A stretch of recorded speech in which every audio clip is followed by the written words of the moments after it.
Okay, we're back. Booked out some extra time to try to wrap Dragon Quest VII. I moved the How Long to Beat way up just so that we don't go over it. It makes the life split timer wig out when it goes over. We've got at least 3 more elemental spirits to deal with. I just got a fire amulet upgrade for the hero, so that's pretty cool. See if we can get the remaining ones.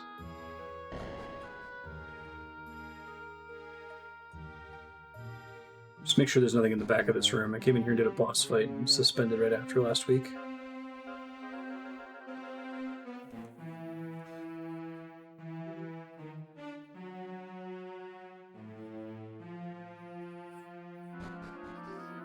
I think Fragments of the Forgotten Past makes more sense, given the way the game works.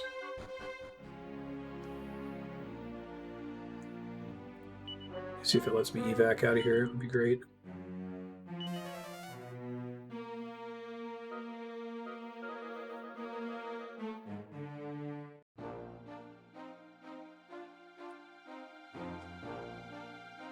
Definitely played games before that have conclusions that seem natural and then they keep going for a while, but never a game that is 70 hours to that point and then like 8 to 12 hours after. It's pretty crazy.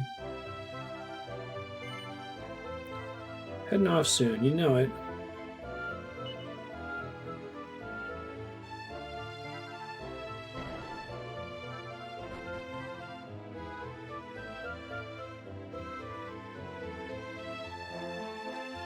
I think I just need to go to the next elemental shrine. I'm actually not clear. I'm going to save really quick because I'm always nervous about suspend saves.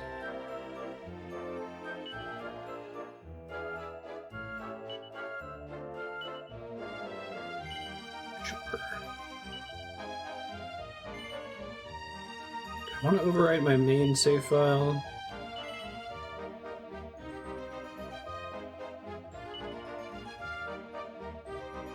The one I have from before the fight against the Demon King. Let's try to use the bottom two. I don't know why I would ever have to step back time. I had already unequipped Sir Mervyn, for example. I didn't remember this. Andrew and I watched a bunch of Mel Brooks movies over the weekend, and they make a joke of the fact that the sheriff of Rottingham's name is Mervyn.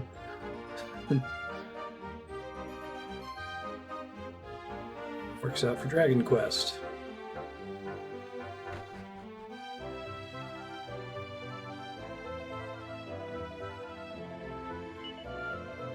That's fine.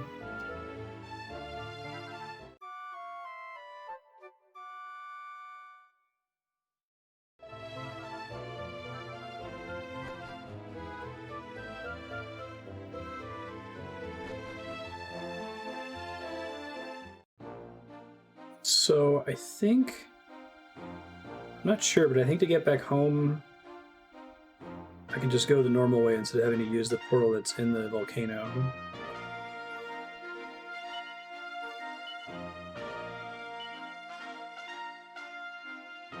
Protection. Melvin is almost a sillier name.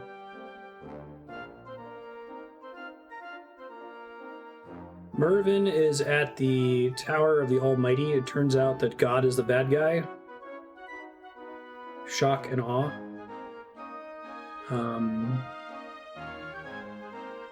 He's there, originally went there to support the Almighty, and then realized that he was up to no good. He's basically the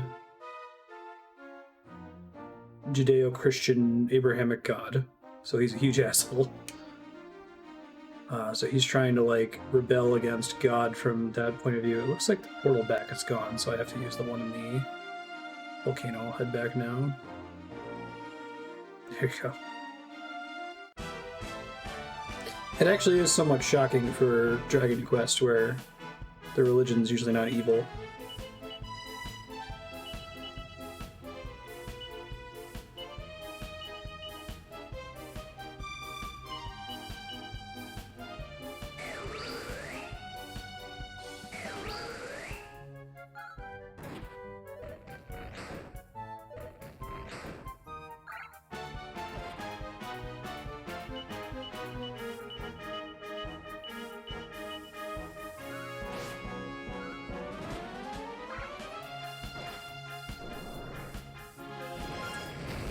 go.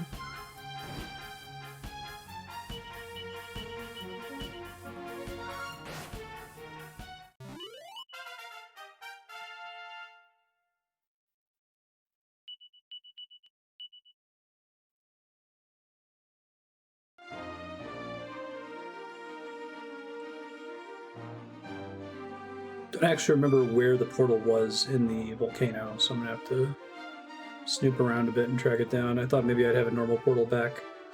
I'm guessing that the portals from the little temples inside the Great Gazoo's room go to a different instance of the past.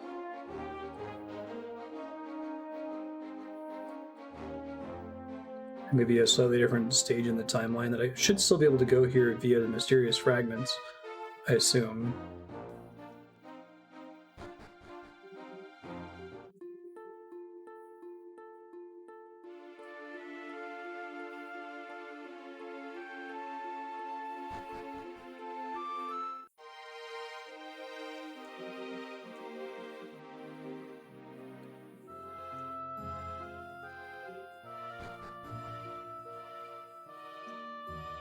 There it is. That's not so bad. I was going to evac and walk right into that.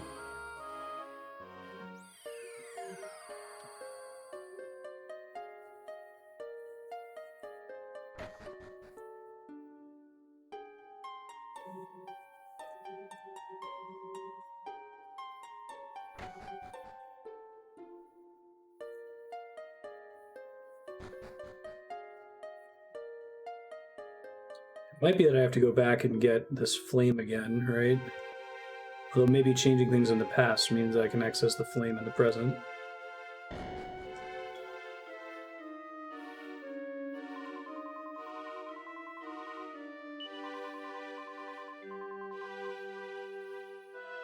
Oh, he won't even let me use the warp pipes anymore.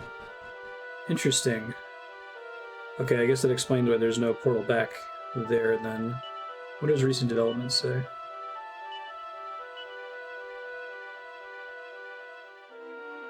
Prepare to set out on a quest to awaken the remaining spirits. Okay, I've got one thing I can check, and if that doesn't turn out to be progress, then I'll Google it here in a second. We've had a few of the game's jankiest event flags here towards the end of the game.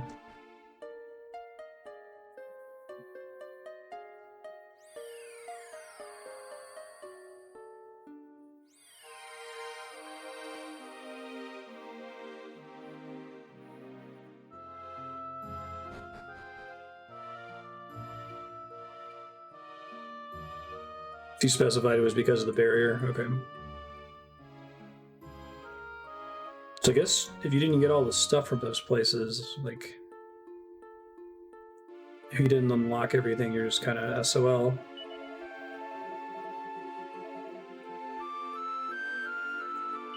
This guy has an obscene inventory, I recall. Some of these power shields, although they don't have any special effects, like ignoring certain kinds of damage. +4, +22, +16. I'm trying to go to the next town. I made this mistake earlier where I spent all my money on upgrades, and then the very next town had way better stuff. If I could farm for those jewel slimes.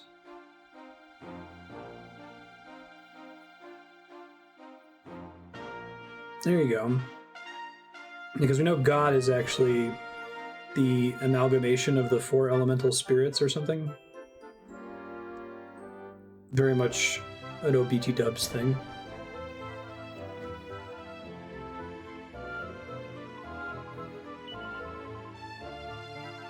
Flame is healthier now.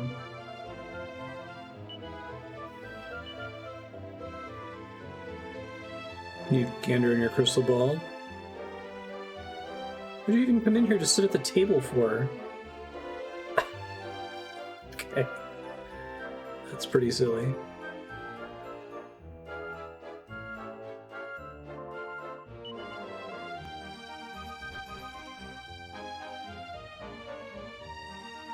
She's in one of these shops, right?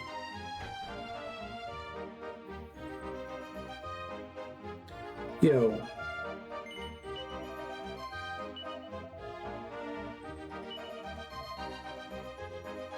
Thanks, very helpful.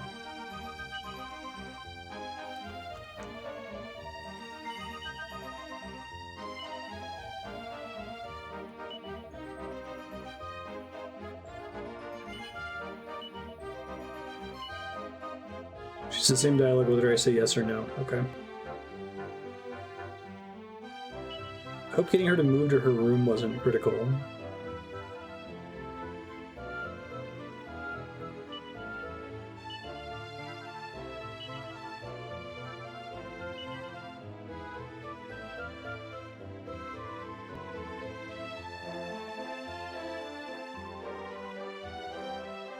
It's getting close to where I'm going to look it up. Meaningless yes-no choices. But thou must.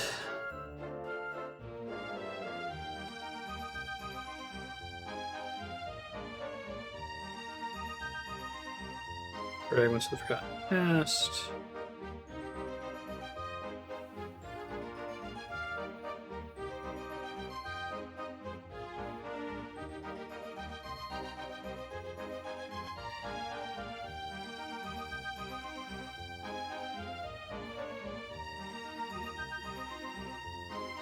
Go back one step. Fire Spirit.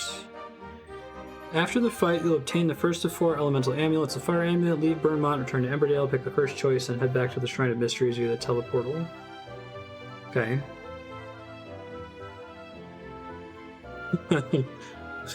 I'm glad I googled it. Head back to Pilchard Bay and talk to the woman at the top of the stairs to ask her to move aside. Roger. Got it.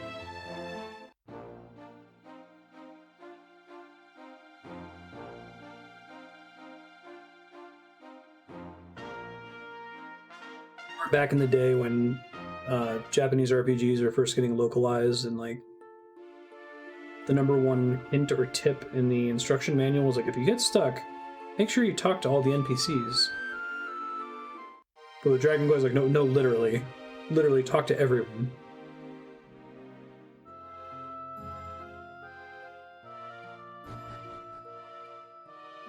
We're not kidding, we expect you to do that.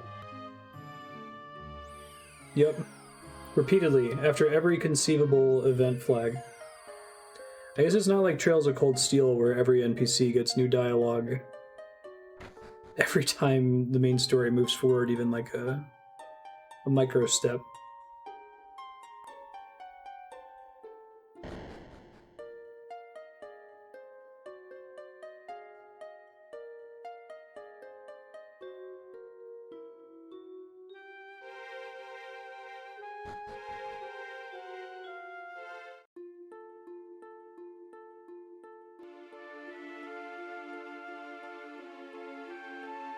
I think I'm allowed to cast Zoom and try.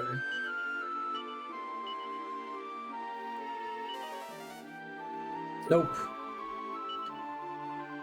Hey, someone actually mentions we should head back to Pilchard Bay and make sure everyone's alright. Okay.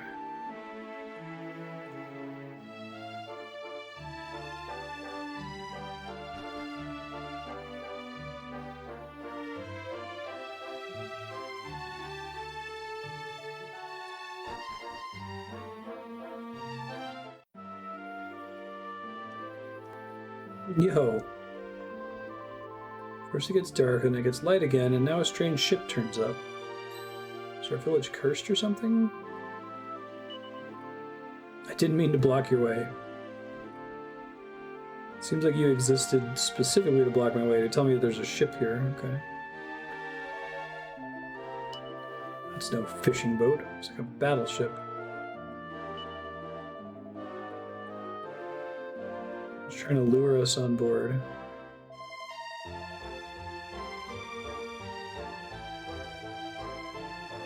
Adopt Dad. It's missing.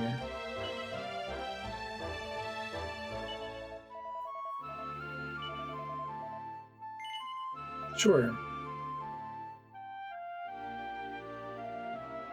Mermaid. This huge ship was guided here by those strings of flaming lights. Wonder if this is my dad's ship, Shark Eye.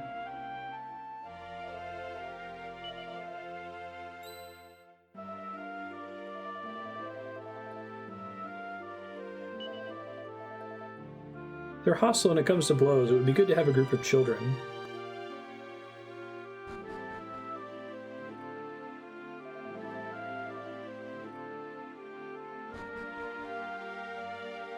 Youths.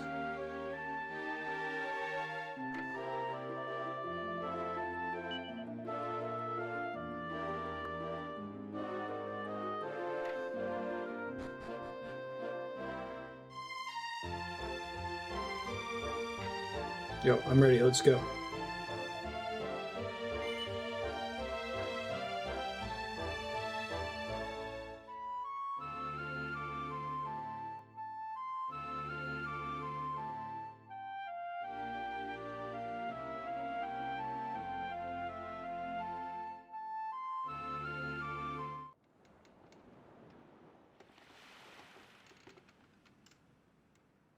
It's a little spooky.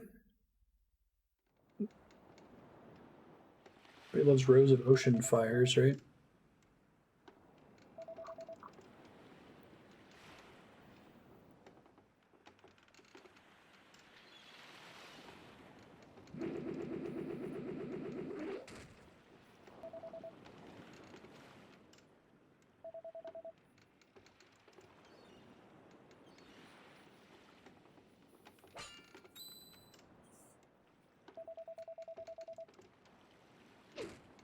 Are there trees on that boat?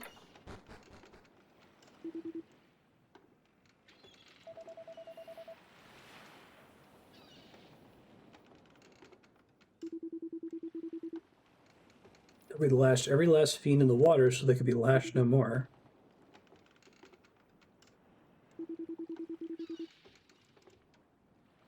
I've seen a monster use a rope. I don't know, some of the monsters in this game.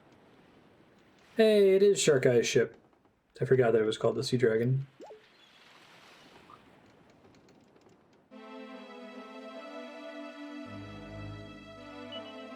It's reminding us here.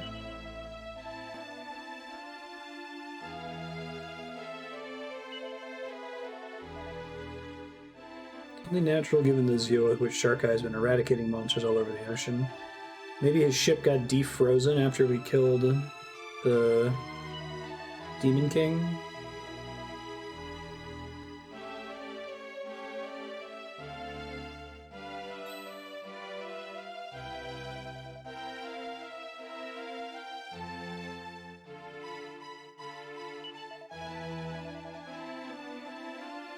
Reminding us that my mom was preggers with me.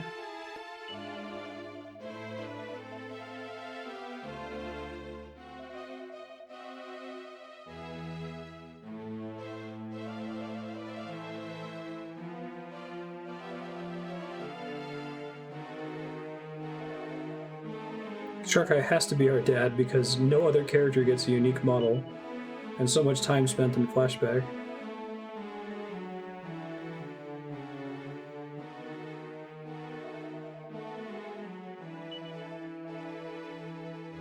Demon King is not to be trifled with. It's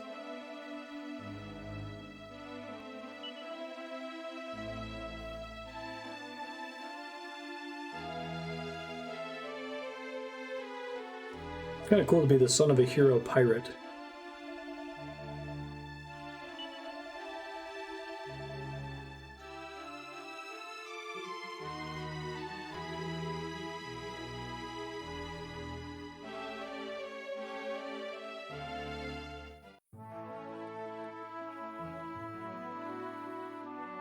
It was a big-ass ship.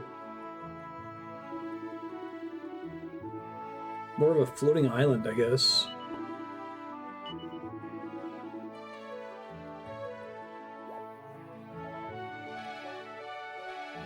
I wonder why they went with making it look like a castle with trees and everything.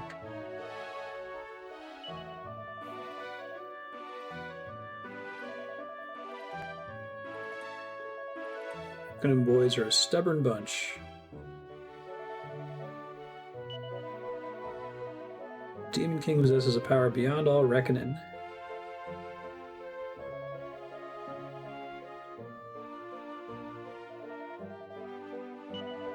Water Spirit will see we don't perish.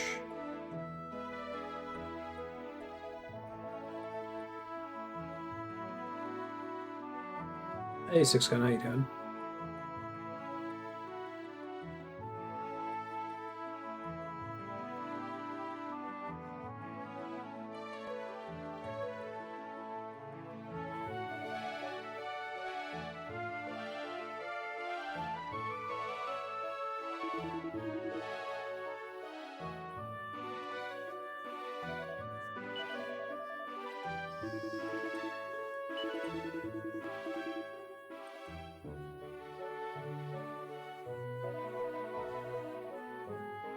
The mark upon my skin. It isn't complete. It's a portion of the full sign of the water spirits.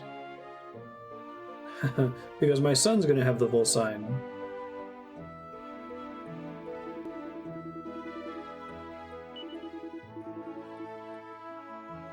Remind us again about the unborn child.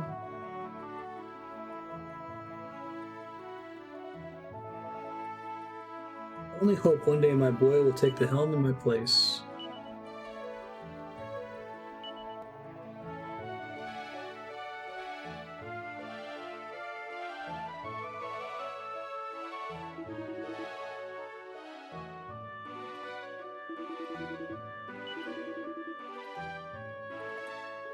I feel like they spend a comparable amount of time on backstory for random characters in some of the other episodic islands that you visit in Dragon Quest VII, but the fact that they've got unique character models compounded with the economy of characters thing.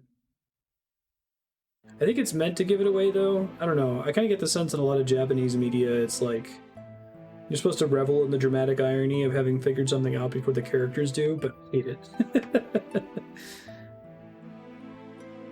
I love savvy characters, genre savvy characters that figure it out quickly, or at the same pace I do, ideally.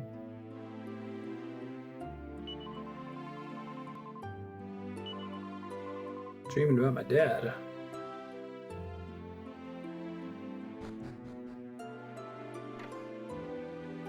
It's gonna be like you're watching like an anime or something. You're like, oh, I know those two characters are gonna get together. Now I just need to wait for it to happen. And I'm like, oh my god, I know those two characters are gonna get together. Get it over with, right?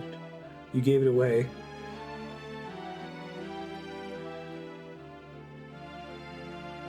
I guess that happens in your dumber Western action blockbusters too. Found it useful to compare it to like Michael Bay action movies. I was like, I know where this is going. I can still enjoy it.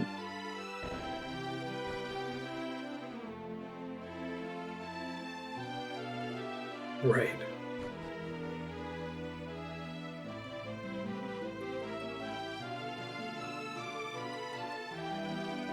In full color.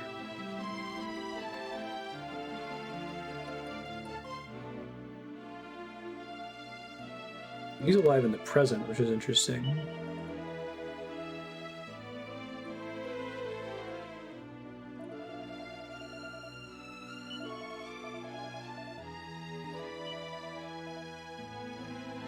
I wonder if I never flew around the world enough to find his frozen ship, but I'm sure you can find it on the world map. Hey, frozen solid for centuries.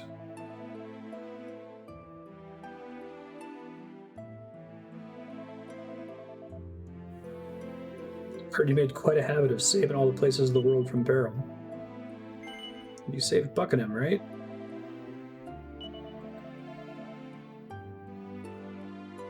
Gave me the Sea Serpent Saber. Unique trinket to be sure.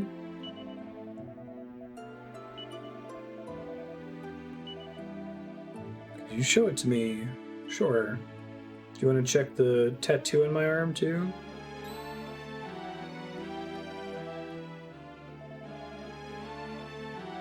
No, it's okay. She's not dead. She turned into an immortal mermaid.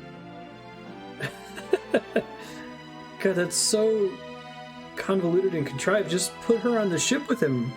I mean, granted, she's pregnant. Like, change the timeline so that she gets pregnant on the ship. He gets frozen, which is why he's able to be alive centuries later. They're like, shit, we want the mom to be alive too. I know, what if there's this water king, and he can make you immortal, but only if he turns you into a mermaid first? Seems like unnecessary steps.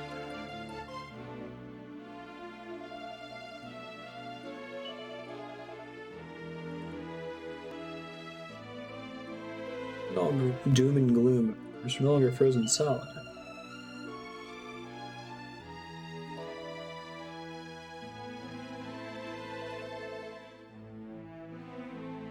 Are you gonna see? Of course, I'm wearing a gauntlet, so you can't see it. Perfect for the story.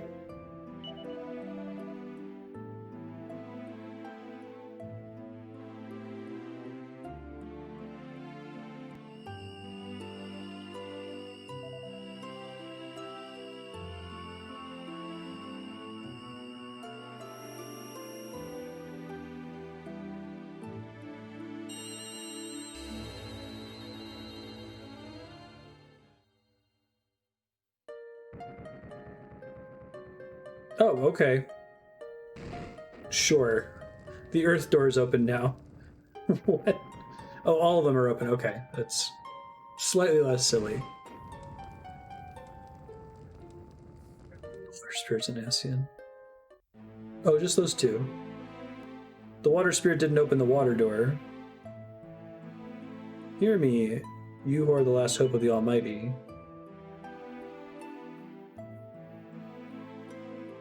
It was a really good sword.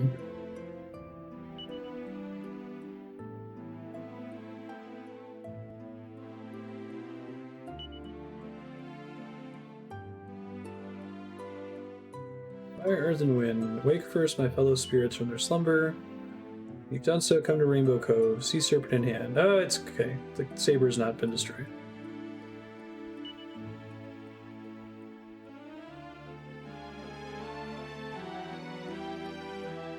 It's an interesting way to put it. When all is over, life returns to water.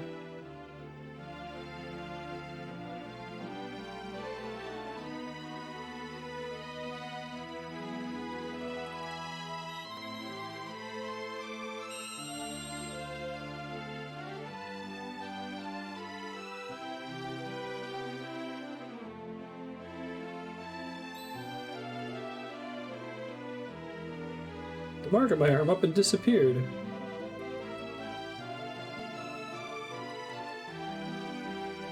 And he's saying you're my heir. But, like, is he literally saying that he's my son, or are they going to delay that for longer?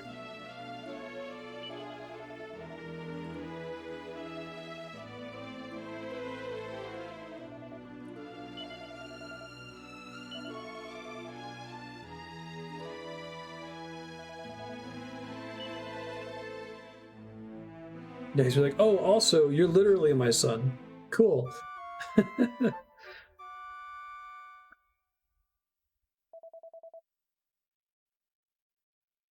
We'll find that out in another 10 hours. 10 hours, excuse me.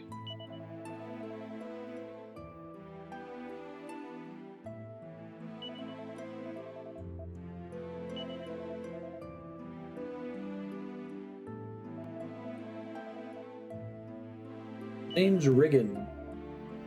A fateful name for a pirate.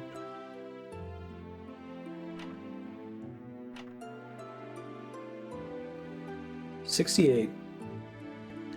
How long to beat now says 73. So I don't know if it's just that like every single person that was playing it and submitting times had played it before and was skipping stuff or something. It is by far the most off we've been with how long to beat. The runner-up is Deus Ex Human Revolution, but I 100%ed that game when I didn't originally commit to doing that.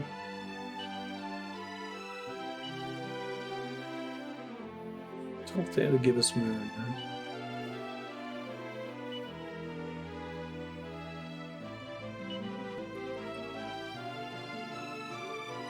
I don't remember. It's a while ago. It was a good chunk, though. I actually originally added the sheet as 100 hours because that was the PS1 estimate.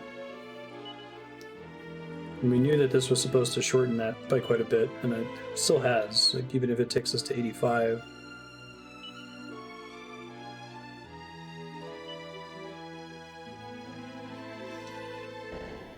But I did the same thing as we did with Persona 5 Royal, where we waited a bit for it to stabilize.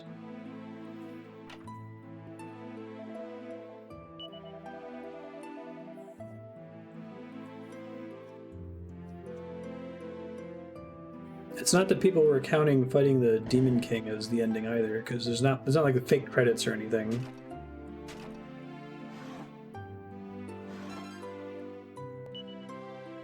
They do some stuff to trick you into thinking that it's over by like playing the title screen music and the like, but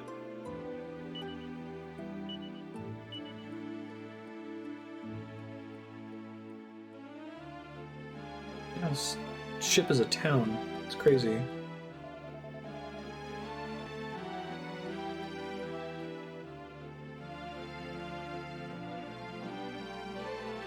And it has trees.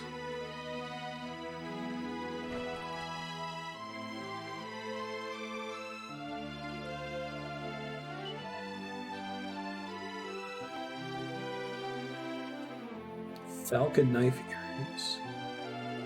Metal king sword. Jesus. Wow, that is an enormous upgrade for Aisha and for Maribel. I've already basically sold everything there is to sell them, so it might be worth going back and farming some jewel slimes. I think trees don't need roots or anything. Thunderbolt blade, Bastard sword, Cobra claws, Savior staff, which can't be used by anyone. Huh.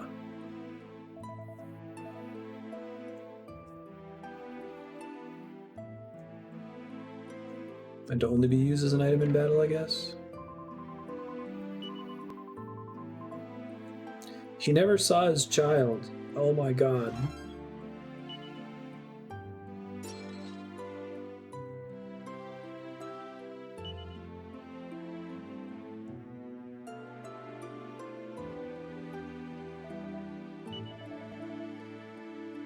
I'll go to the local shop. Armor shop. Silver shield. Okay, I'm glad I didn't buy the power shield. Oh, resist fizzle and fuddle. The manatee helmet? Alright, I might have to go farm jewel slimes. Those items all seem really good.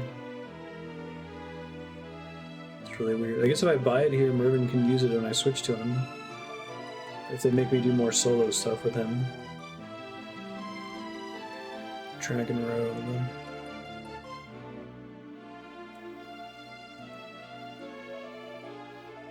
I don't think I even have to spend too much time farming the jewel slimes. They actually drop a ton of money compared to the gold golems.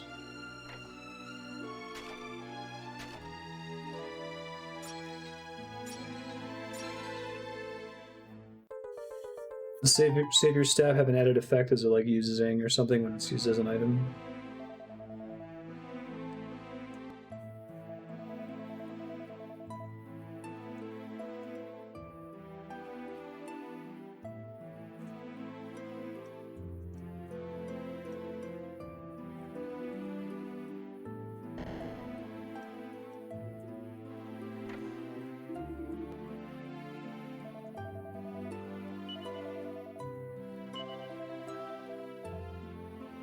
Element neutral woolly blanket. Interesting, so that would help with like fire breath.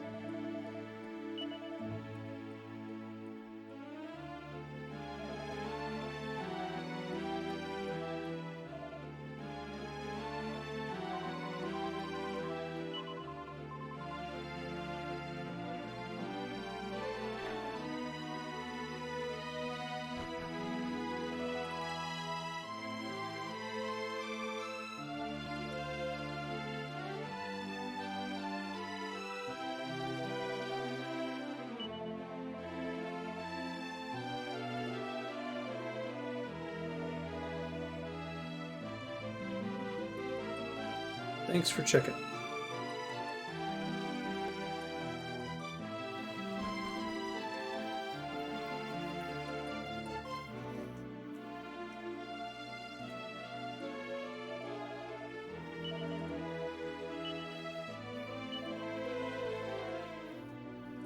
Doff my capty. I think I just looped around somewhere I'd already been. Let me make sure of that.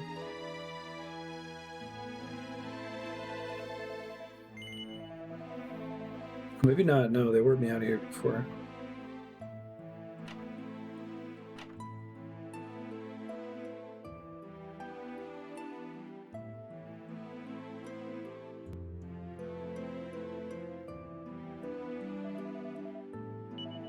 Captain Shark Guy loves cats. His favorite fluffy critter is named Cat and Tibbs.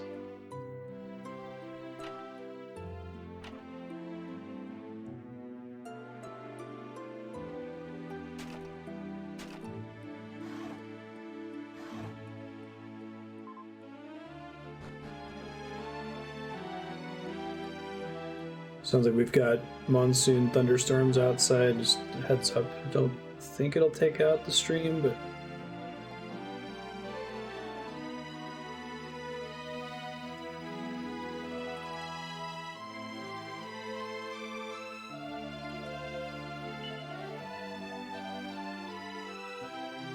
wow, the castle on the ship has a moat. That's something else.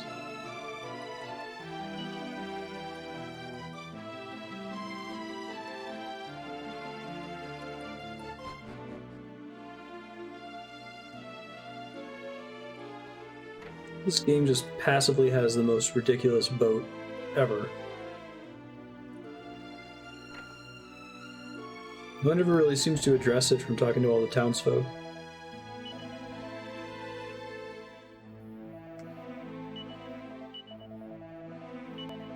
Wait, you don't save the game? Seriously? Weird. It makes me worried that I need to have enough money to buy everything before coming on this boat. Hopefully they'll let me back on when I leave.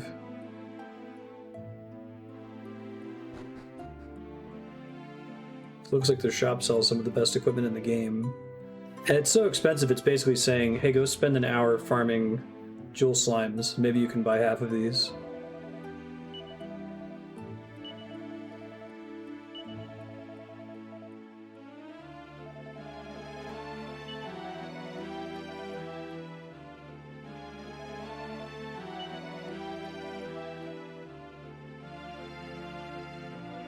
Business concluded.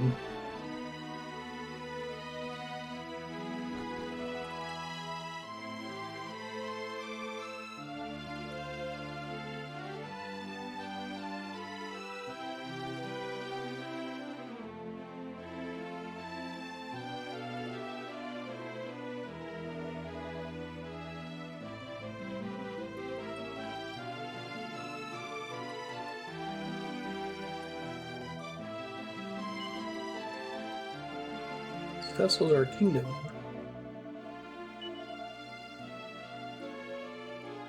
Have we met somewhere before?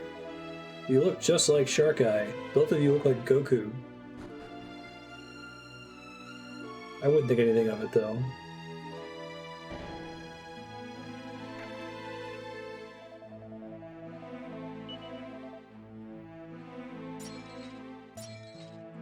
Almost missed the room full of booty.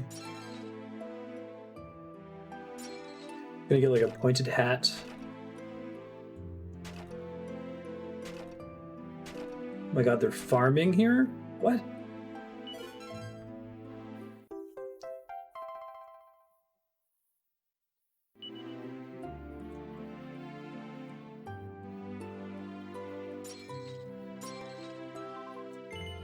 Meow, meow, meow.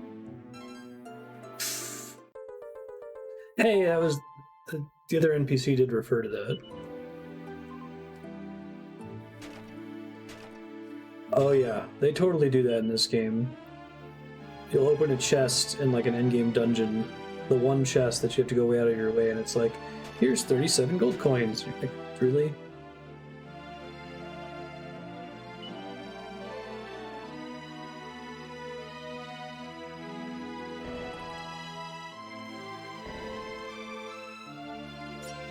I think I have like 17 pointed hats.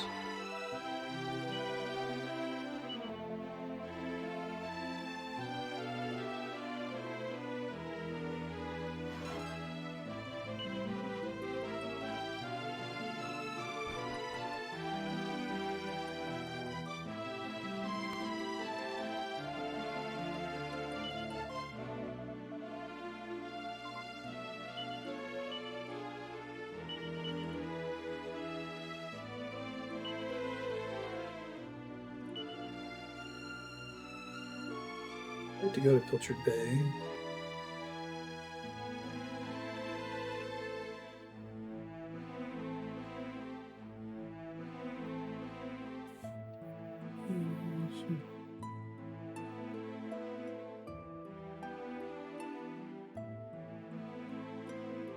Oh God, which side is which? Port is the left side facing forward, starboard is the right side. This game FAQ's walkthrough writer is being cheeky.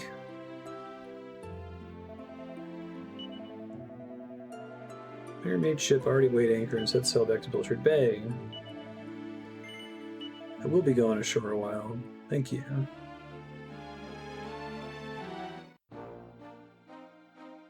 Okay, good. I can get back on the ship whenever I want.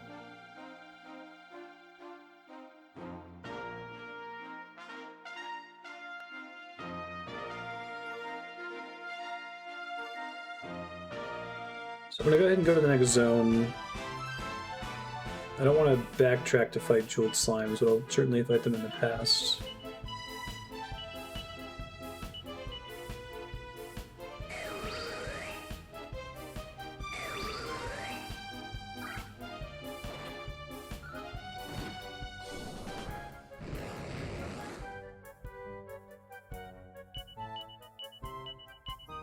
I don't have quite a million turbines, but I do have a lot of them.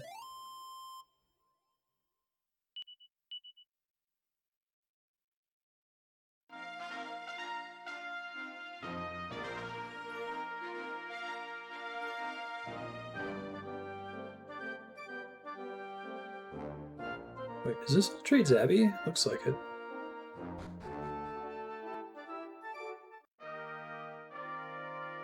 I guess it would really suck if all these plot events happened and you had someone with a master job, right? Close to it on Paladin.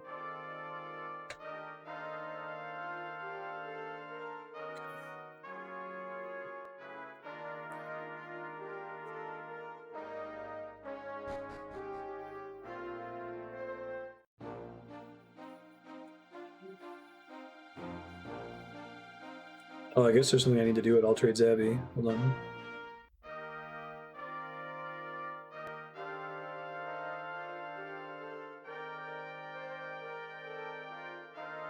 So I guess their island's cut off from the rest of the world, but not really? Or something?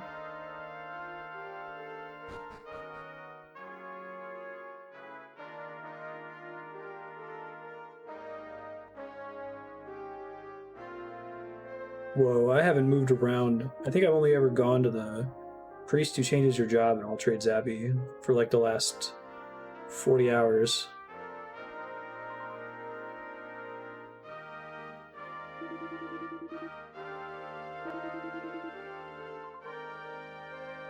Do something about the monsters.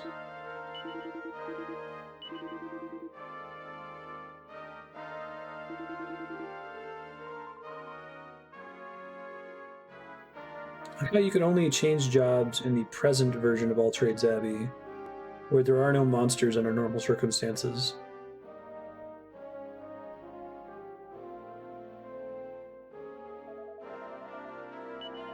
The galaxy is at peace.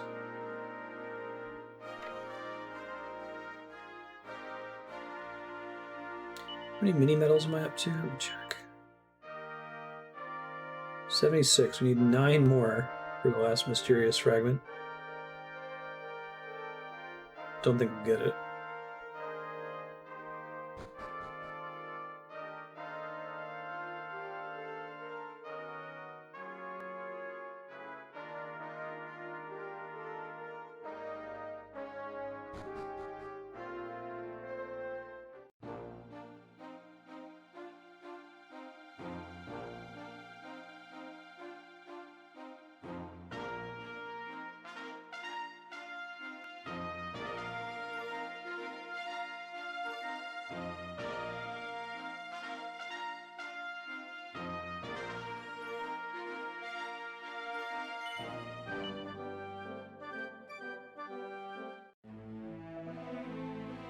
Back aboard.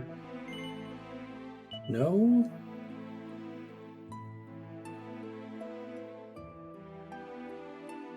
So I gotta speak to the helmsman.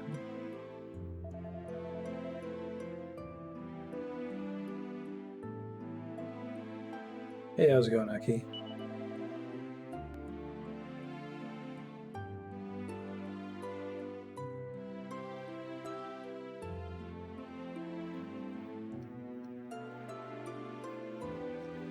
Is the helmsman in the moated castle at the top of the ship?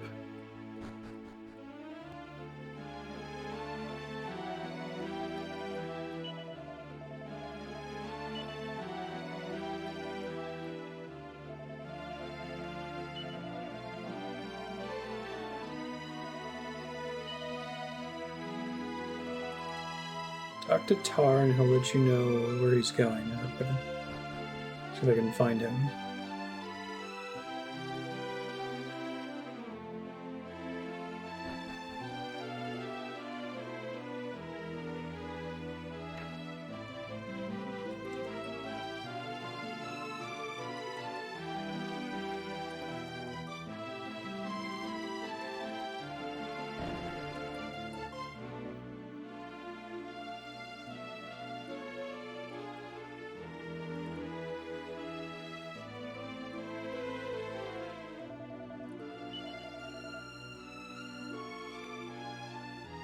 Gotta be inside over here somewhere.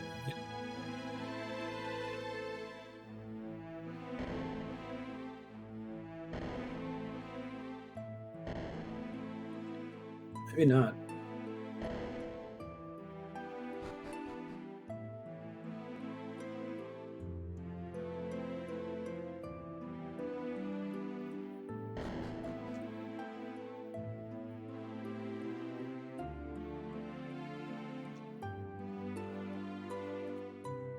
It's the area with all the shops. There's the bar.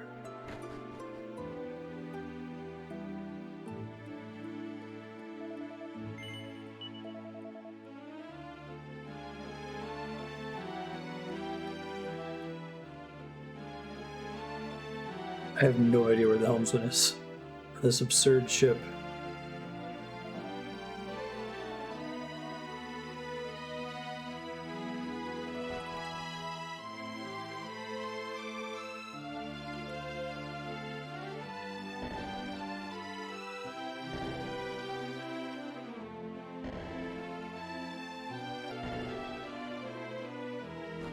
Let me try to look it up.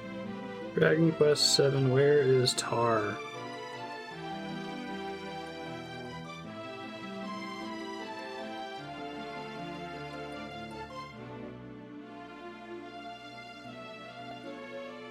The man at the helm.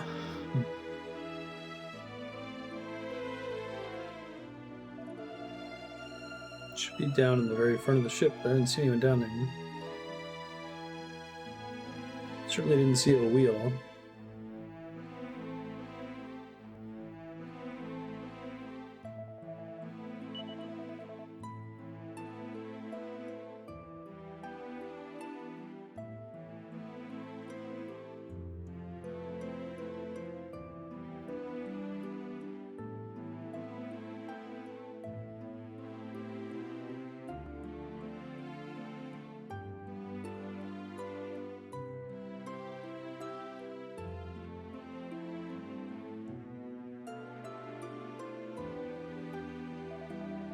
The Buckingham soldier guy.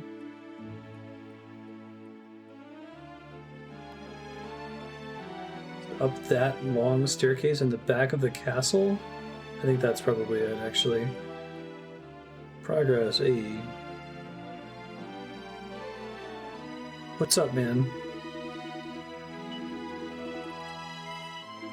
Let's go.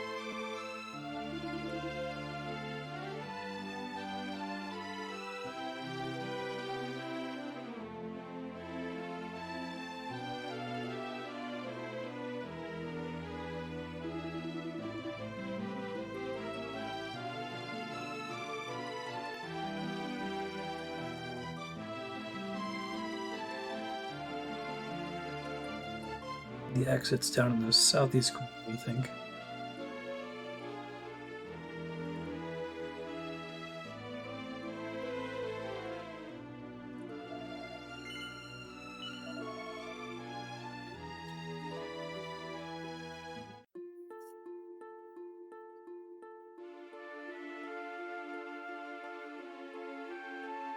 Okay, let's head back to the Shrine of Mysteries.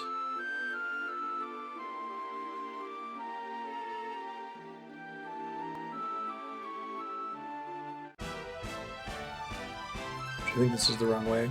I've zoomed there so many times, actually having to walk. The game does not train me to know where things are.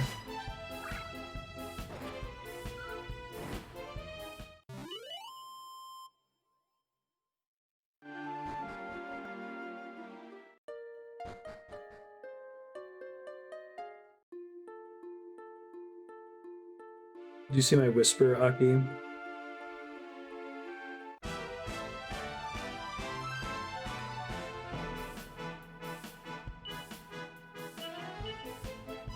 It's there.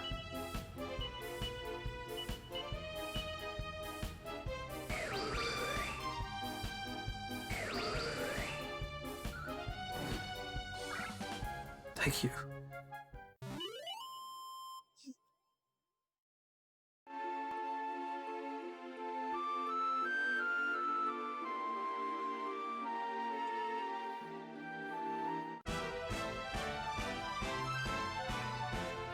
We did the first RuneScape subblock stream for Chaos Factor a year ago in August. And Aki was watching, and I was like asking, hey, what can we call beating the game? Aki was like, well, there's a quest cape that you could do. I would never recommend the music cape, because that's absurd. I might be getting the music cape like tomorrow morning. It's a good game, I enjoy it.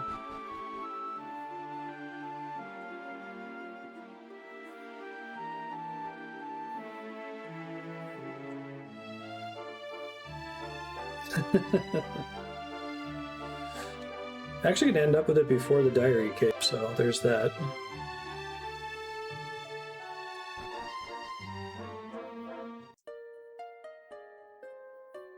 You get it by unlocking all of the music tracks in the game, which means experiencing all of the content that has unique music, which is basically all of the content.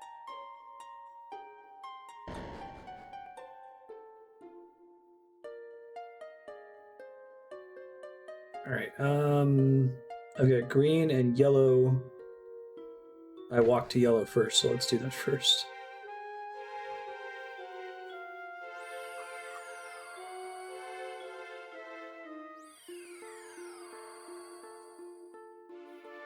The Oasis.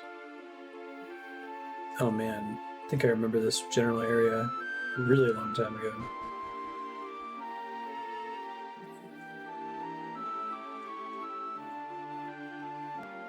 This is the area with the Demon King's likeness.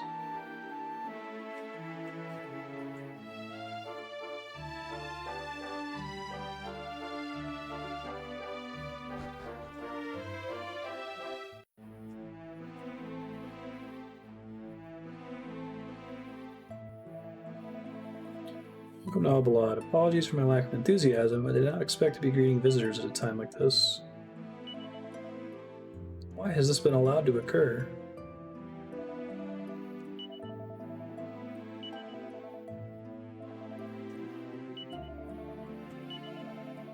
Yeah, this is like the one area where they don't worship the Almighty, so there's not a traditional, like, priest to save your game.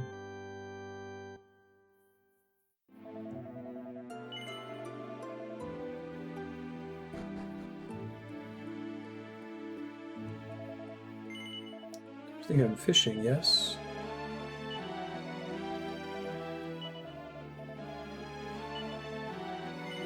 Did you think me foolish, yes? No. I actually don't know where this goes.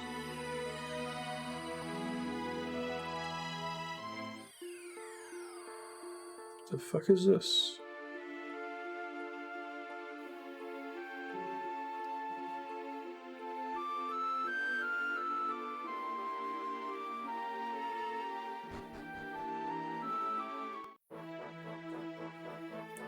Likeness of the Great Spirit.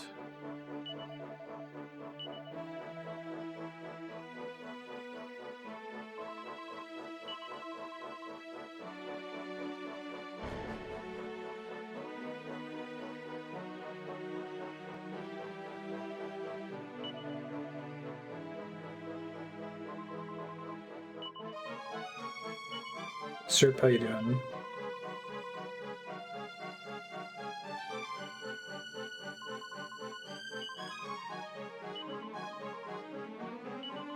Can you build the likeness forbid anyone from entering? The time is upon us.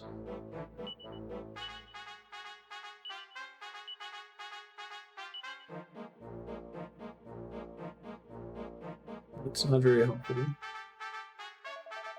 there someone specific I have to talk to?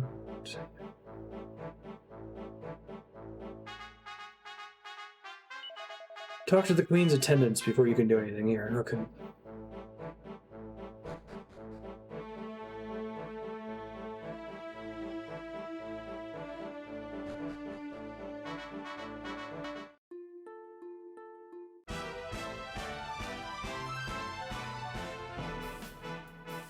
I haven't seen any, Oh,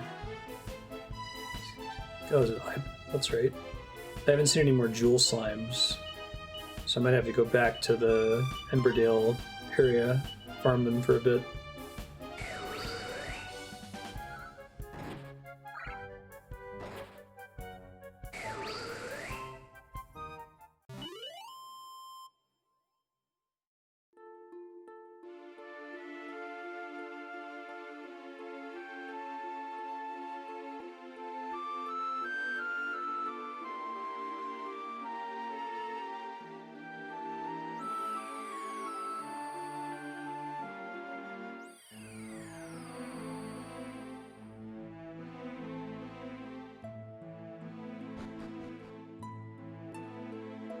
Saw your message in Discord, Serp, that the Suikoden game getting funded. Hope it's bad. So you can call it Suikoden. Weekoden.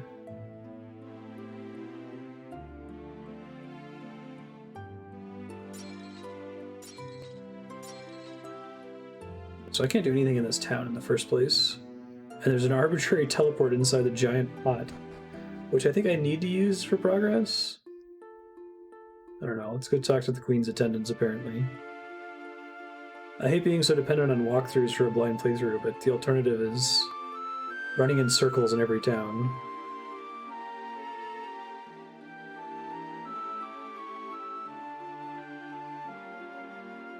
The endgame has gotten noticeably worse about it.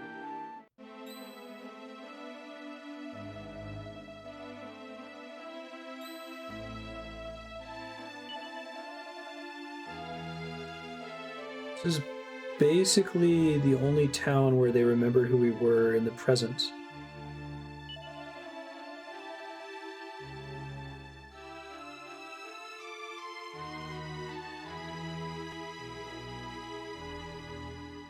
They have a Luca Blight character again.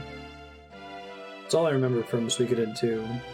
Luca Blight, and you could recruit the main character from the first game, but it was bugged to only use the first letter of the name you entered for that character from your save file.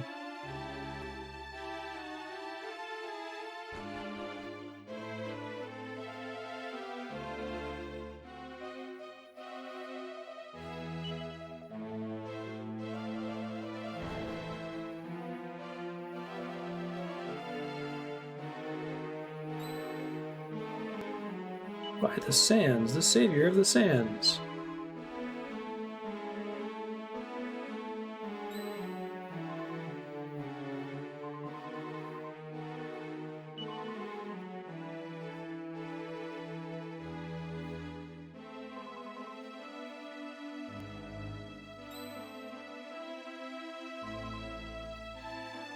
Nice. Mine was Dick Dole. It was Dylan.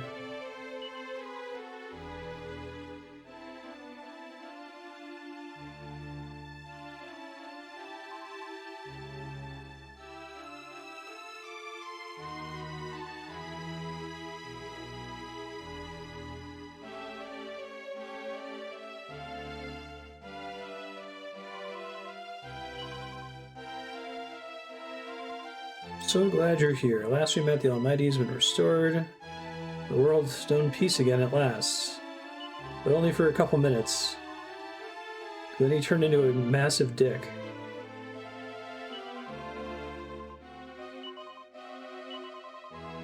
Deep beneath the temple palace, sealed away in the shrine for safekeeping, lies a jewel of great evil known as the Blood Ruby. This ruby was the source of our troubles.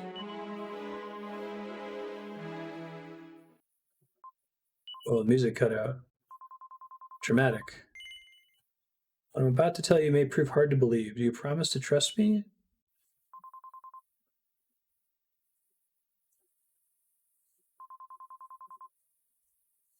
The Almighty answered my plea. I heard his voice. It was sinister.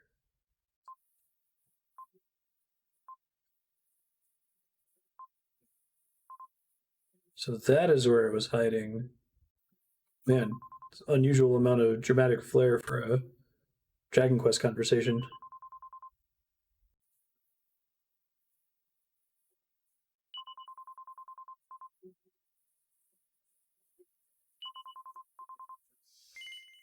The Almighty took from you a jewel of the same kind, did he not? He sure did.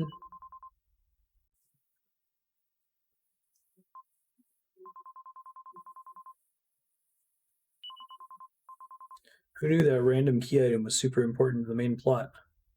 It's kind of cool, actually.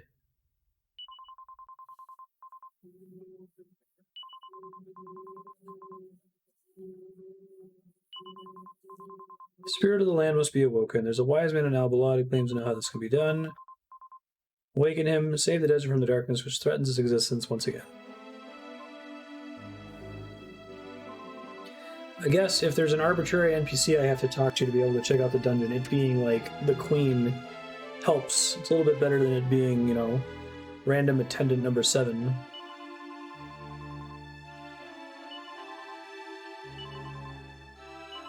Take one of my subjects as a guide. Okay.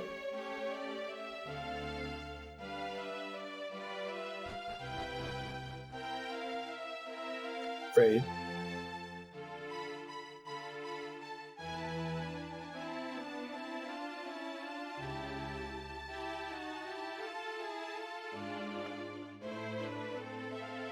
I hadn't come up with a Marstead by that point.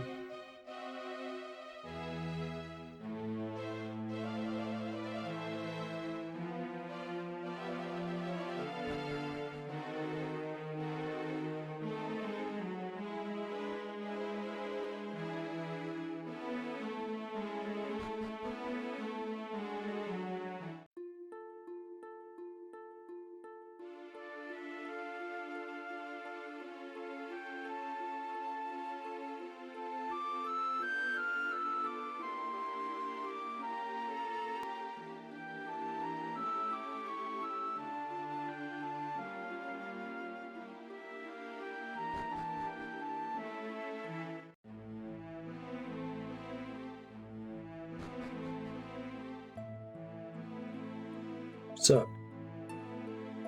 There's no reply. He seems to be asleep. Okay. At least they pointed me to the Elder's house, because I guess they want me to go there.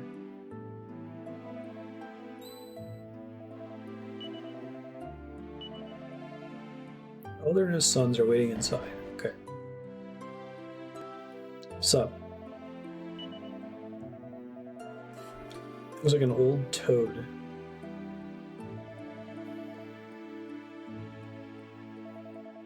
Huh. I wonder which of the 4 sons pictured in this room is going to join my party.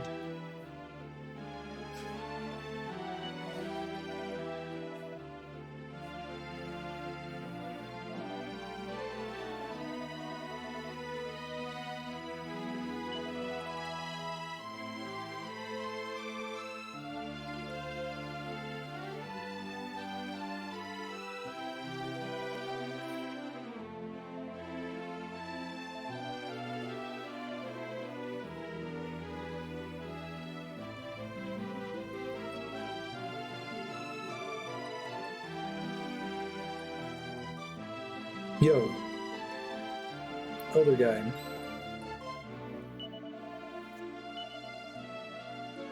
I'd be more than happy for you to select any of my sons to accompany you on your journey.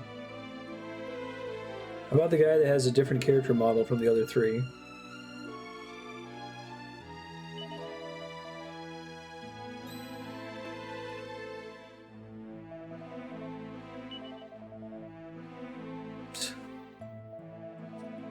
My head, my beautiful head.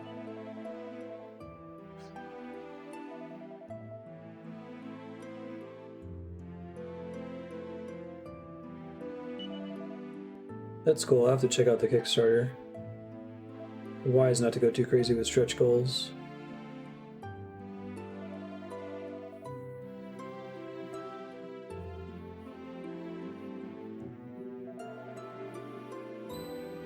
Everyone's shocked. Saeed? No. Little Saeed.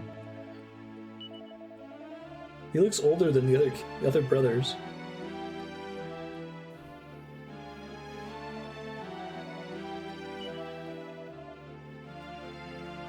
So I don't remember much about Suikoden.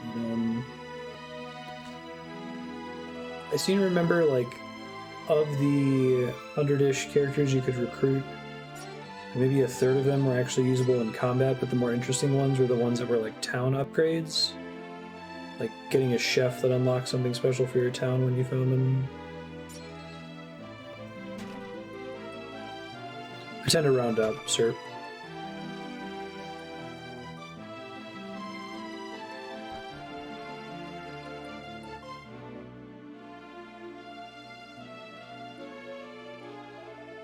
Save.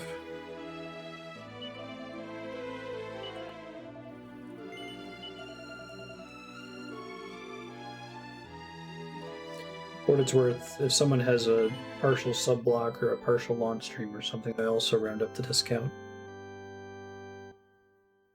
Of soundtrack on vinyl.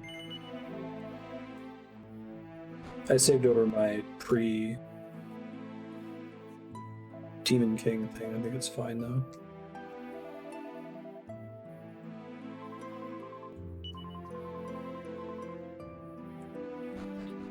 Let's talk more to the Elder first.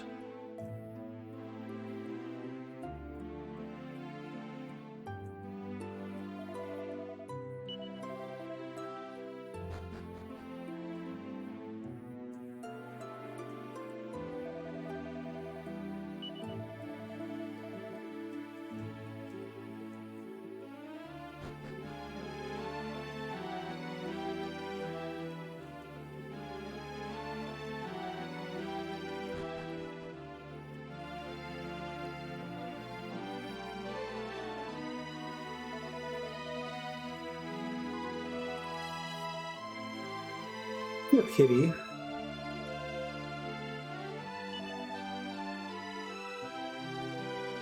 The hero introduces everyone to Saeed.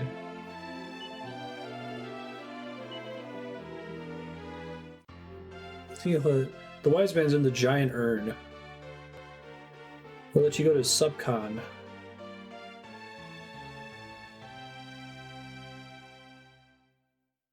Should be like, Saeed joins the party, but not really.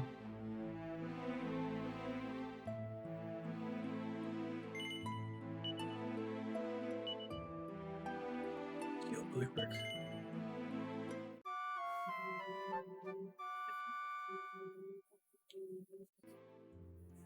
That's $7,500. Drop 2 decimal points.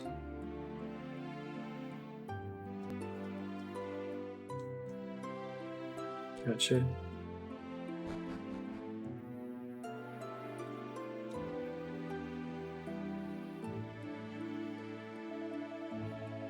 Well, how this guy was awake before I triggered the proper event flag of the Spirit of the Land, and then after I triggered it, he was asleep again, and now he's awake again.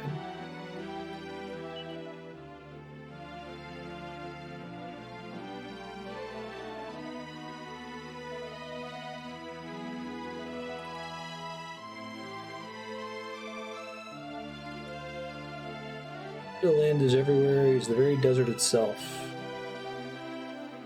Okay, fine, but he's also literally at the likeness of the Great Spirit, right?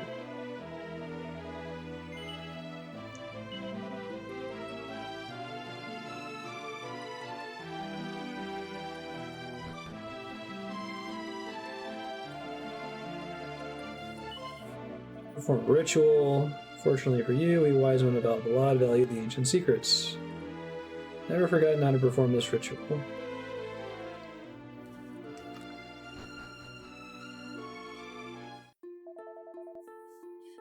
Great Spirit's form must be depicted on the unsullied sands. You want me to like walk on the world map in a certain way?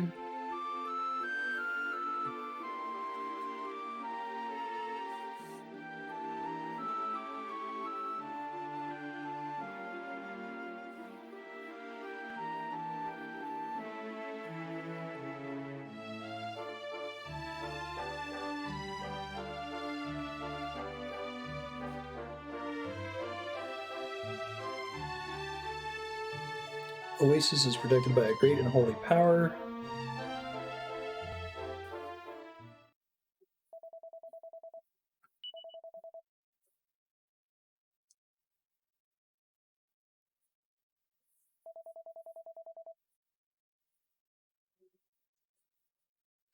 Stronger than any monster, wiser than any king.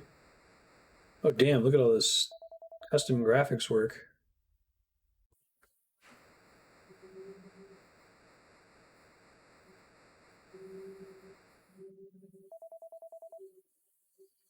These are your legs, better than the columns of the temple palace. Look like cargo pants.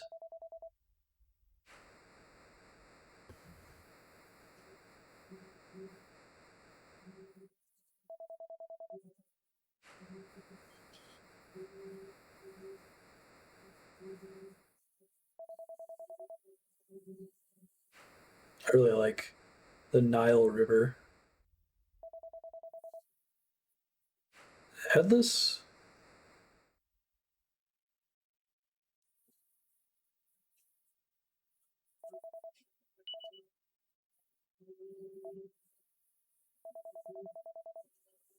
I've forgotten how the Great Spirit's face is depicted. Maybe we should go to the Great Spirits like this.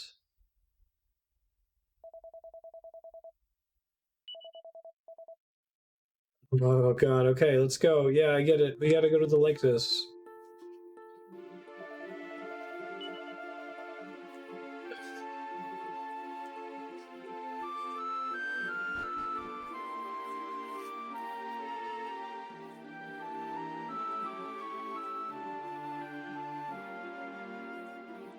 I'm enjoying Dragon Quest, by the way. It's just so goofy.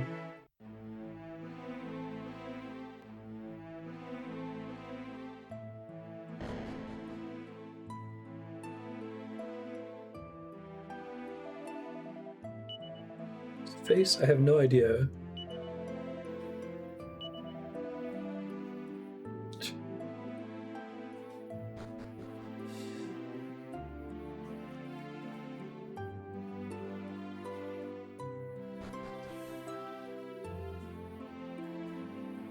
The game gives you a breadcrumb. It's like, go talk to the Elder, and the Elder's like, I have no idea. There's some kind of shrine behind the palace, but we can't get to it anymore. But you totally can, for no reason, inside of the urn.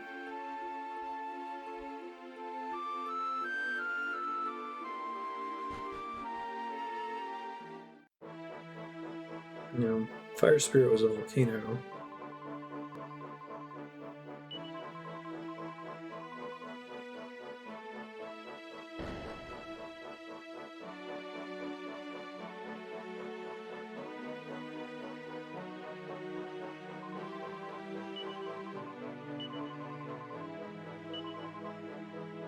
So let me through there.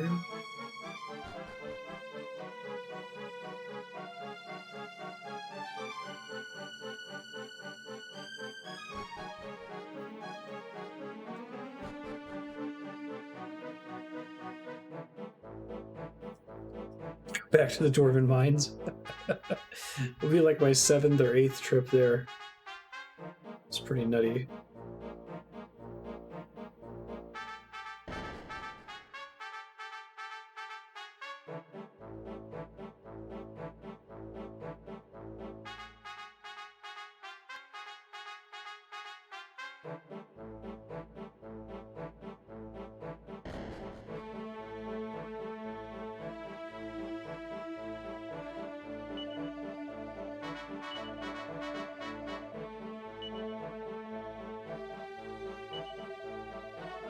This river still runs underneath the earth.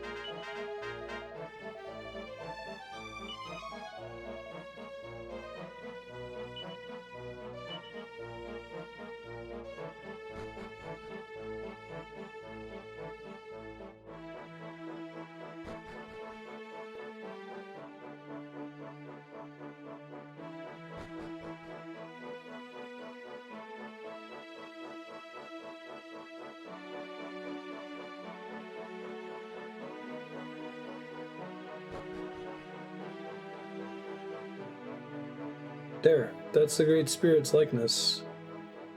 It's a scary yelling man.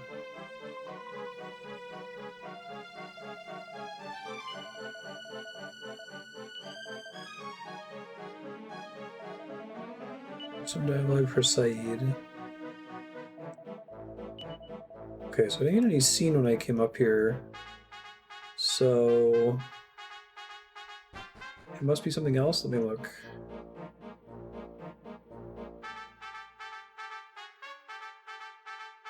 On the wall. Talk to the attendants. Something. Saeed will join your party. Go to the urn. Talk to the old man.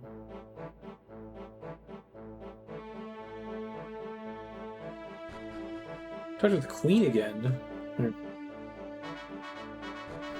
I'm pretty sure I have to go to that area that they're blocking downstairs, but I guess the queen has to give me permission.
Keep thinking that's a door. It's an empty throne.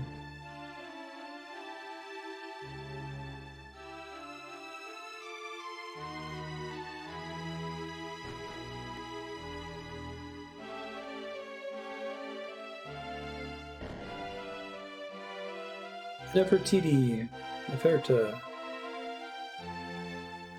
The hero tells the queen about everything that's happened. The Great Spirit cannot be awoken until the correct means of depicting his face is discovered.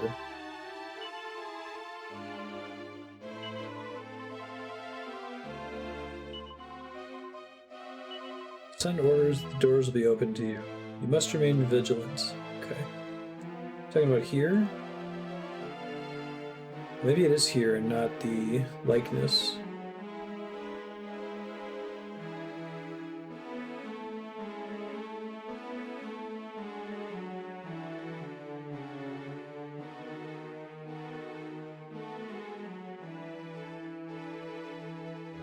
There's also a place that's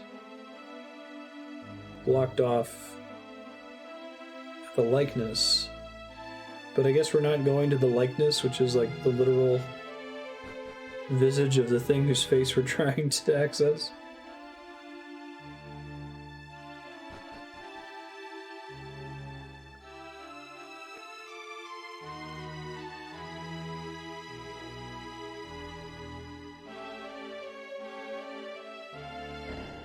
Let me through. Okay.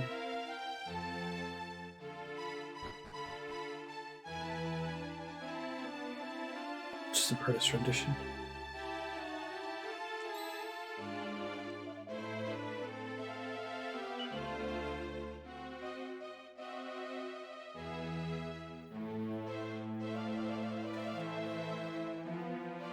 What wonders a bribe or two can work. We are here and we have arrived before Saeed and the others. What? Who put them down here?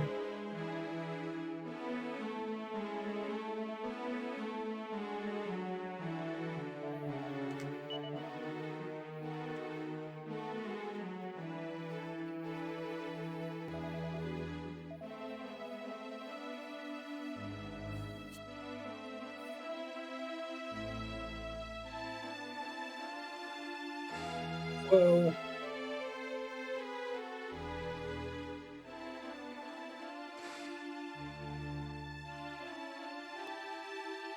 Just reaching into the Akira Toriyama JPEG folder there.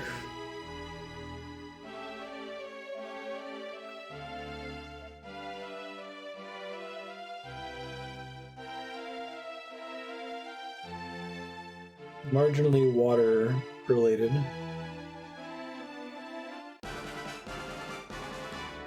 Is it 3 boss fights? I feel like I fought a Nail Blighter before. He was just playing the boss music for fun.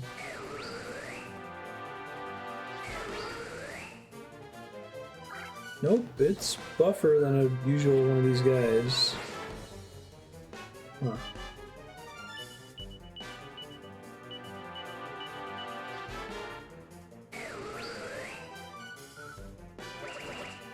Whoa, Saeed can fight. He's pretty good too.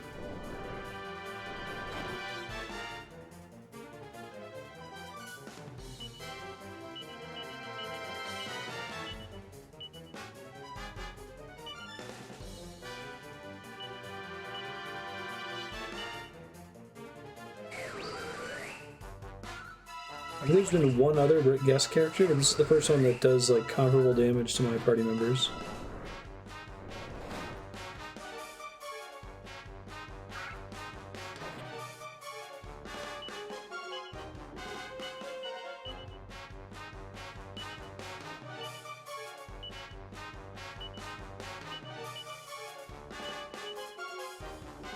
I don't think I have any way to remove poison from the whole party yet.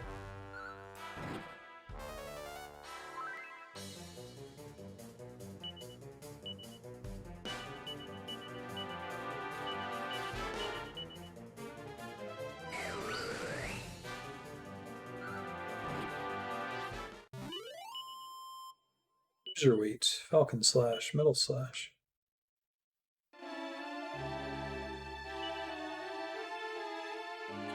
I always knew you liked me best. I mean, kind of, that's what happened.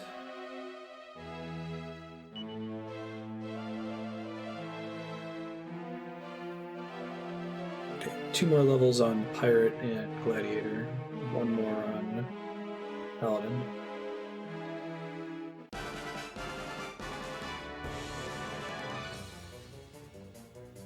Oh, I should have removed the poison out of combat. Whoops.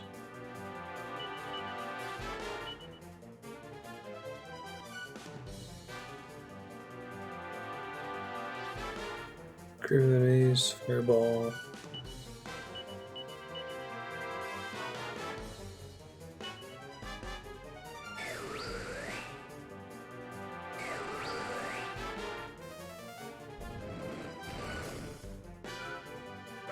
That's better than her physical attack, at least.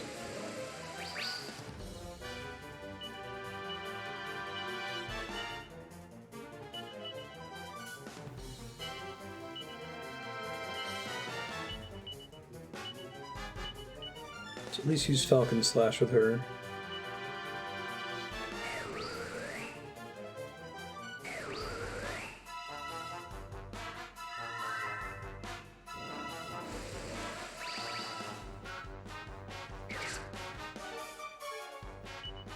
It's not much better than her normal attack.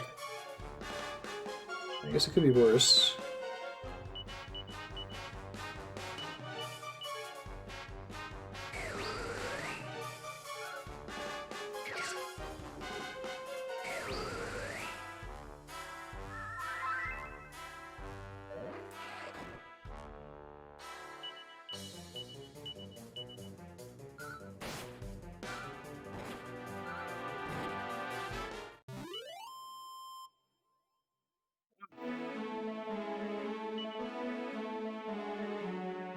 He even rescued our other, weaker brother before me, safe in the knowledge I was strong enough to hold the monster off. But you could not leave me till last because the thought of losing me was too much.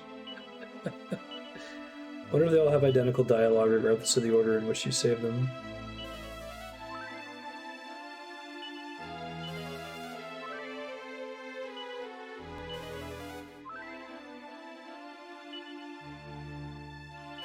This is the true power of being third.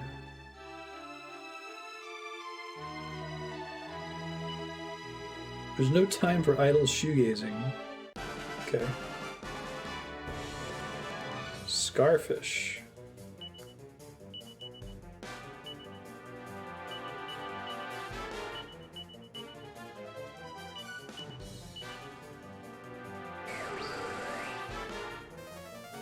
Still not resistant to air. That's good.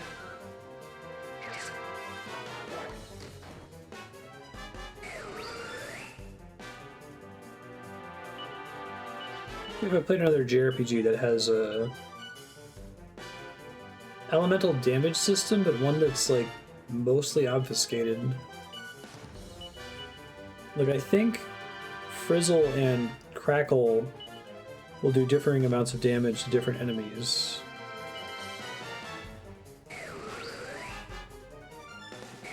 I guess I've always really appreciated the way Final Fantasy handles it, where it's like full damage, half damage, no damage, absorb. Shin Megami Tensei does that too, huh?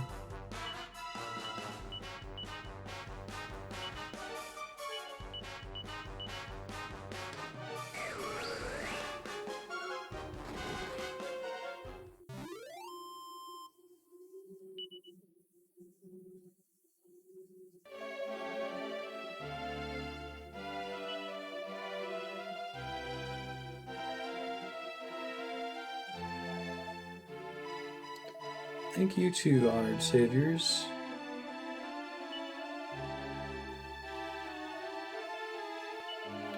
The reason we came here, we came to help you in your search for the thing that will save the desert. We found it for you too. Did you though? Right. There's a couple of Final Fantasies where there's only like one water spell in the whole game, but every enemy has a stat for their defense against it. Like Quake is the only earth spell.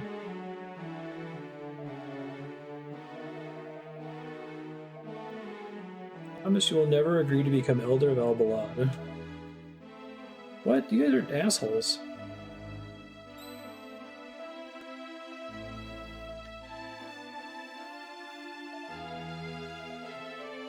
You're clearly the best and most competent kid. Desert dwellers are forbidden to lie, you know that.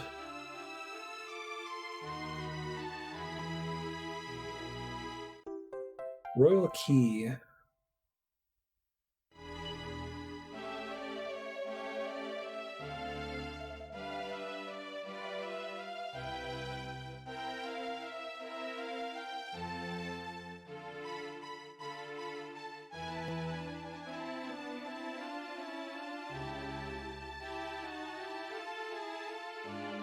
I already have the ultimate key. Cannot possibly imagine what such an object could have to do with a game. Come on.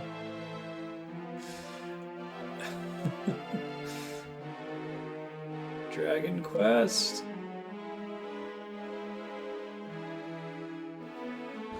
I can't believe that Dragon Quest VIII didn't have voice acting in the original Japanese release. I feel like it added so much to that game. Like Yangus and Trode.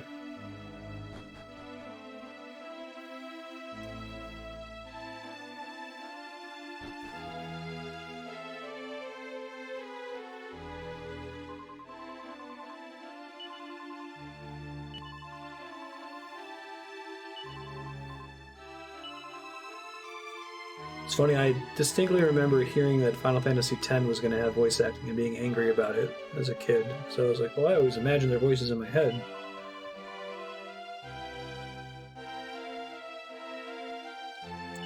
Hi.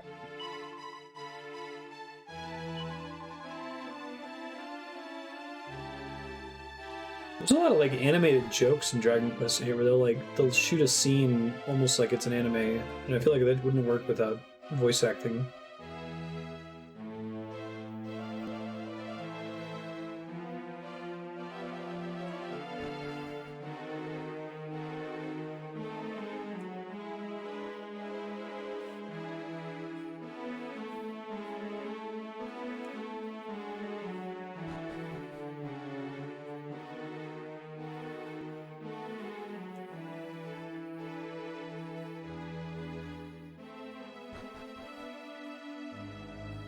One day someone's going to make the ultimate elemental weakness wheel that is completely elegant, and every element has a one-to-one rock, paper, scissors relationship with another element.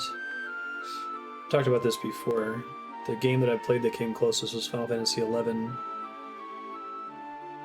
but it just fell short.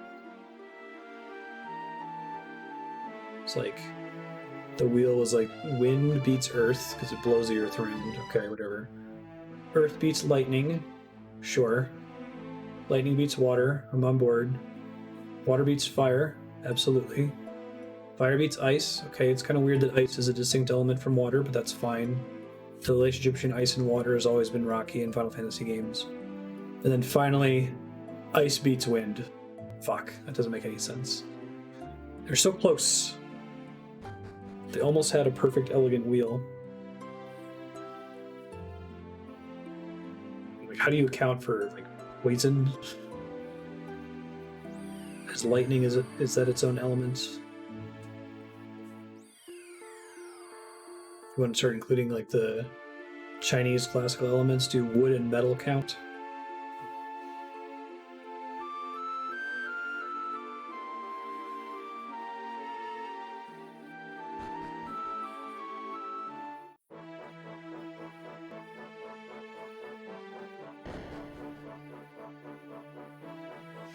Remind me how it works in Mega Man Battle Network. I kind of appreciated that for elegancy's sake. Whatever. Final Fantasy X is just like there's two elemental pairings and they beat each other. It's fine. Like it's fire and ice, lightning and water. They don't like each other. Go. Fire beats wood, beats electricity, beats water, beats fire. That's fair. Yeah, I guess wood sort of subs for earth and electricity subs for air. Those are easy enough to remember.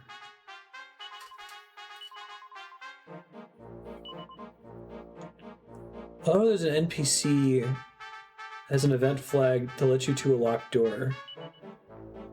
Like, if it was just a locked door and it was like, oh, it's a royal door, you can't seem to open it. Like, oh, okay, I guess I need to go find a key. But here, you don't know that there's a locked door behind the lady that's blocking you, so you get the key and you don't necessarily know to come here. I just came here because I've come here after every event flag.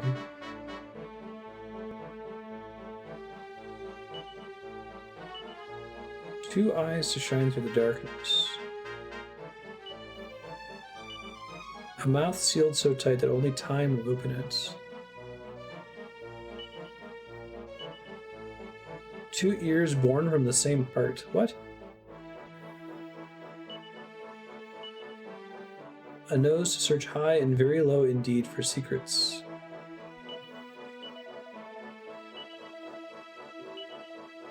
Okay. The nose looks like a beetle.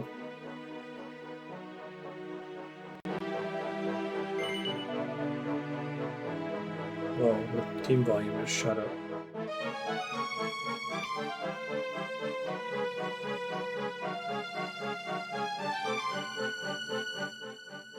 That was weird.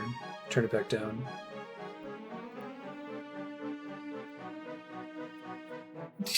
Right, six gun.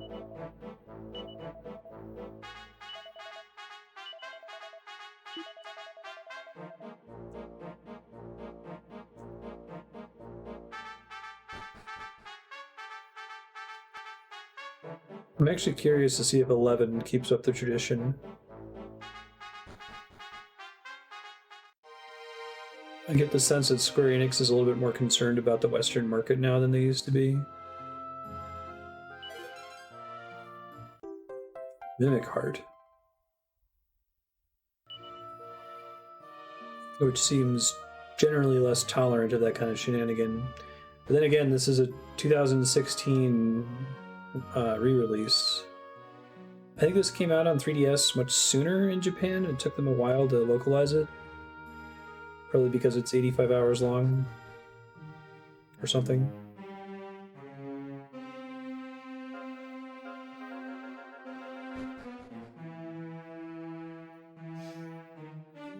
And the Game Maker's Toolkit. Ooh. wonder if these guys drop even more money than the other jewel slimes. Emperor slime. The Game Maker's Toolkit video I linked in Discord like a week or so ago that was talking about how Dragon Quest came to be and how early Western RPGs and D&D impacted JRPGs. Was really interesting. I didn't really appreciate that Dragon Quest was trying to be streamlined, super obtuse Western PC RPGs inspired by D&D, right? You get your rogues and your ultimas, which are, compared to those games, Dragon Quest is extremely streamlined and straightforward and easy to follow and easy to know what to do.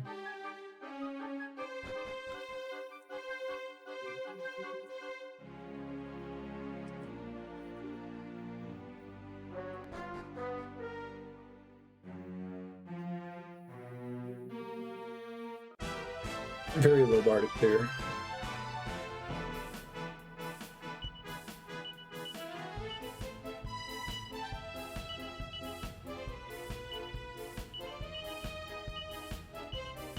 But it's interesting because it's like, that was Dragon Quest's innovation that it offered to the RPG genre was, hey, look, this doesn't need to be so fucking complicated. We can borrow some RPG ideas like experience points and leveling up. We don't have to have the whole creating a character, specifying a build, going in whatever direction you want thing. Wow, the Emperor Slimes give significantly less money than the Jewel Slimes. That's weird. Okay. But anyway, Dragon Quest offers that, and every other RPG is like, fuck yeah, things don't need to be ridiculously obtuse. Let's take that even further, and Dragon Quest is like, whoa, whoa, whoa, whoa. We said we were going to streamline it a little bit. Let's not be hasty. We gotta keep some of these things.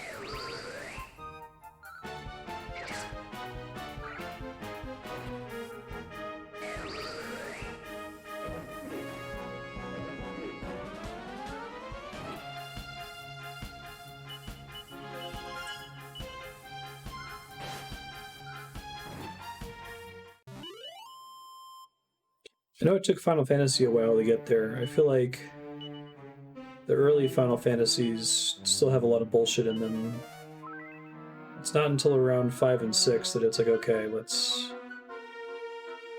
make this easy to play blind and not a hassle to play.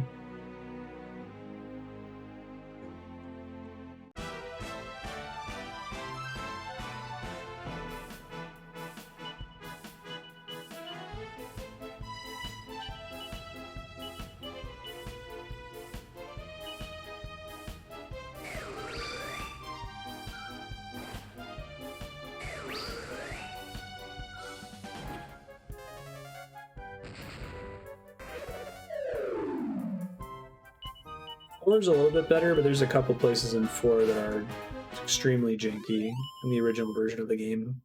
The one that always comes to mind to me is the part where you have to drop the key in the well. Maybe later localizations of that were handled better, but the original SNES release, very likely place that players would get stuck. Also, not long before that is the part where you have to find the Black Chocobo Forest in order to be able to go to the Lodestone Cave or whatever. The people in the town do tell you like you're going to need a Black Chocobo to go there, but there's no reason to suspect that this one unimportant corner of the forest is where the Black Chocobo is.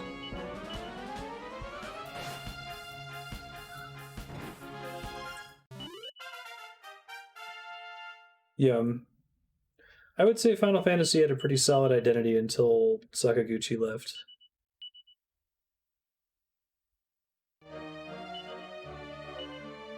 Now I don't know what Final Fantasy is anymore.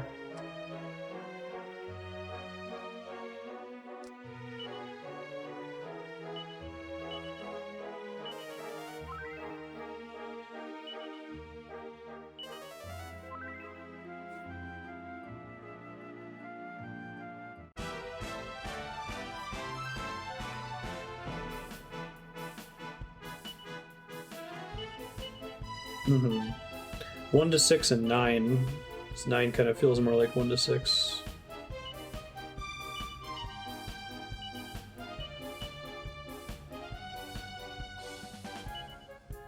They get this crazy idea for, hey, instead of having a job system or having unique characters that progress on their own paths, which is kind of what they alternated between in the older Final Fantasies, let's do this materia thing, which was a novel idea.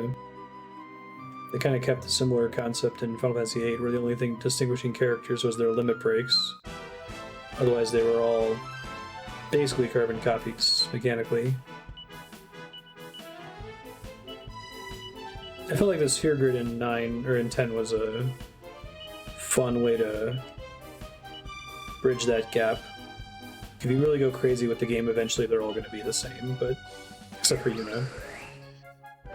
But the way this sphere grid is laid out, they each have their own identities for a really long time.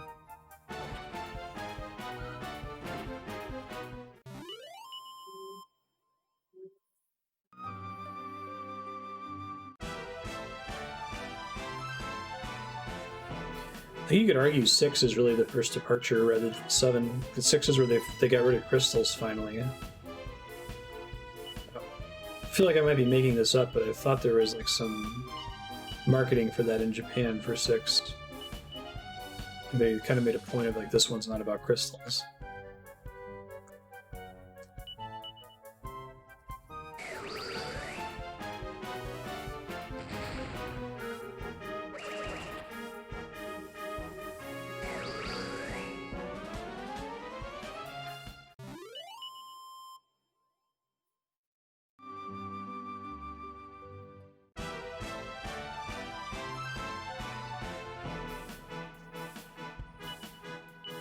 But anyway, in terms of like linearity and like being able to play it blind and it being reasonable, where the game wants you to go next, 4 still had a lot of parts that were really dragging and like made you go back places without being super clear, like going to the Tower of Babel multiple times, going to talk to specific NPCs in specific kingdoms, like you got to go downstairs and talk to Sid in his bed, stuff like that. The kind of thing like a modern game wouldn't even give you the freedom, it would just like force you to go there.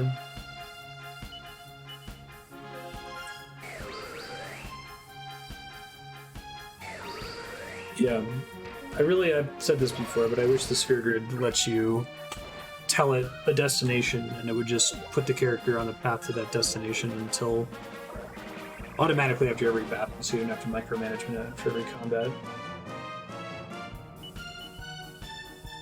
At least move you forward until you got to an intersection, right? Maybe let you choose an intersection.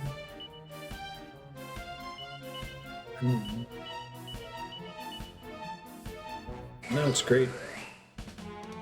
Other than the micromanagement part, which is very solvable, I feel like.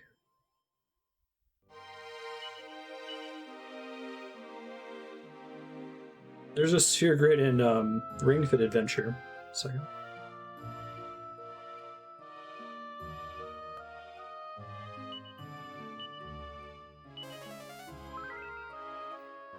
It's super stripped down, but similar kind of radiating skill tree concept. Nice. You gotta get those extra skill slots. Part of the core conceit of Ring Fit Adventure is that you equip exercises as your attacks, and different exercises can have different targeting rules. Like some of them are AoE, some of them are single target. They have different color elements, so like blue enemies are weak against leg attacks, like squats. Yellow enemies are weak against ab attacks, that kind of thing. But you start with so few skill slots in order to equip those exercises that it can be brutal sometimes. It actually kind of bums me out because there's these really cool, difficult exercises that heal you, but it's one of those games like Breath of the Wild where you can freely use consumables in battle. It doesn't consume a turn. So you may as well just make 100 super spinach smoothies and never equip a healing skill. Why would you waste your turn healing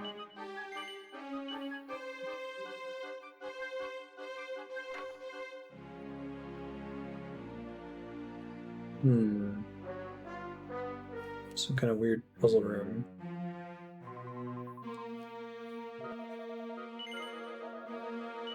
Two eyes to shine through the darkness. Mouth sealed so tight only time will open it. Two ears born from the same heart.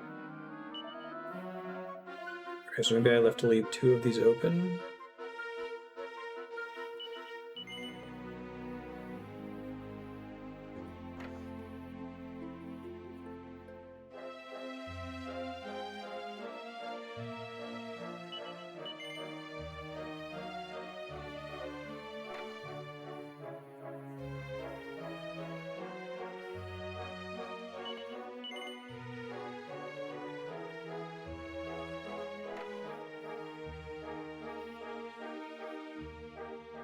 I think a typical blind player is not going to do those things, though, Walter.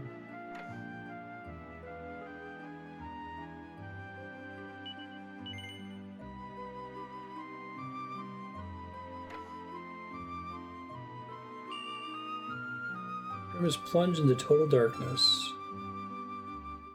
What luck! Some eye stones. Worth it.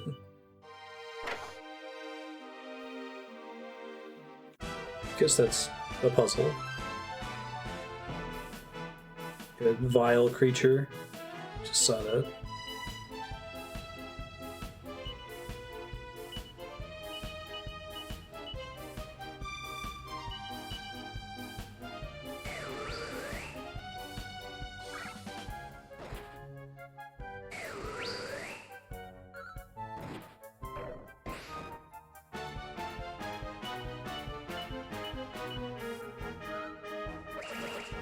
Oh, I missed your thing about subsequent playthroughs. Gotcha. Sure. That's still pretty late in the game, though, right?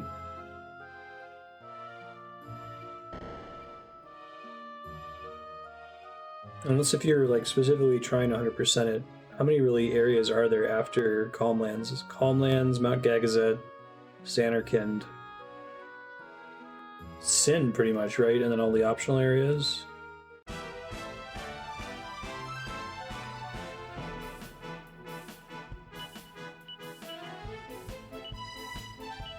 I was super bummed out by the experts who are good in the international version. I thought it was just going to be everyone starts where Kamari starts and you can build the characters however you want, but that is not how it works. Everyone starts where Kamari starts, but everyone has base stats that heavily favor them towards whatever they were in the original game. So if you try to build them wrong, they will be completely ineffective. Sure.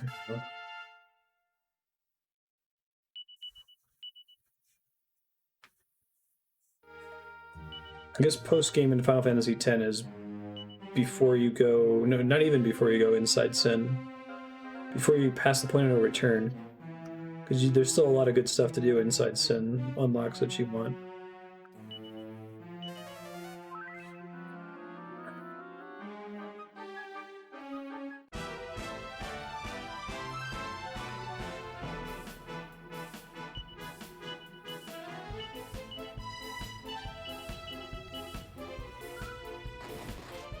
Oh my god, Saeed just crit for 765 damage. Can I, like, get him in my permanent party? This must be why they don't let you visit anywhere, so you can't use him to grind.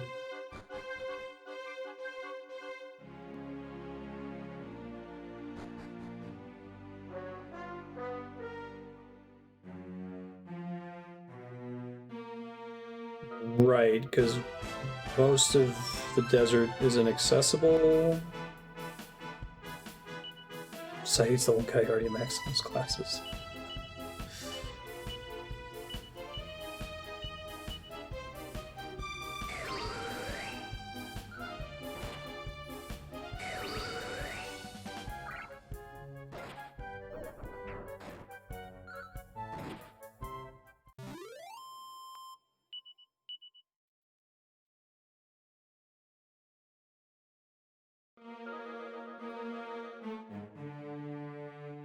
Go!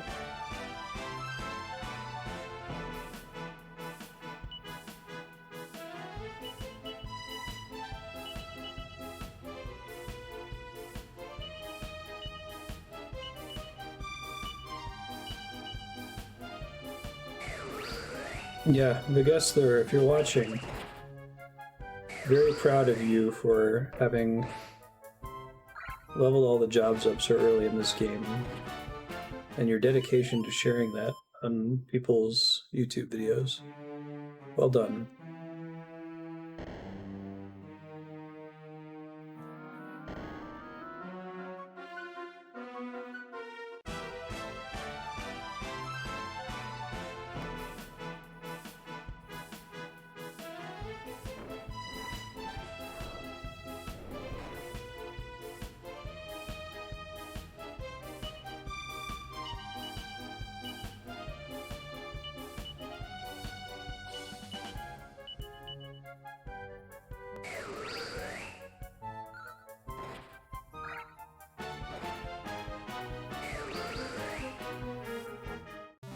Gotta cast Squelch here.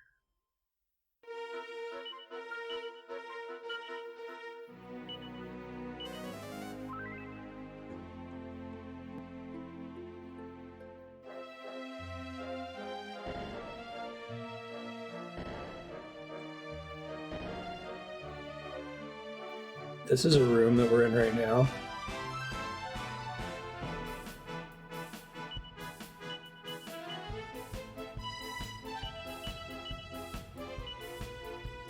If I can just get multi-heal from Maribel, it would be wonderful.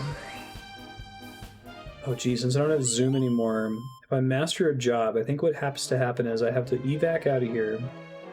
I have to walk back to the temple. I can't Zoom to Pilchard Bay anymore, so I have to walk from the Shrine of Mysteries all the way back to Pilchard Bay, find the ship, board the ship, find the helmsman, talk to the helmsman, tell him to go to All Trades Abbey, talk to the guy to get off the ship, go to All Trades Abbey, change my jobs, and then do all those things in reverse order to get back to where I was in the dungeon.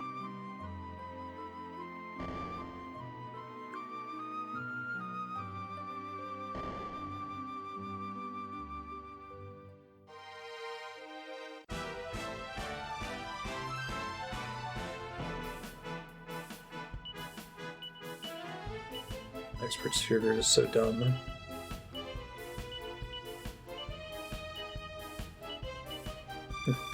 By expert, we mean, do you know how these characters are supposed to be built in the base game? Do that again.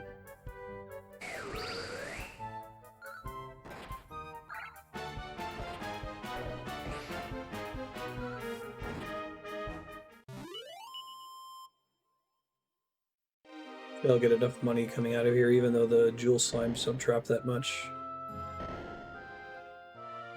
Or the Emperor slimes. The jewel slimes drop like 9,000 gold or something ridiculous. There you go. What percentage of the entries on the Path of Exile sphere grid would you say are just stat increases?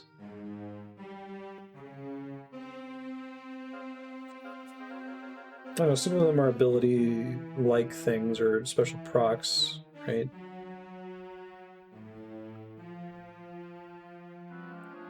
Statue of a terrifying monster's face blocks the way.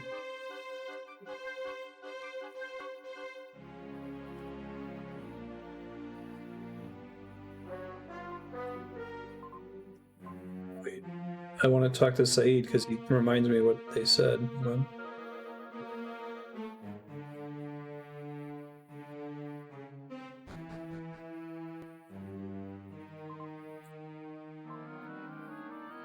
Oh my god, will he not talk to me in this room? Ugh. I assume this is going to be one of the puzzles like the earlier one.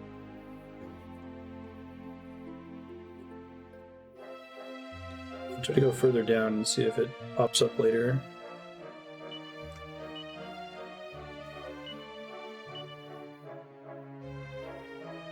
Oh, here we go. It knows to search high and very low indeed for secrets. Just going to show me the one? What about the other ones?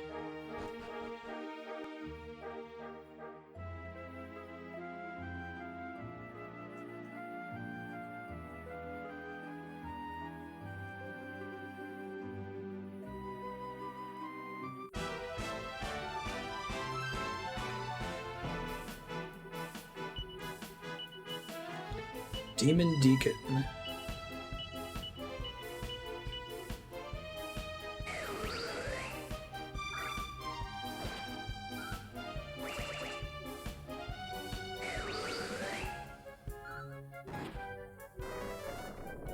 Swoosh, huh? Ouch.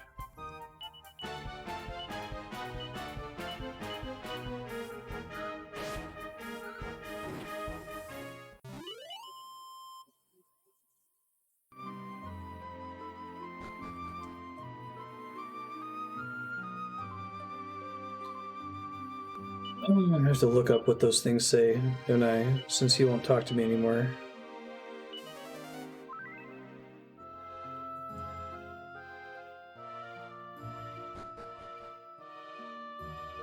Let me look up the one that I already know. Hold on. A nose to search high and very low indeed for secrets.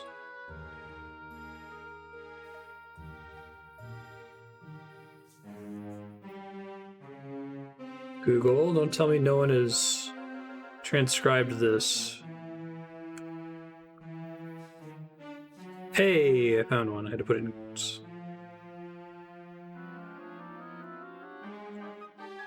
Nose. A mouth sealed so tight that only time will open it. 2 ears born from the same heart.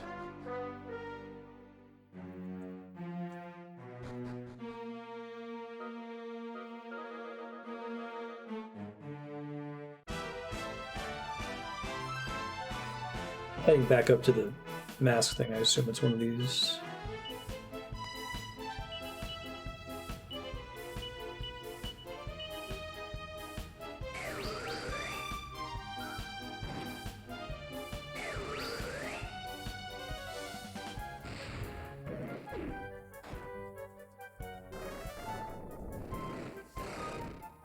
Saeed is assessing the situation now.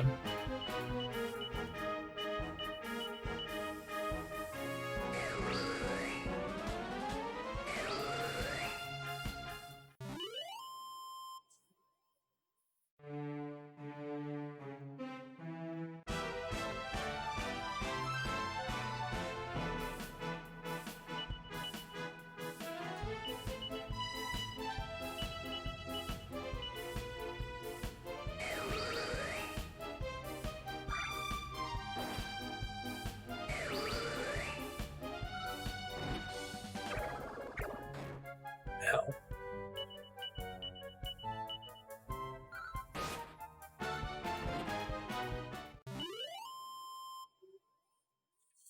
It's still prohibitively difficult to respec in Path of Exile, right?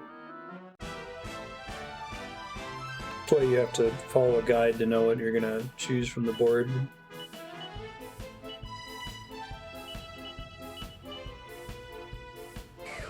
Deciding on your build early in Diablo 2 the worst. Although I think Diablo 2 they actually patched in a way to respec finally.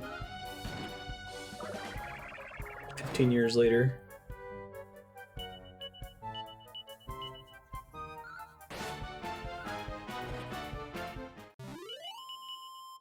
Uh-oh.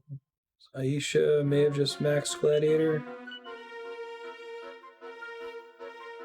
No, she's got one to go, thank God. She has a good AoE now, which is very expensive.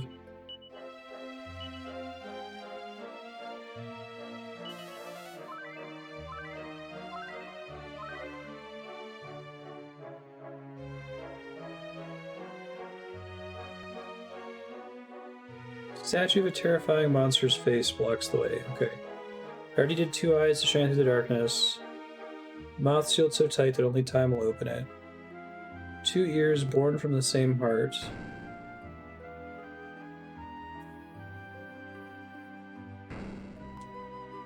Was that a Earthbound puzzle while I was reading it?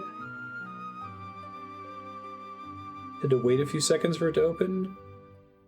I like puzzles like that, but there's been nothing like that in Dragon Quest so far. Not in Dragon Quest 7 anyway.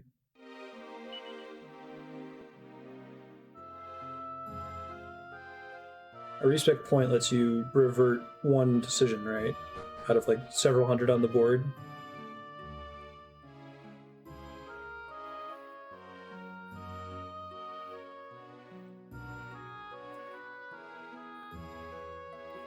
Time will open it. Oh, okay.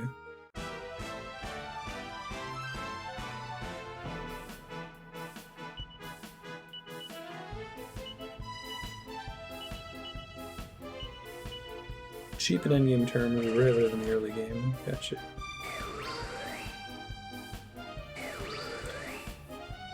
I really feel like Path of Exile could be up my alley one day, but I really need them to help my appraisal problem. And maybe finally just give in and add an auction house. I know that they're like philosophically opposed to it because of what a shit show Diablo 3 was on launch, but it sounds like they basically just have a really shitty auction house right now.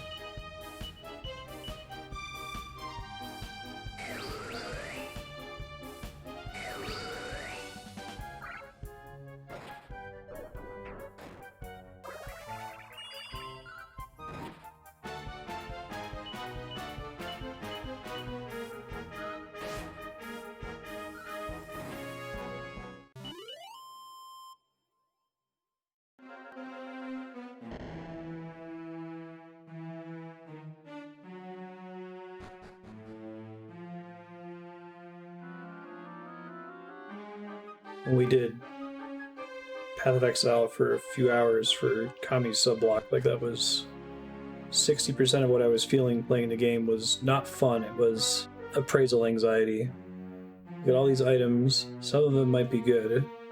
I know that none of them will matter until I get to the end game max level anyway, but just not being able to know what was useful was super frustrating. No stone. Okay, because we had to go south. It's not great. It's been not great for so long. There's nothing left to debate about it. The same arguments pop up over and over. I assume the devs are just like, sorry, we've just made a philosophical decision and we're not gonna give any ground on it.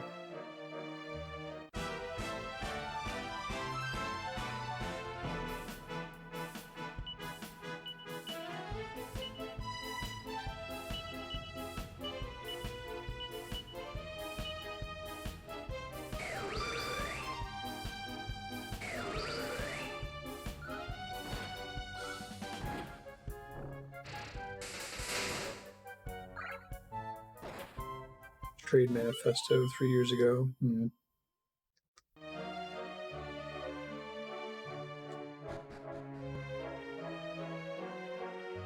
Well, you know my thought.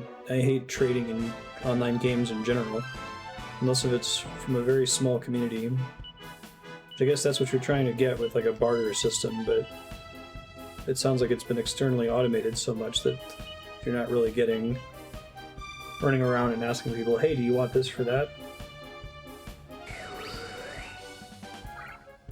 Diablo 3 solution now where everything is soulbound, but if you get a drop while someone's in the same instance with you playing, you can trade it with them for a couple hours. I think is my favorite. I think that's the way to go. Salt and Sanctuary, choose the weapon you want, go that direction, sure.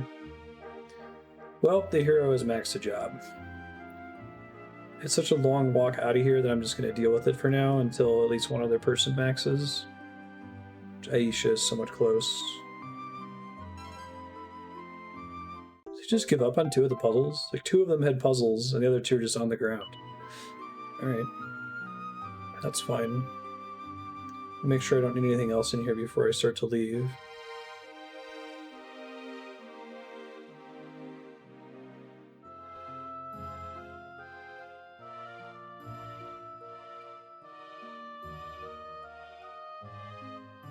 Leave the hidden pyramid and go back to the world map. Can I cast evac? Hooray! The new league is nice for self-found play. That sounds cool. And the way it works right now, anything that appears in a league is likely to stick around permanently, maybe?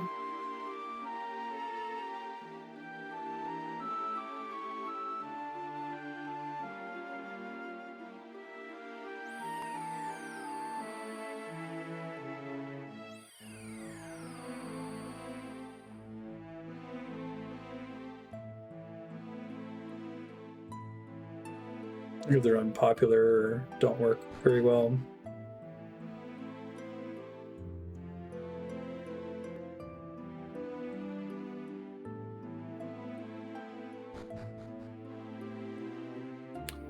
Sticks around, but at reduced availability. Gotcha.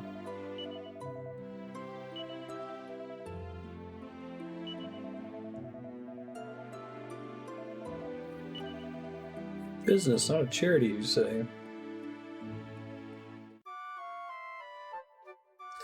I wonder if there's a typo in the Jewel Slimes in Emberdale that they're supposed to drop 900 coins and they actually drop 9,000 coins. Because the Emperor Slimes drop like 1,200, and they're more difficult versions of the same enemy. It shows up everywhere. It shows up in 10% of maps. Okay, gotcha.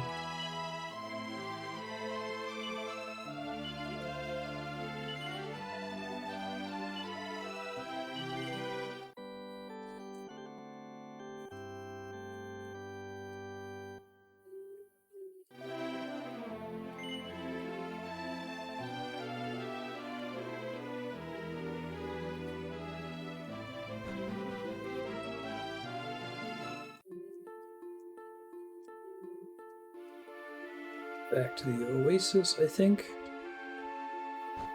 Here, old man, this is what he looks like. Those jewels. Spirit of the Land's face, these are part of it. This is how it's to be depicted. Turn to the likeness and find all the parts. Oh fuck, did I forget to do something?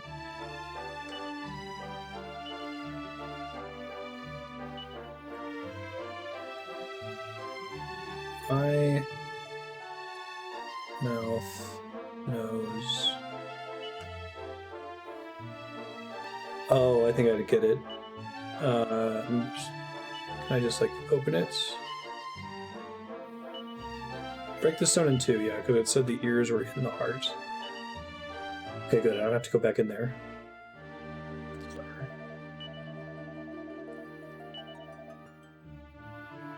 Give them to me at once.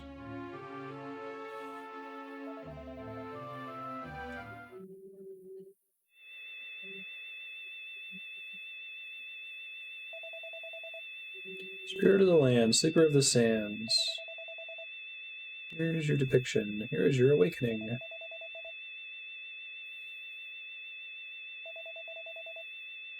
This crazy camera angle.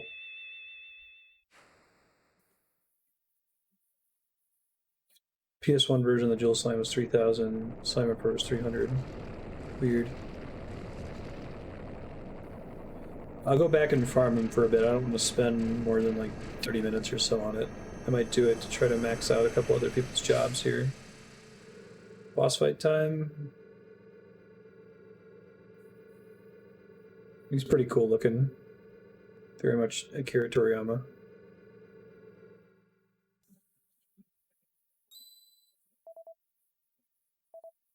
Oh, for sure, Spiky. Yeah.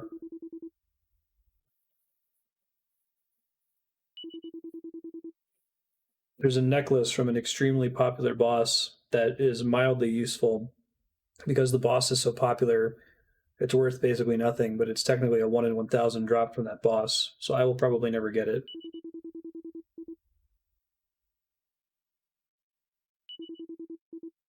Grant any wish you choose. What is it you desire? What would you have me do? Speak. The hero tells the Earth Spirit about everything that's happened.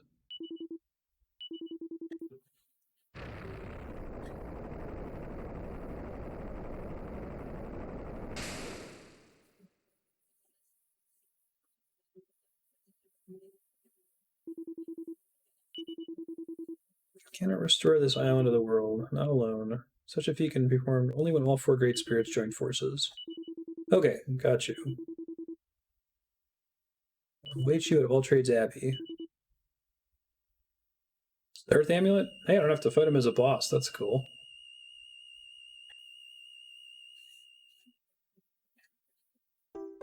Hopefully it's OP like the Fire Amulet.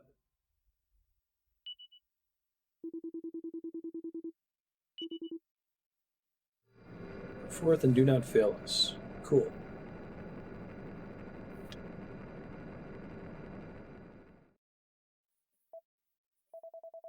What kind of spirit doesn't even test your strength? Especially with a cool, unique model, right?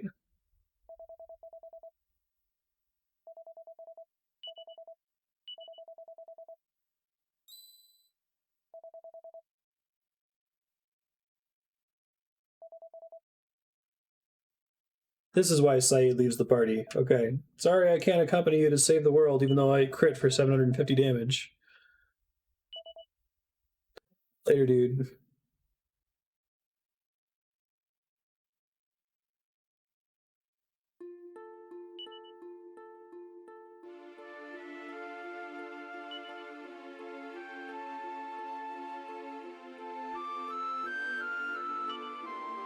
Earth Amulet. Defense up, that makes sense.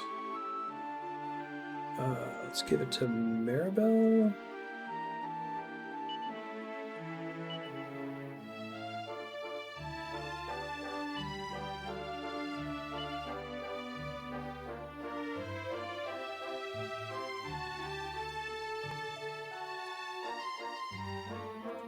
It's a hothead. Yep, that looks just like him. Good job, game. The big issue with RuneScape, in my opinion, is that most of the game, because the game is basically a single-player MMO, virtually everything is reasonable to get for a self-found player, but they have a problem where there is no soul-bound gear at all. Like, your entire bank is completely liquid. At any time, you can take all of the stuff that you've earned and sell it back whenever you want and buy other things. Which, soul bonding, I feel like, I know WoW did it really early, but I feel like it's even earlier than WoW. You couldn't just use gear for as long as you wanted and sell it back whenever you wanted without any fee. Path of Exile, everything's liquid too. The liquidity is a problem because items never leave the economy. There's no sink for them. Sometimes they try to like add items that degrade over time with use, and that's a reason to sink them, but generally it doesn't really happen. So the way they control the supply of items is they are now designing bosses where they're meant to be fought with other players, but instead of loot rolling for each individual player, they only roll the loot once for the whole group, and then whoever is randomly assigned from the group that killed it, one random person gets that item. Which is fine as far as controlling its price on the market, but if you're trying to play self-found, it means that like there are certain bosses that you would have to fight for thousands of hours in order to get those drops to one drop and two actually land in your inventory. And that sucks. It's one of those, like, I get why you're doing this, you're trying to help the economy. If you tried to design it for Iron Man trade-restricted characters, people would complain that you're kowtowing to a limited game mode.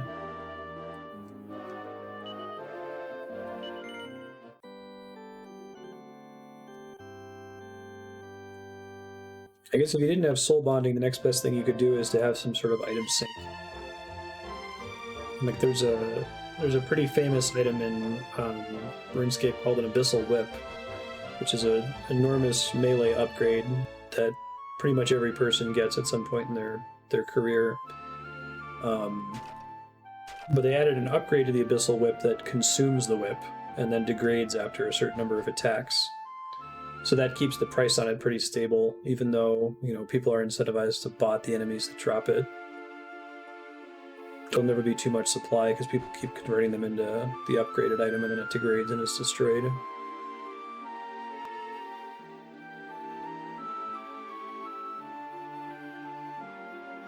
The worst drops are only like 1 to 5% drop, but getting to fight the boss at all requires investment. Sure. And the economy resets itself, yeah. I guess that... The liquidity thing is less of an issue, I guess, if the economy is resetting itself like that. And that's an issue, the Ubers in Diablo 3, and they may have changed them now, but they dropped an amulet that's really good, but if the amulet didn't roll like 3 specific stats, it was basically garbage as soon as you got it. So you'd always get the amulet and that would be cool, but you had to get like an amulet that rolled the things you needed on it. And you had to spend all this time and investment being able to even fight the Ubers in the first place to get it. It often just wasn't worth it for a typical player to fish for an amulet that rolled all the stats he needed.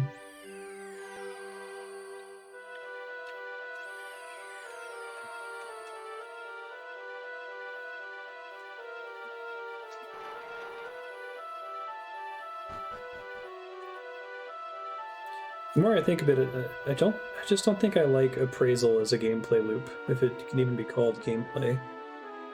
And it's so super weird that it's like tied so intricately into the way an action RPG like Path of Exile works. Or vanilla Diablo 3 for that matter. It's like it seems like the opposite of running around and blowing up monsters and causing viscera to fly everywhere, like pausing to put on your green accountant's visor and figure out whether this item is any good or not.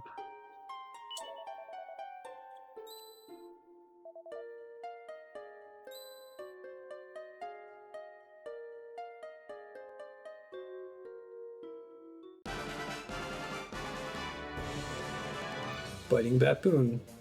This phase of the game has a lot of little mini-bosses.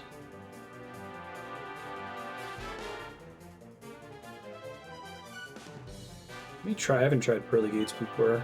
It does any damage. Costs 20 MP. Watch it do 70 damage. It'll do less than Thin Air, I'm guessing.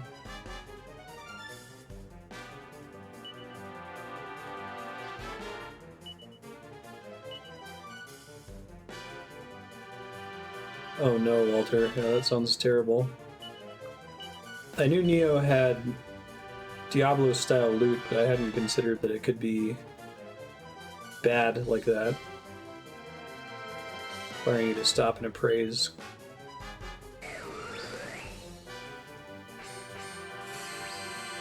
Okay, it at least did 148 damage. It's still not great, given the work involved and the MP cost.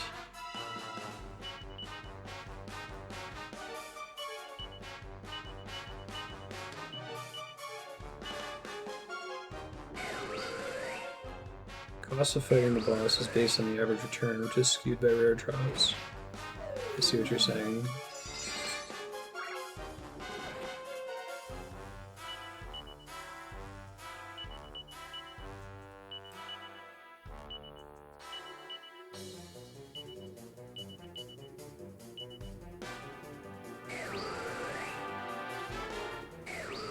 Right.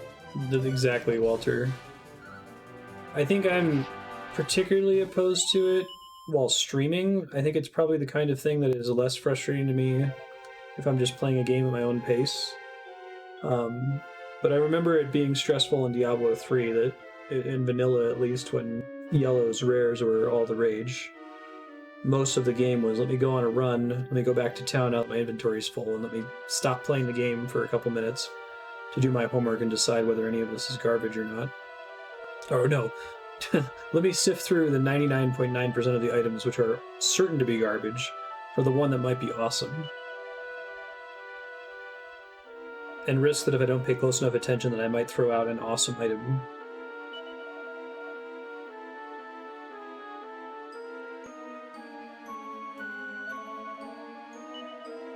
To talk to these randos on the top to fight that mini-boss, which is probably required for progress later, I would guess. Knowing Dragon Quest.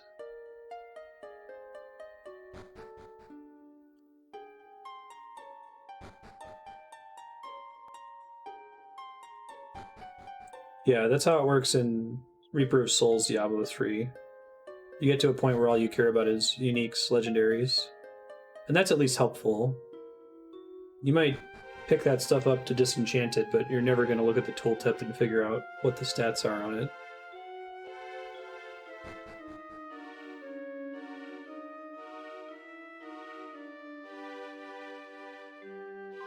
These currency drops to craft them or buy them from someone else to craft.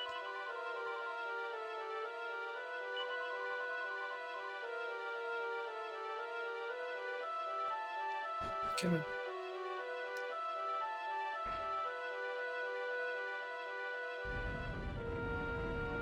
I don't want to get too deep in here because I think... Oh, shit. You know, the protagonist is at max job level and I don't want to be in that state for very long.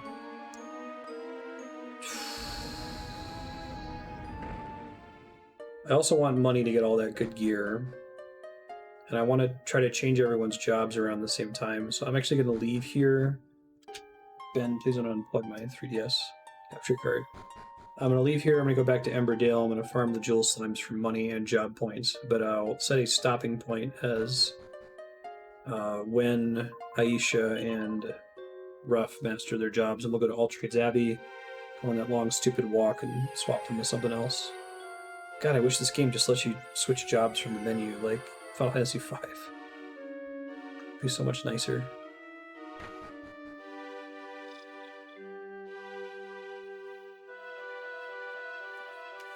You're very cute, Ben, even though you're trying to unplug my 3DS.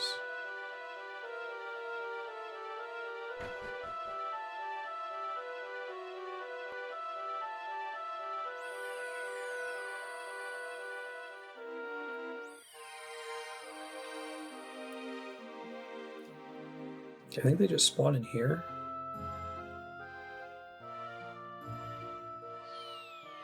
Whoops, didn't mean to drop into the lava.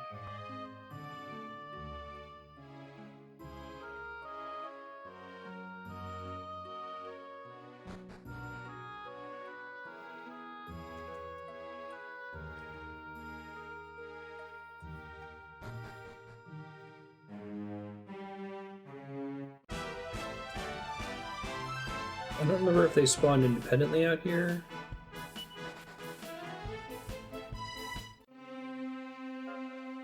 They only spawned with other enemies.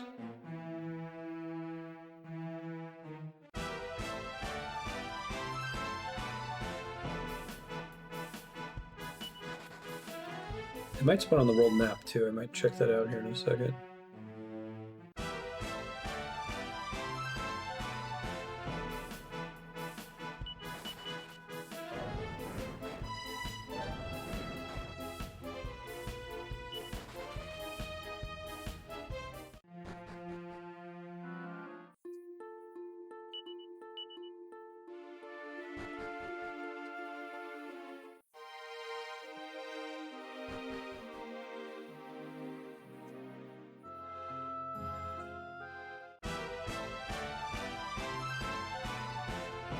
I haven't seen any yet. They weren't particularly rare before.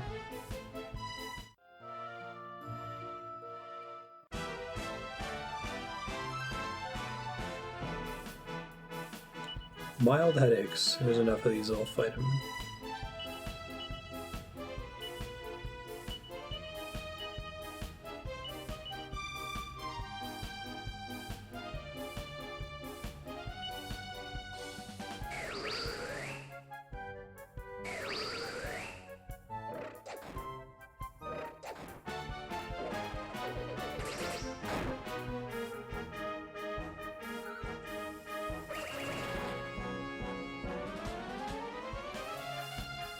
Sizzle.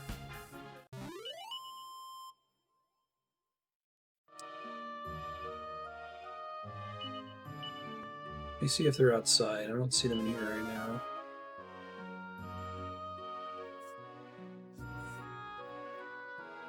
Hi, Ben. Are you little?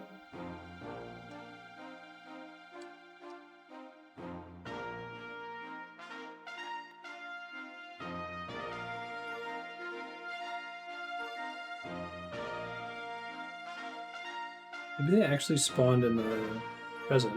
I fought tons of them. They were super easy to encounter, I felt like.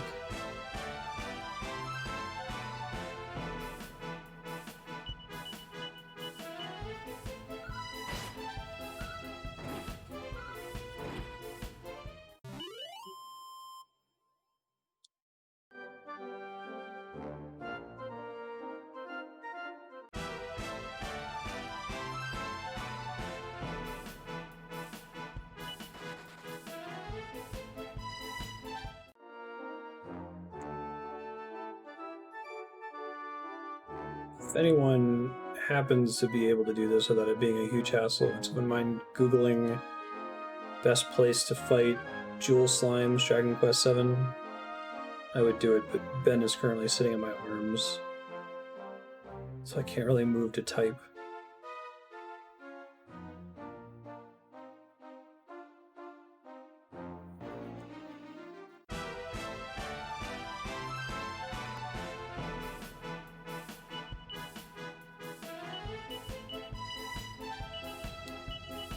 I've thought a billion of them recently.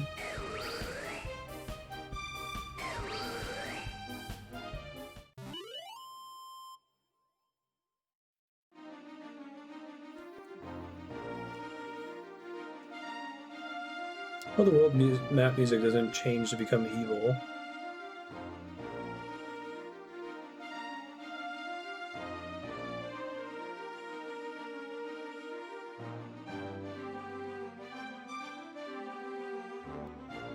They don't appear to be spawning on the world map, even if they used to.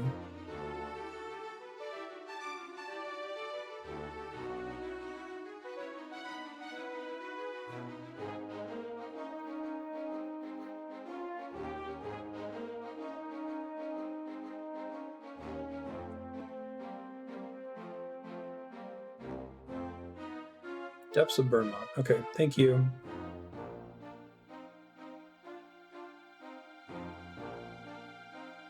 So I was right to come back here at least.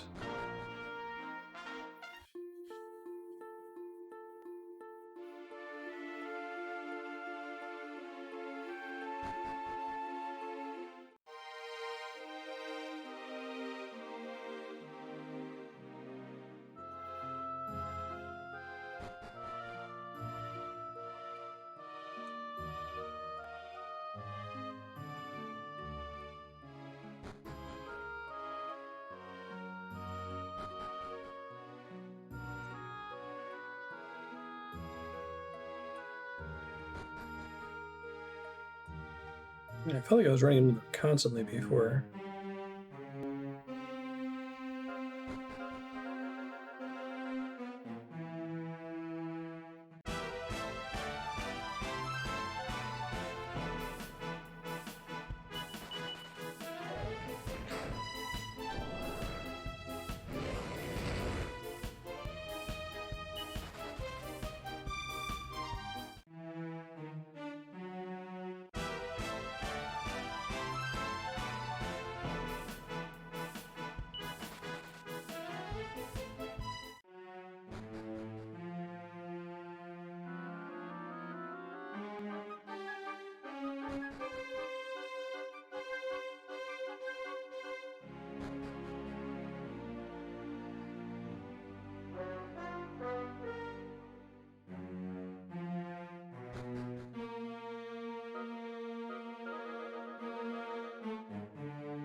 Come on, Jill Slimes, you can spawn whenever.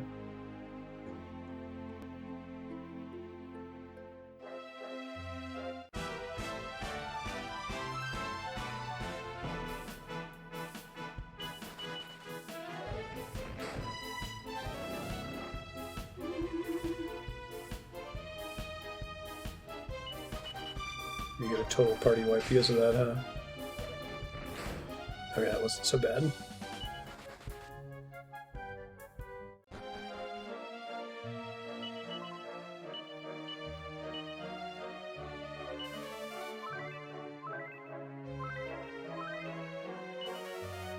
God damn it.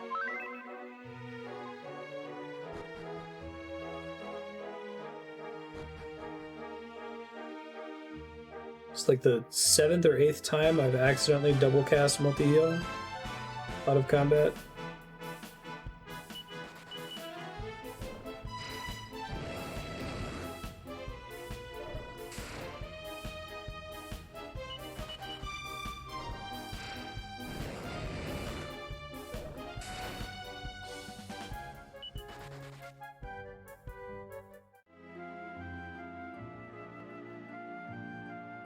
There's one.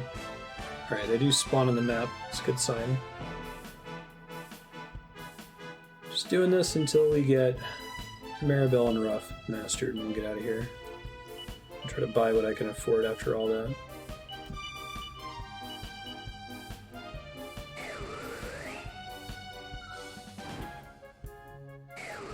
They're all immune to thin air. That's unfortunate.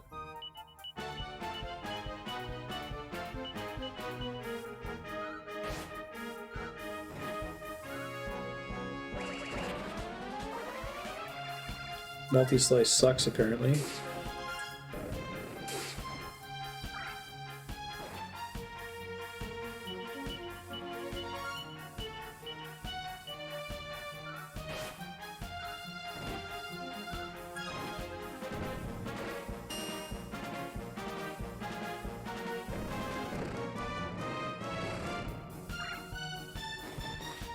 Nice crit from Maribel for comparable damage to a normal hit from the hero.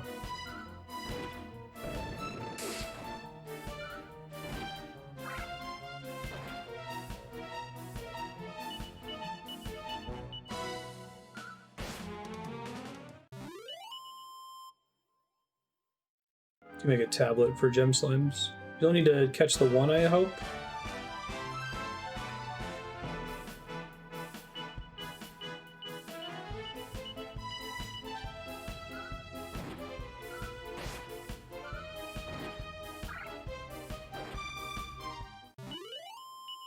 Oh, I guess it is 3,000 each. Ooh, life ring. Is a random drop? What was that? Stores HP with every step. Can I get that but for MP, please?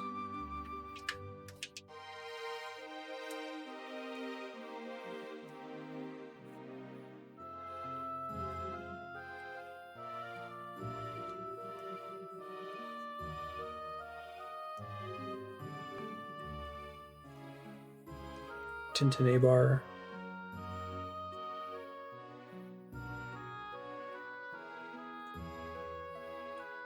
Despawn, please. Thank you.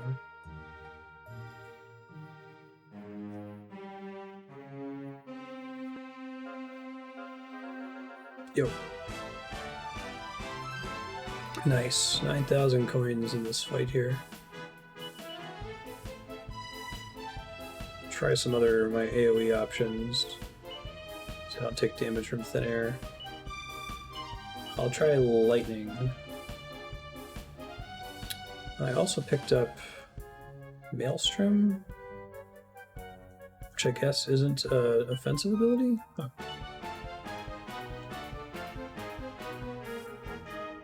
So I thought it was called Maelstrom. Is it a spell? Oh. Let's try it, why not?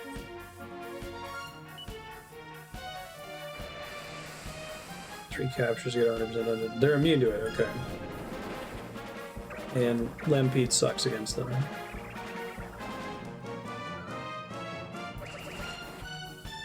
Multi-slice is also kind of bad. Got it.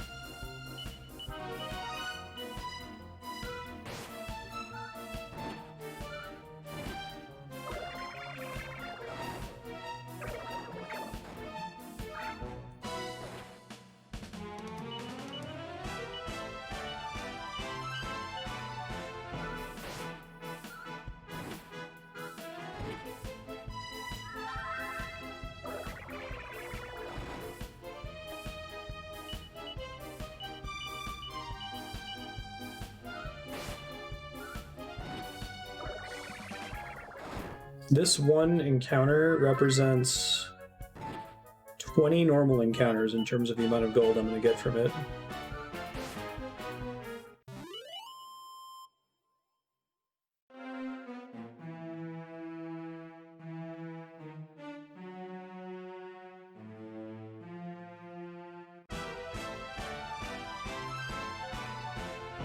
Fortunately, I can easily evac out of here as soon as I get those job levels, which I will not be able to do in the Wind Dungeon.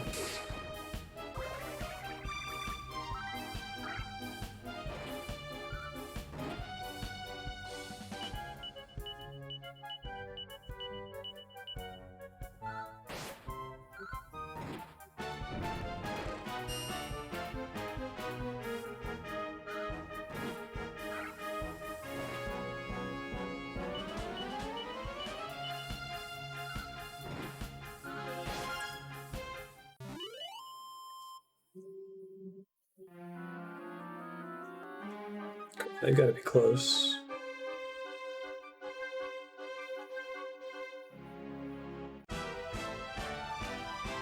The decision not to show you in the menu how many battles you have to level up your job is very interesting. You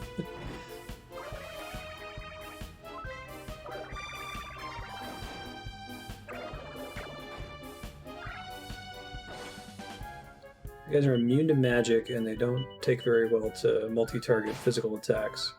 You'd probably do okay with Falcon Slash. I think the hero just got an instant death attack at an enemy that only had like 20 hit points left. Because they're a group, I can't pick which one of them I want to attack anyway. Try Falcon Slash.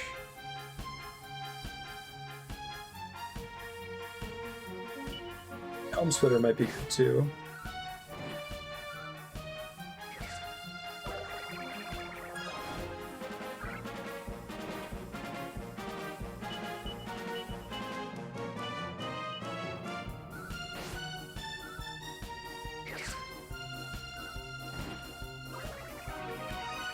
Only I may do that.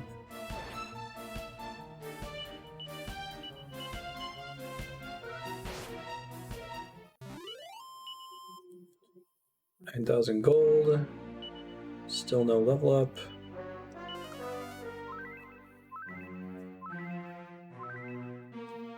Yeah. I don't think it's impossible, or I don't think that it is possible at all to know how many job points you need for a job to level up in this game, even talking to the NPC at the church, or talking to the NPC in All Trades Abbey. You might be able to go to All Trades Abbey, but it's the same basic idea that you have to leave the past, go to the present, zoom to All Trades Abbey, or in my case, get on the special endgame boat, talk to the priest, go through 12 dialogue boxes.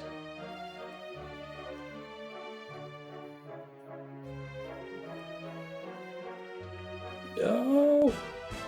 Maybe I'll luck out and one will be in the battle anyway. Nope.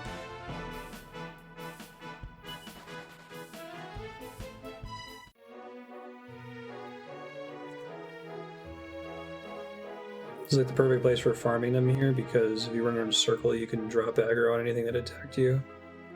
And if they chase you for long enough, they just despawn.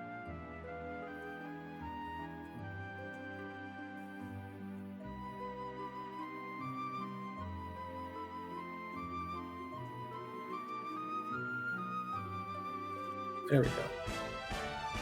Give me 3. Oh, no, it's fine.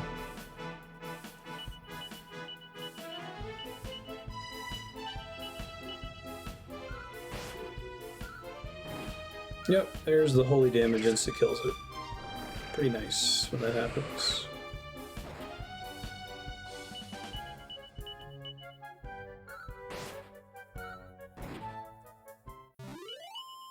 Hoping to walk out of here with enough gold to at least fully kit out the hero in armor. He won't have Kazing anymore when I switch him off of Mastered Paladin. I think I've done enough to unlock the hero class for the hero. Have to see. Yo, dog. First turn flee. Come on, damn it.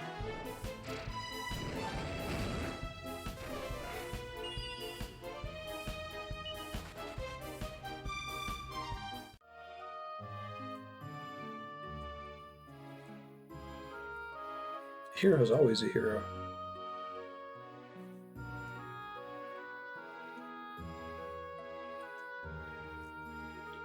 Perfect.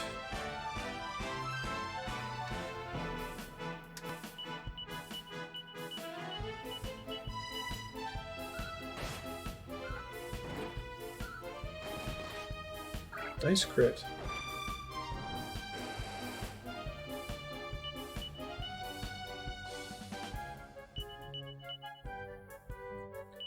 Not Lampede, you dummy.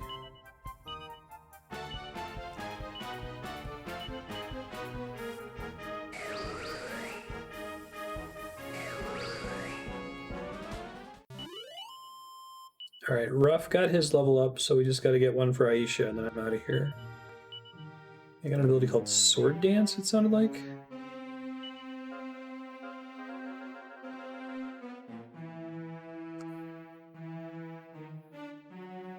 No, maybe it was Coral Grief, which is a fun ability name.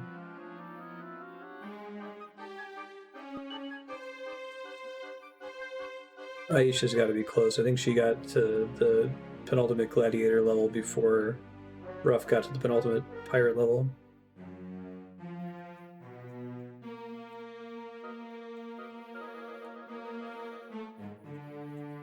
So, 3 gem slimes. Nope. Didn't get it. Ruff, what did you just get?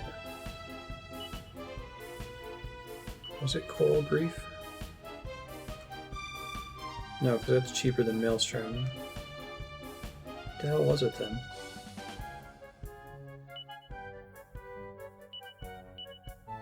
Oh, it was Sword Dance.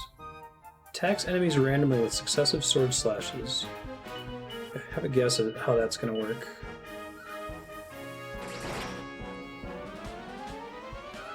Potentially hits a bunch of times. Okay.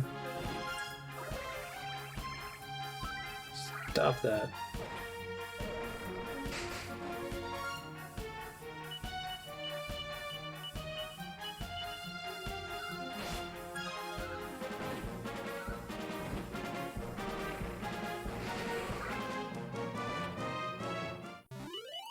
Squelch that real quick.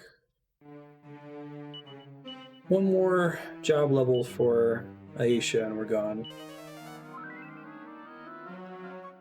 I don't think that Maribel is going to finish Heal Slime. She's got a long time to go. I think the last Heal Slime level is like 70 battles or something stupid. They were really mean about the monster jobs. Like, oh, you want to be a completionist? You want to level up all the monster jobs? We're gonna make you regret it.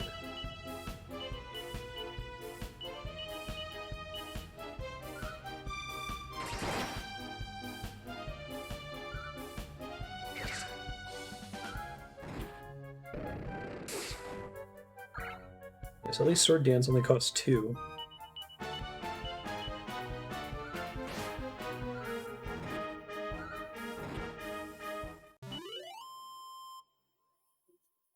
Still not enough, apparently. Give me another triple gem slime battle. I need those 9,000 coins. 9,000 zenny.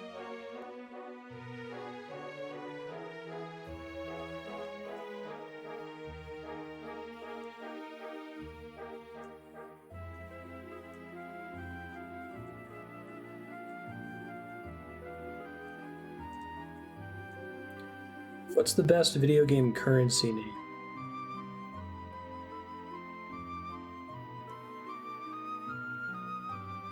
Why is it money from Kingdom Hearts? No.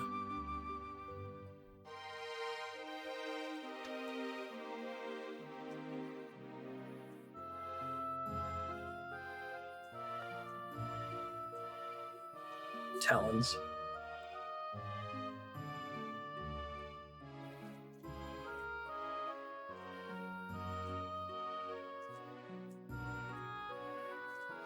That made me think of Secret of Evermore's alchemy system for combat. Like all those spells that you could cast required specific alchemy ingredients that you found around the game world. I do like caps, that's pretty flavorful, yeah.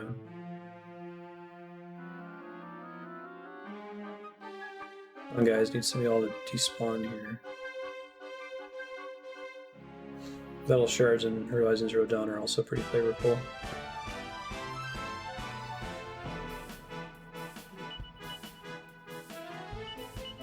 It's fun when the currency has some use in the game outside of just being currency.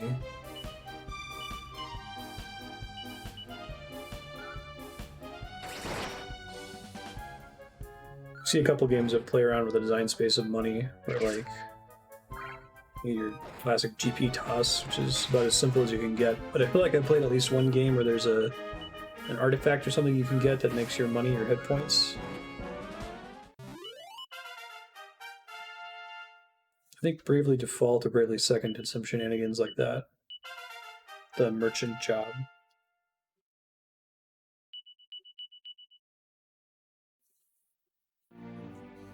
There you go, Path of Exile's currency system.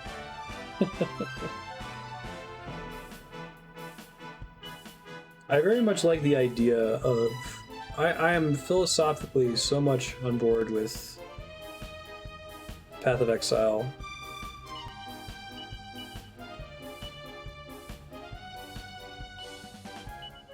I just hate the appraisal element. It just seems like it's such a hassle to play. Makes me sad.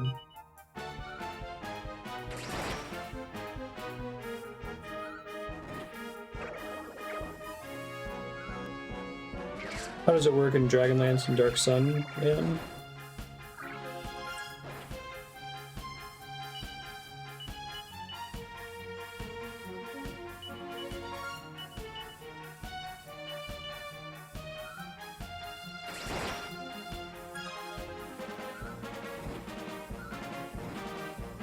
The economy in Dungeons and Dragons seems absurd to me, where like any typical second level adventurer is like basically a billionaire compared to your average peasant. How do these economies even exist to support these adventurers and their demands?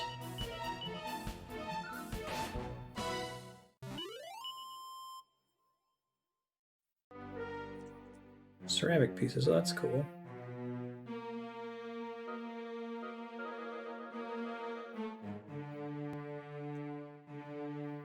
I know a bit about Dark Sun, but I've never done a campaign there.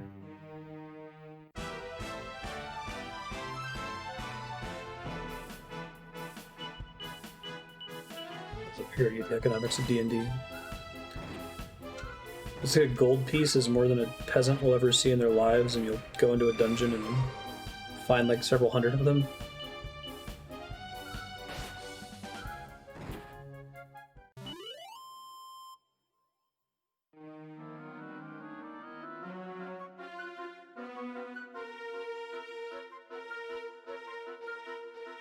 Aisha's been like a couple battles away from getting this stupid last job level for like 10 battles now.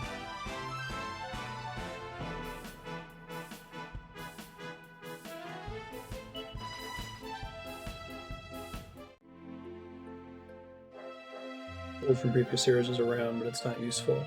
Interesting.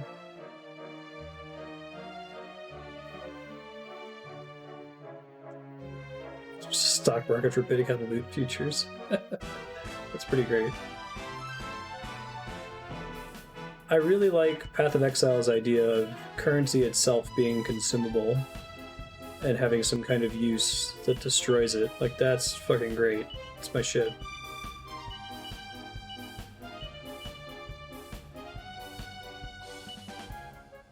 And that every participant in the economy wants a large number of these things all the time.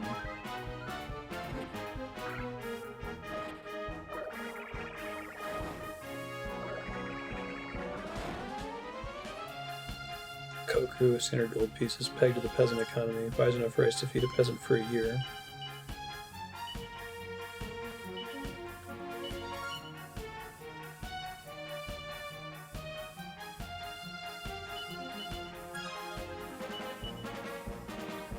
I think it depends on the edition.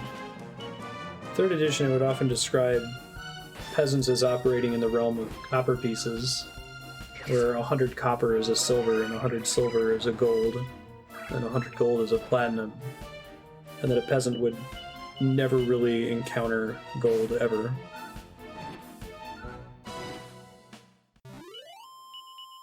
Hey, I think we just got the level up, unless if that was Maribel and I scrolled through it too fast. Fuck, it was Maribel.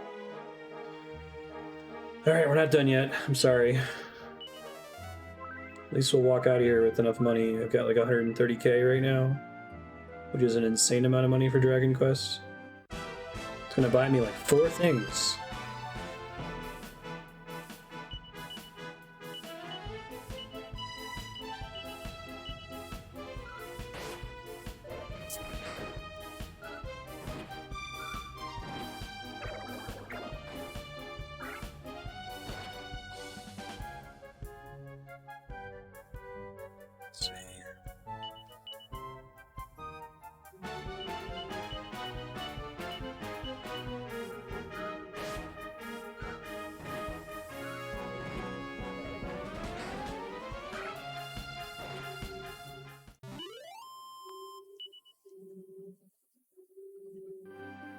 Factor of 10?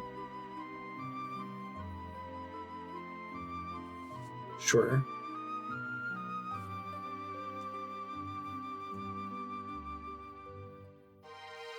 No, just because of the construction and simplicity of an axe or spear versus a longsword.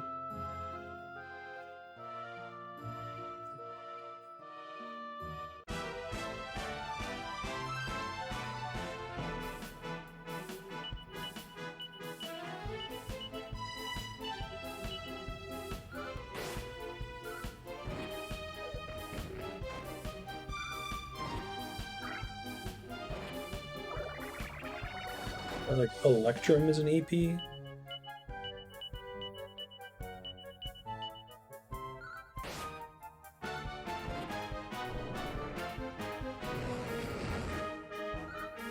Yeah, I thought it was a craftsmanship thing.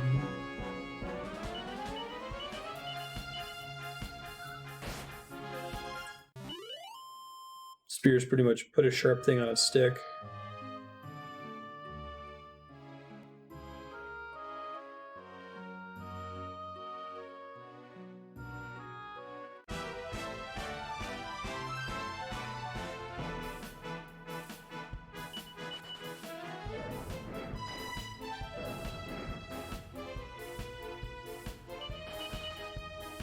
Do peasants own their cows, though?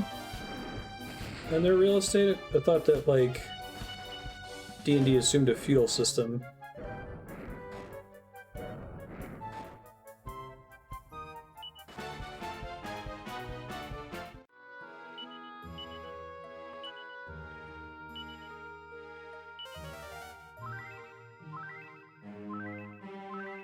Start mashing the cancel button instead of the confirm button in order to clear out the multi-heal text. Imagine if Final Fantasy did that. If you like cast Cure from the menu and selected all the party members, but it scrolled text telling you exactly how much it healed for everybody.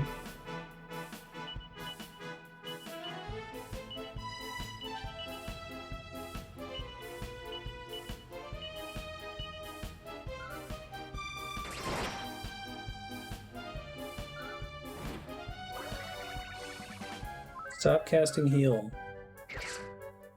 Against the law.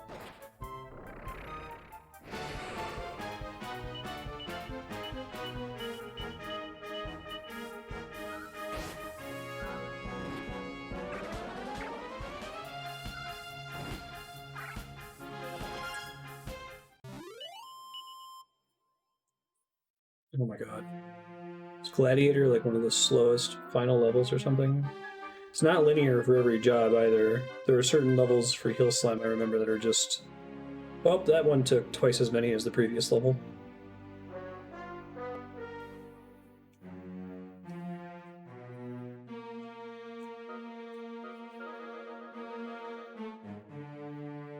Even after this is done, I'm not going to be able to buy everything either.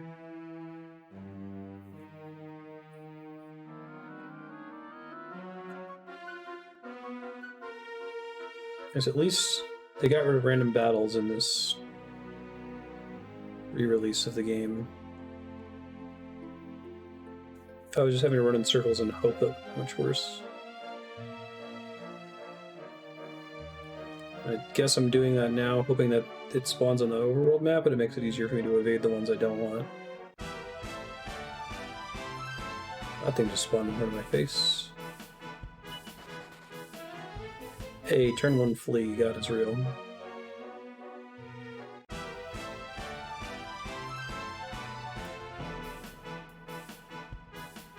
Dragon Quest makes you want now to use consumables. Just because of the amount of scrolling text required to move them into people's inventory. I know, right? Just to get magic waters into people's inventories for boss fights, to give them ethers effectively, it's like a 45-second time investment to get it out of your bag and into their bags.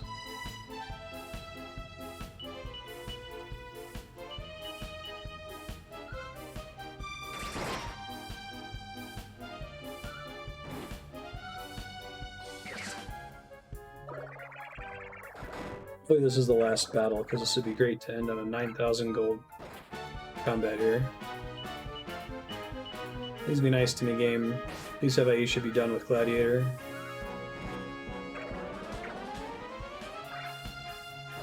I saw something on Reddit today about Ghost of Tsushima. What kind of game is it?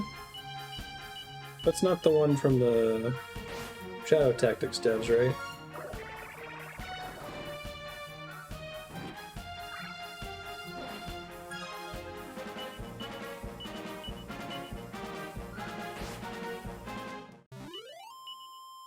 God, that wasn't it. Please, I just want to leave. It's like a 10-minute detour for me to go to All Trades Abbey and change locations. I can't go now and then have to go back again when Aisha levels up. Sucker Punch at Infamous. Open world game set in Japan. It's cool.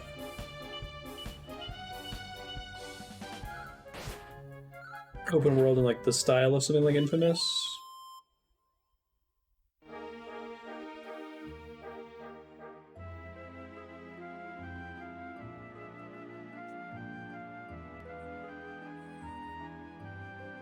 Juke?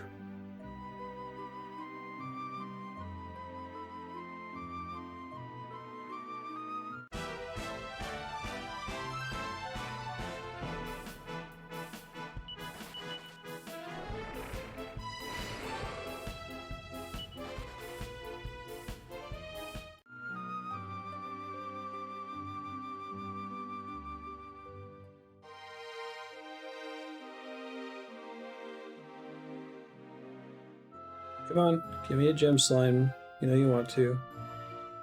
That's Don Quixote.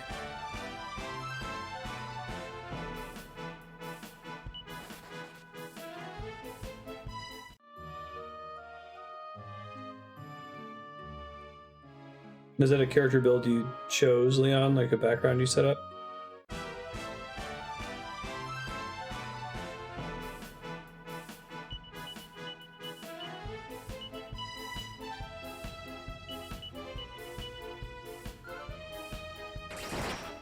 I see.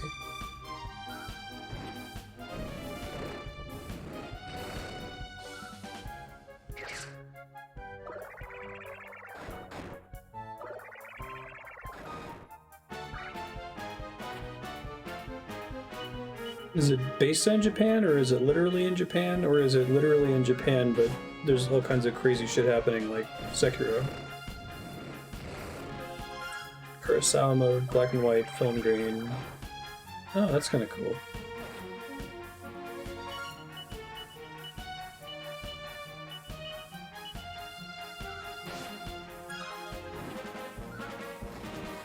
Nice crit. I needed it too. Come on, please be the final battle. This would be great. 6,000 coins, we get out of here. God.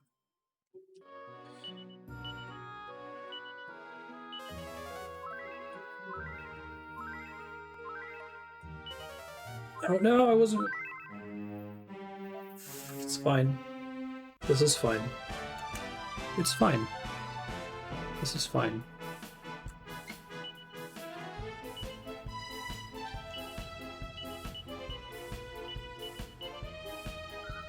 Gladiator.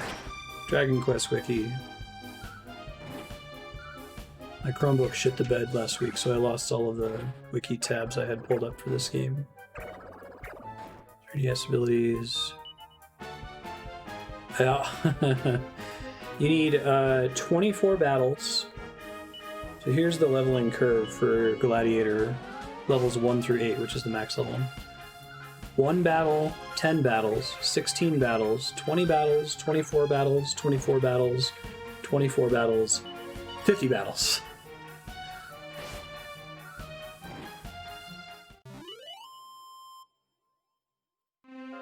More realistic than Sekiro. There's some ahistoricity.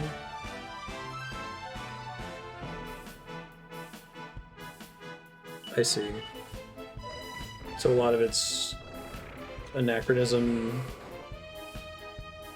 Let's disco dance Hammurabi.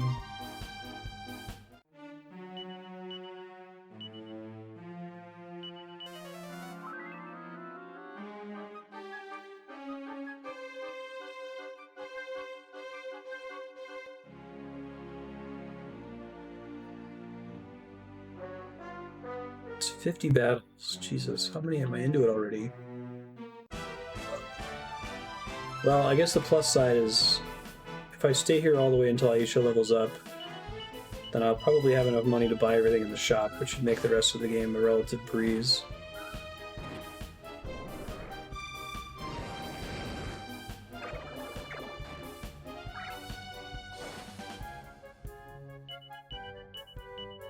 It's a game of the samurai film interpretation of Japanese history. That's a pretty fun concept.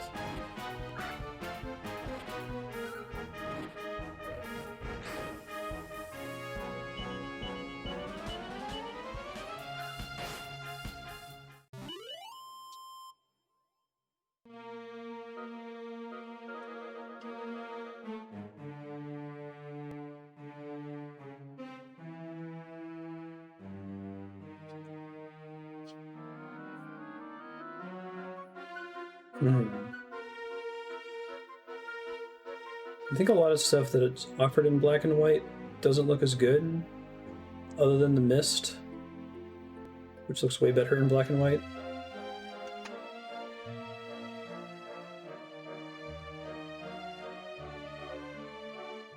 Oh, I thought I juked him.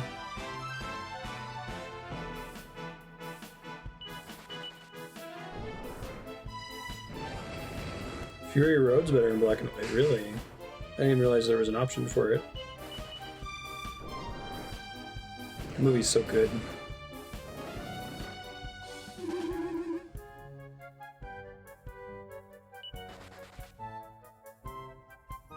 It was almost really bad.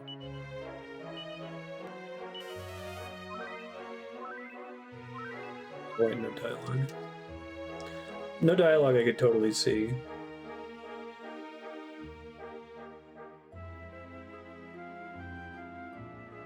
Movie like basically have no script. It just had an elaborate, highly detailed storyboard that Miller had put together over like decades. It's like he had an idea in his head of what he wanted Mad Max to be for decades, and it wasn't really until Fury Road that it was fully realized. I enjoy Road Warrior, but it seems pointless to go back and watch Road Warrior now that Fury Road's a thing. It's like, oh, Fury Road is just strictly better.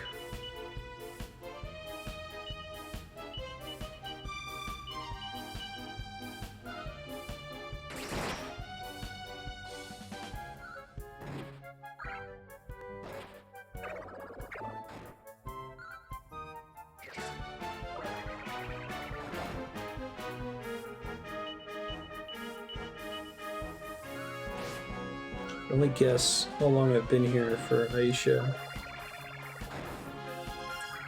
I really don't want to go insanely late tomorrow to finish this, so I don't want to sit here and grind forever if it's not necessary. Which is where I wish I could just, you know, even if I can't change their jobs from anywhere, if I could at least look and see how many battles they have to go, that would be nice.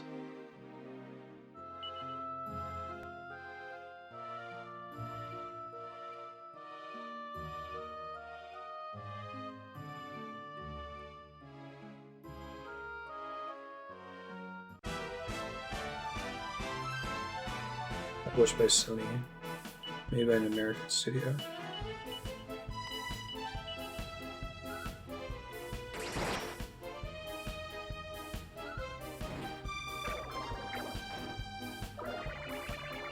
The main thing I have to not think about here is all of the wasted job points that could have been going on the Hero and Ruff if I had simply bailed once the Hero and Ruff leveled up, knowing that Aisha needed several dozen more battles than them. In this completely hidden job points mechanic. Actually, I guess at this rate, it's possible Maribel will max out too, and then she'll have multi-heal, which would be good, because she's my worst DPS, and she was excluded from the party for like 20 hours. So it would be nice if I could have her use her ample MP supply to heal, since she can't contribute to damage very much right now anyway. What is she at? She's one to go. Alright, well I guess if either of them max, I'll leave. Let me double check the battle count for Heal Slime though.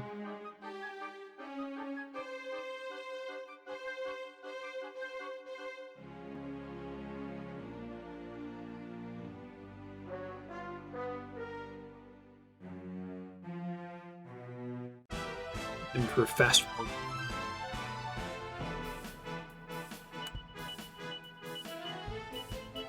Hill Slime, Vocation. Dragon Quest VII, abilities.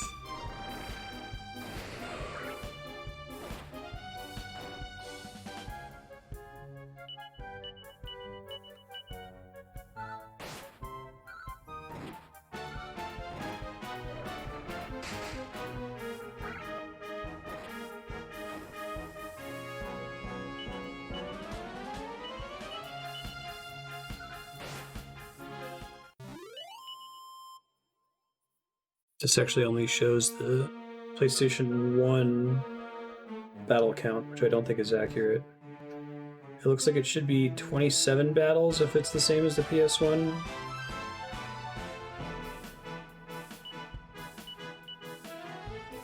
Which isn't super bad.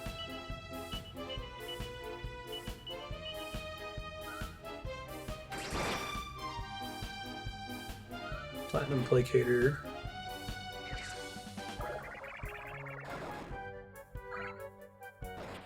So Maribel should get the level before Aisha does. I guess then I can change all their jobs. And given how many battles it requires, and given how many hours I suspect are remaining in the game, I think that would be the last time I ever have to change their jobs, so that would be nice at least.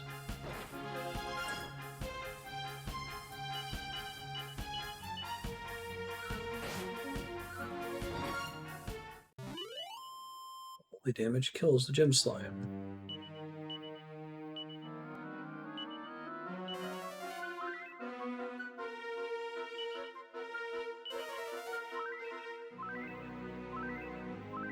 On the plus side, I've got 200k gold.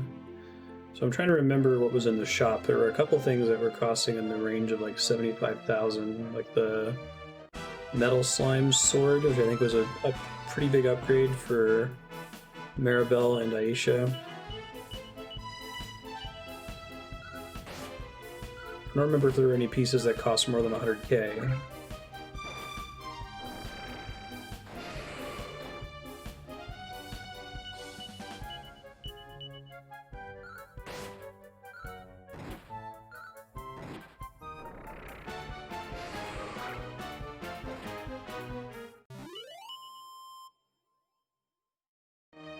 Keep thinking it's gonna pop up after every battle. It's like waiting for a rare drop in RuneScape.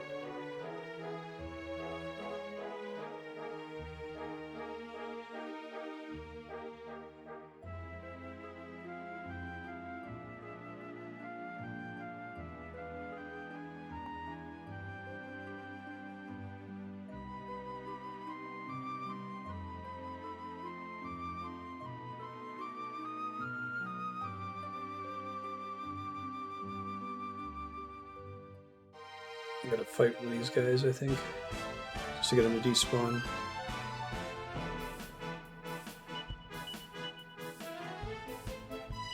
Here it works on these dudes.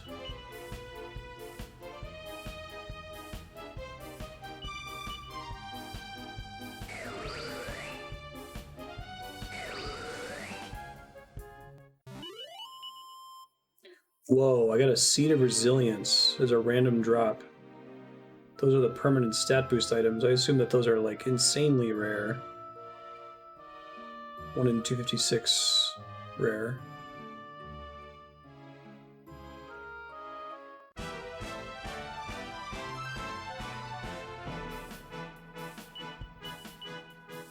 Should burn some of those soon. Oops, I used some of this.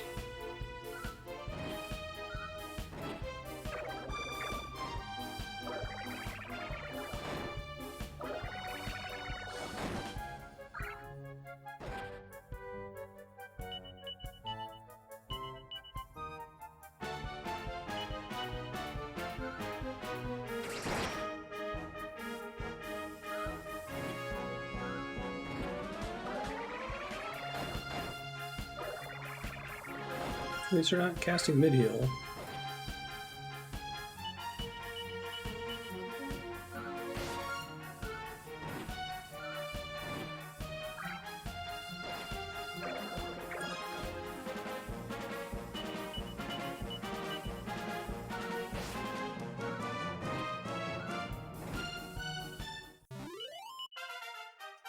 I got blue balled me with the level up notification. I don't need regular levels. I need job levels. Come on, game. Chop, chop.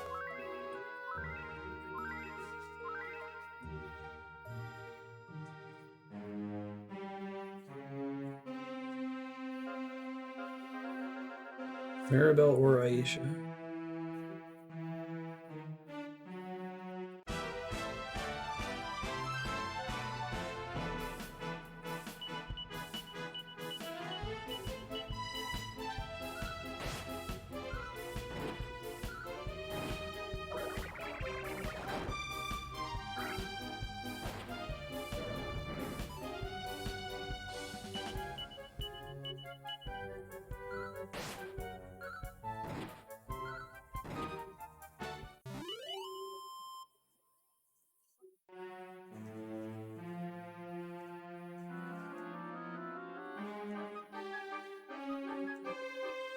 At least rely on the fact that the gold is worth it.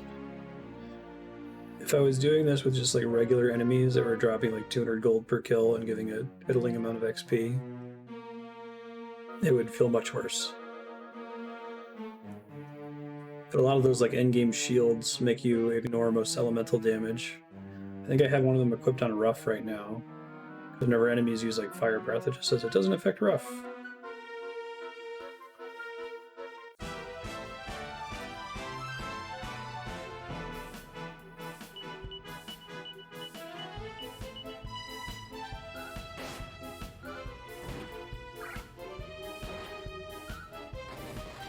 Nice crit on the last attack when the enemy was almost dead.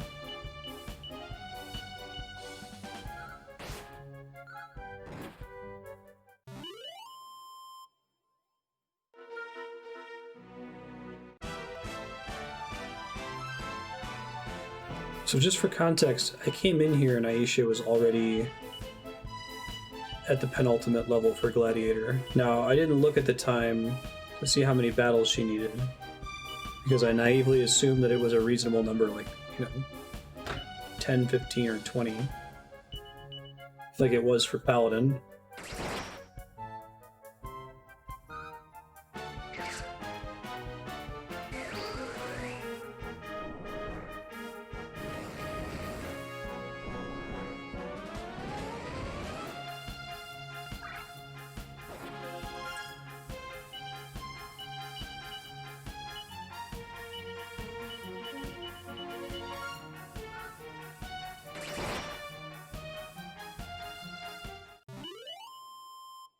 Still not enough.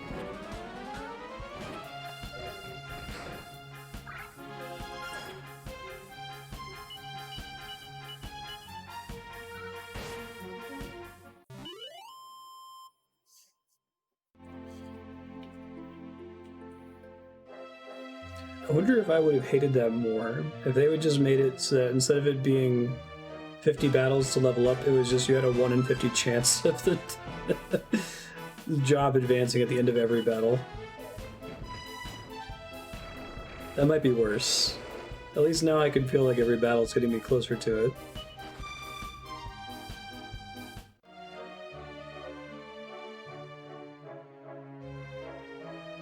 You know how I think it was Programming Humor, the subreddit was doing like competing to make the worst possible UX for something? Like requesting the user to enter their phone number and like making them dial it on a graphical rotary phone, that kind of thing. Like it would be fun to have a game jam like that, like make the worst possible level up system in an RPG. There's a random system for skill advancement.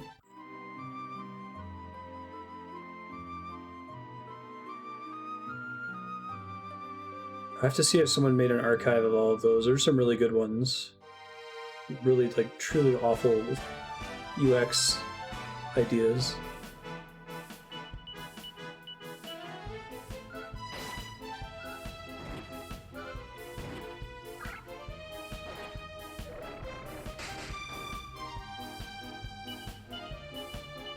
Oh god, Becky.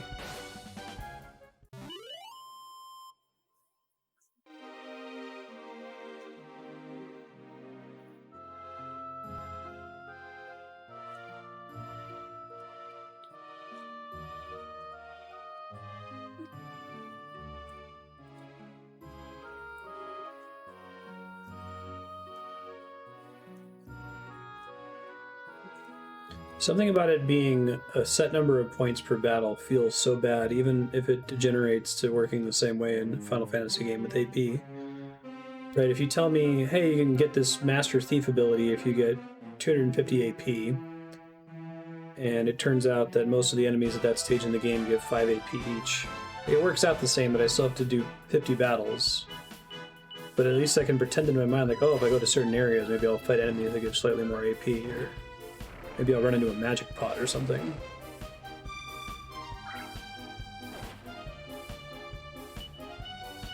Perfect World's weapon upgrading system? Does it work like the way Aki described?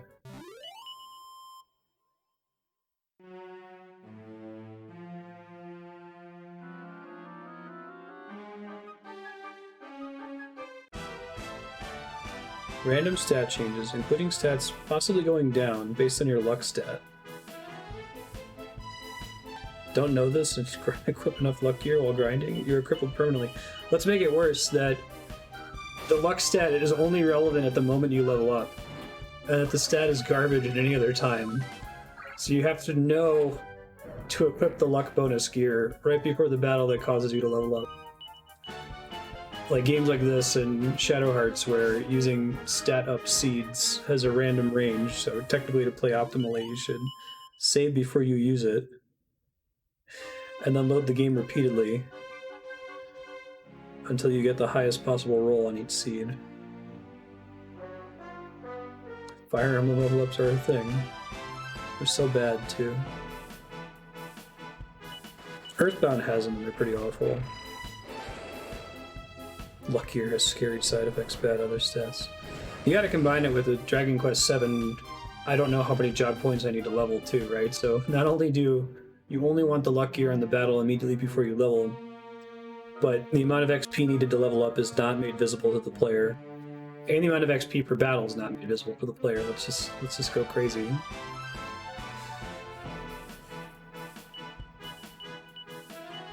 Easy Allies at a podcast segment where patrons submit horrible game ingredients and have a panel choose between 2 of them. They did a game jam for their fans and make games implementing them. That sounds great.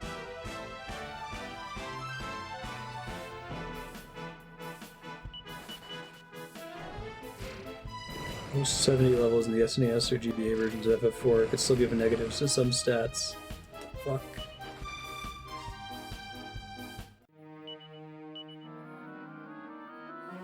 I see.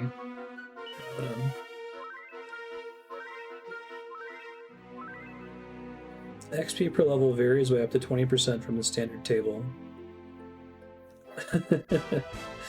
It's rolled on each level up for the next level. Oh god, Ravenum.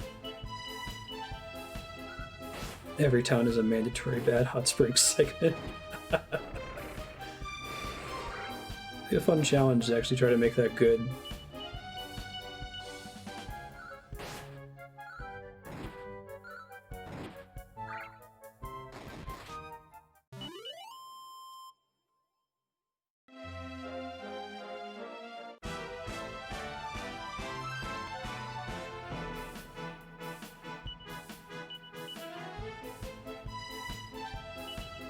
I think Pearly Gates is magic and therefore the gem slime is immune to it. I bet so.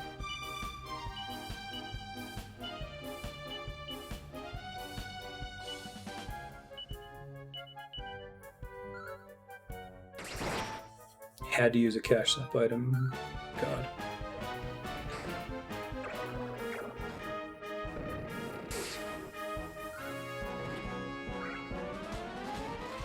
I'm trying to think what my favorite progression system has been.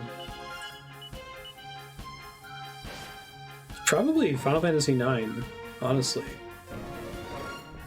I don't care about character levels in that game, because who gives a shit, but learning abilities through equipped gear and generally the amount of battles you needed to do to learn the abilities was pretty reasonable. And having the gear equipped lets you use the ability right away, even before you had learned it. I thought that was really nice, too. Learning it was just permission to unequip the thing, basically. I'd love to see more games do that. It super bums me out that Dragon Quest VII, for example, has, I don't know, maybe 300 pieces of equipment, and I care about maybe 20 of them.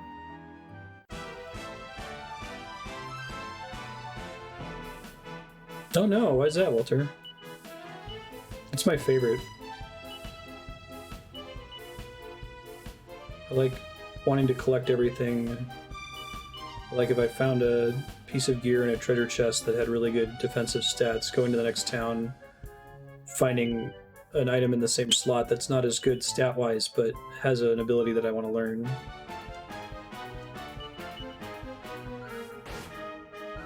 Get everybody stuck with underleveled gear.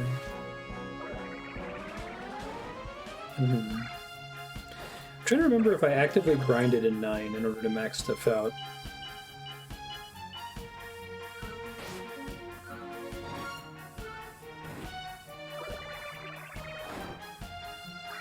I guess to iterate on the 9 design, what I would do is what I was saying I wish Dragon Quest VII did, which is instead of awarding points to the gear you currently have equipped, just award points whenever you're in battle, and then you have a pool of points that you can spend on gear.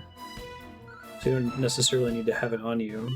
You're still excited to find the gear when you find it in the wild, maybe give you some small bonus for having it equipped or something.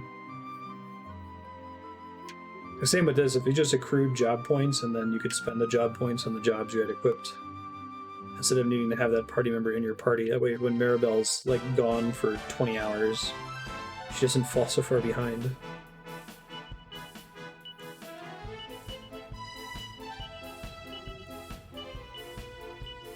I'm almost out of MP, so I'm gonna have to leave here soon regardless.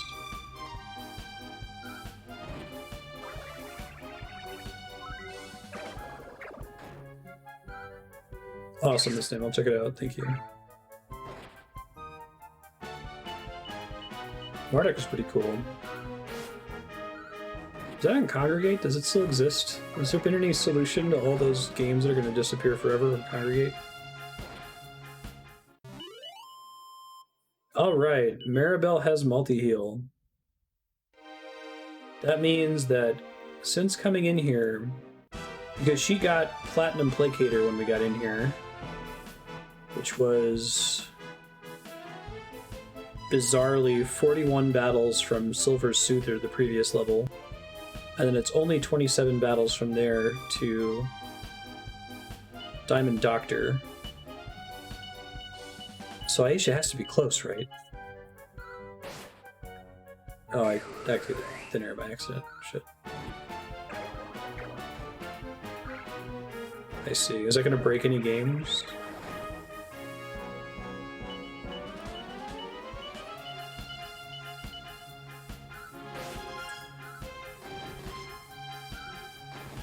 Yes. We got a crit on the one that wasn't already almost dead. That's nice.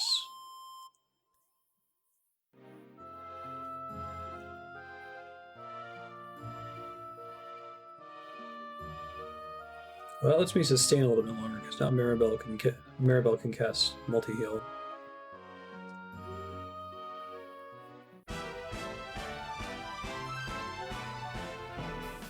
They had a blockchain idea? Uh-oh.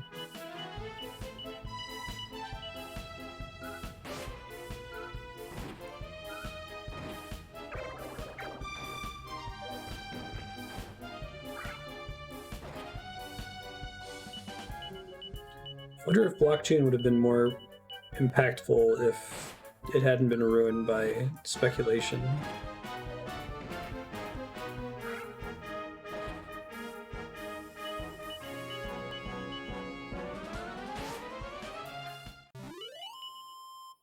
All right, finally, let's get the fuck out of here. Jeez, that took about 30 minutes longer than I was expecting it to take. I almost left myself without enough MP to cast evac. Wouldn't that have been nice? 3DS crashes, I lose all that progress. Oh god, I don't want to fight you. Go away. Go away.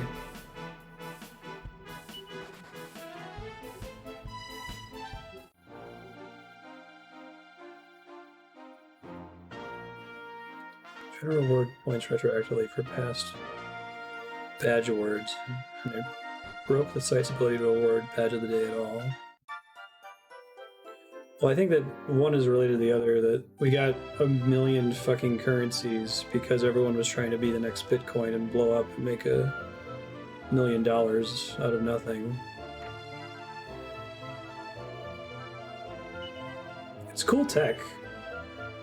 I still have some posts that show up in my Facebook memories from 2010. They're like, oh, check out this Bitcoin thing. That's pretty neat. I just bought 7 Bitcoin for $7 a piece. I know that seems really expensive, but it seems like it's cool technology. I just spent 5 Bitcoin to buy pizza as a proof that it works. It's a technology.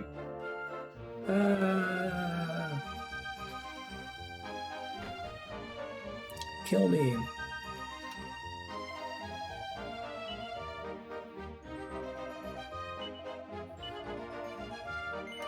Yeah.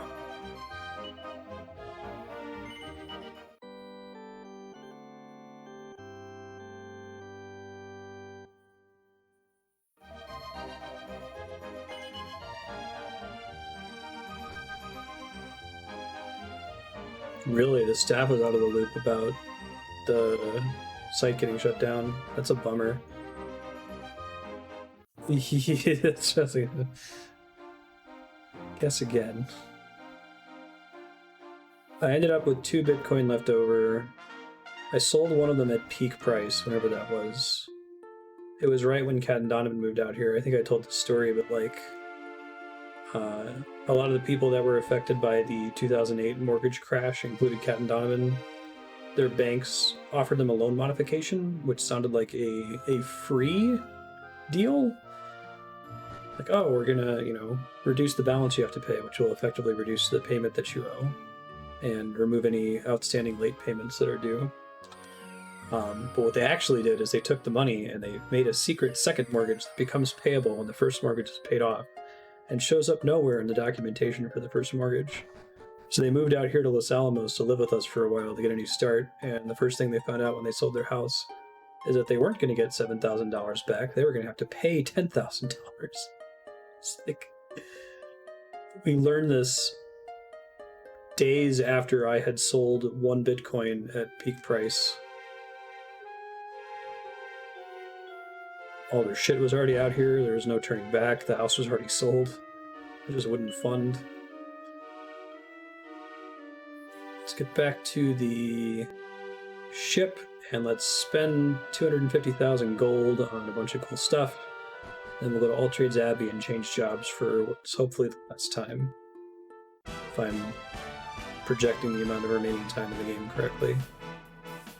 Go away.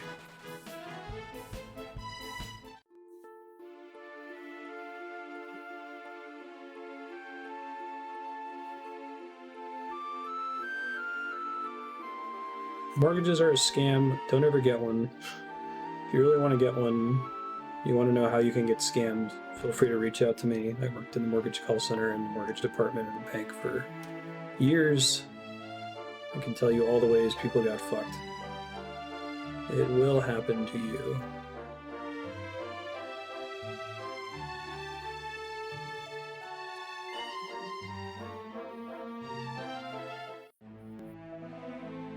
Welcome back aboard. Thank you. I'm going to buy a bunch of shit, and then we're going to go to All Trades Abbey, and then go back to the Air Temple and progress. No, other side. Oh, I'm sorry, Ronan. Student loans are trash too. They're not quite as trashy as mortgages, but they're pretty trashy. Simulating the pirate ship castle small town economy. They gotta get money to pay for their moats, Walter. Alright, usually I'm weapons first kind of a guy. 195 Cobra Claws. 249 Bastard Sword. Thought that you end the battle faster, you take less damage.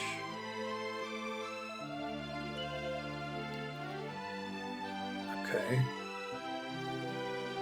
So that one's a big ol' upgrade.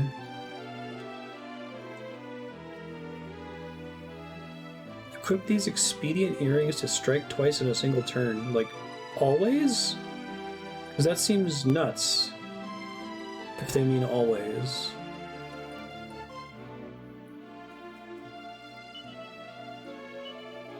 To look up how those work. That can't be right, right?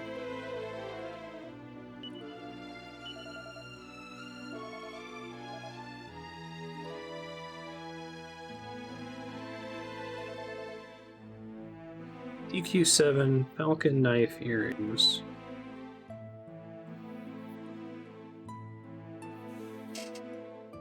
Recurring weapon Dragon Quest. It can only be wielded by female characters, possess a lower attack bonus. Both strikes can inflict critical hits. Oh wow, this is a common piece of gear apparently. So maybe I do want those? Especially if it's every single turn. Dragon Robe costs 40k. Resists all kinds of damage.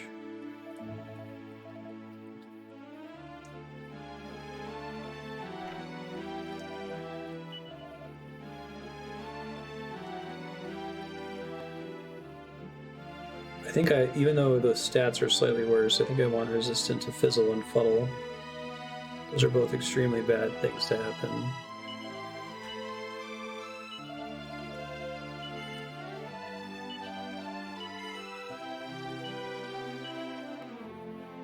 So now everyone's wearing a manatee helmet, apparently.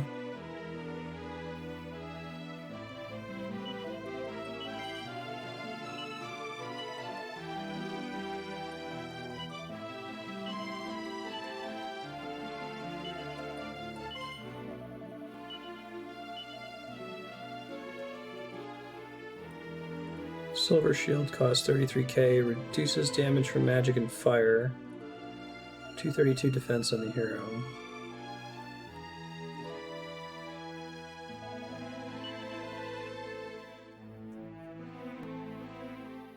Okay, so the Silver Shield is better. Try to just max out the hero here. I might be able to get some of this money back by selling some of my old crap. I was fighting those jewel slimes for a really long time, and I'm already broke.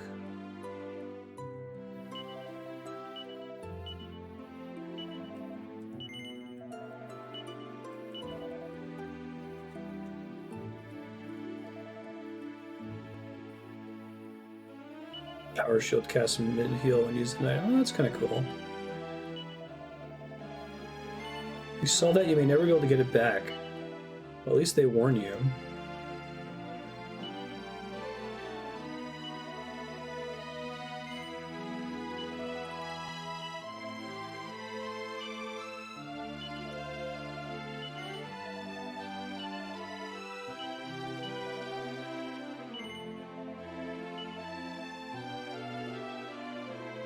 The platinum headgear is so special.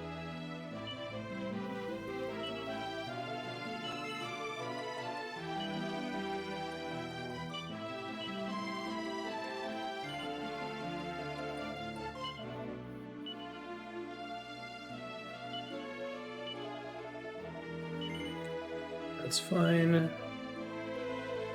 Let me buy the double strike earrings. Whatever those stack with Falcon Slash, I'm guessing no.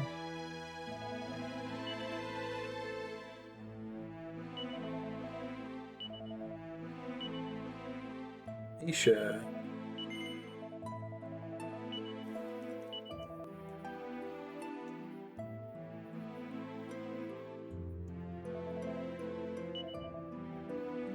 Because she's the only one that can equip the Sword of the Roamers. Oh god, the falcon knife earrings are her weapon. Okay. What?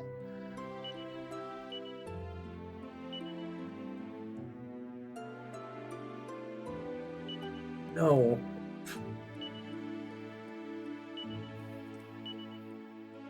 No, do not discard. I was going to give Maribel the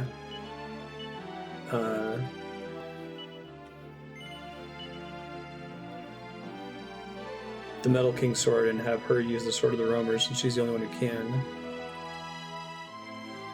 Whatever, it's fine. Okay, that's all my money. I'm completely broke. Why are the earrings a weapon? What? Why, though? Why is it like this?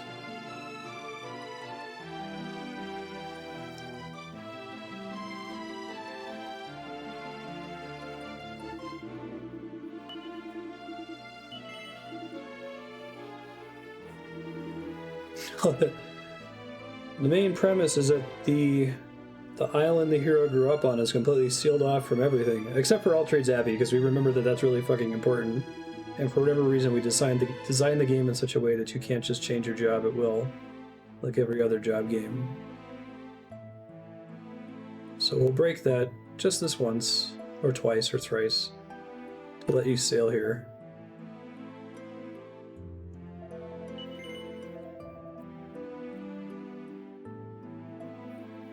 Alright, changing jobs. Hopefully for the last time.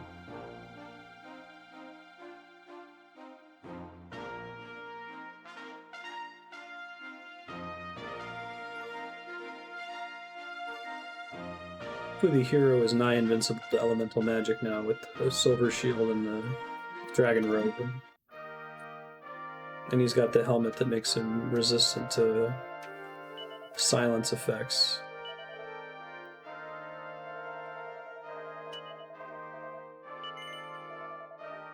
Do you or one among your number wish to change your profession? Yes, get on with it. Champion, that's what we're going for.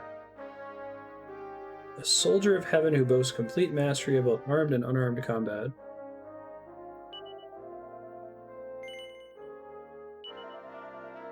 Red 13 attacking with air clip.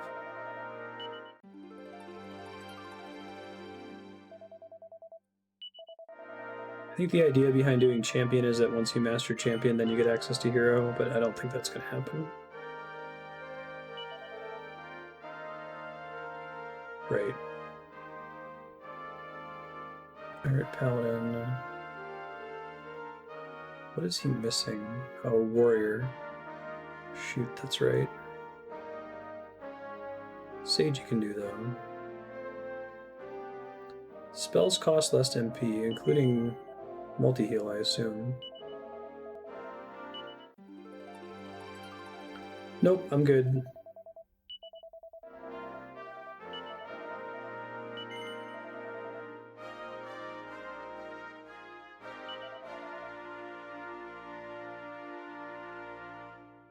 I was going to work on Luminary. I started that.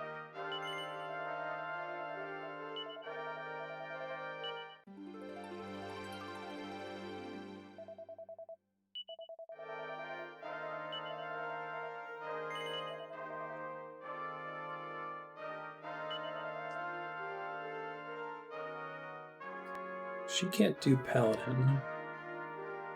And I don't care enough to give her a bunch of other jobs to work on. She's already got Dancer.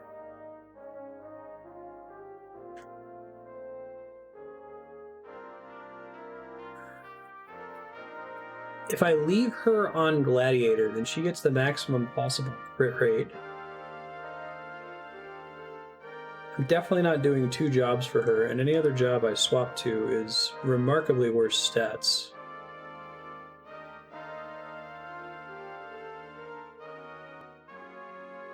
And worse costumes. That's important. I never really took her seriously because I thought she was like a guest character. That Maribel was going to come back and swap out with her. I didn't realize it was Mervyn that was going to get kicked out. Whoa, champion's weird looking.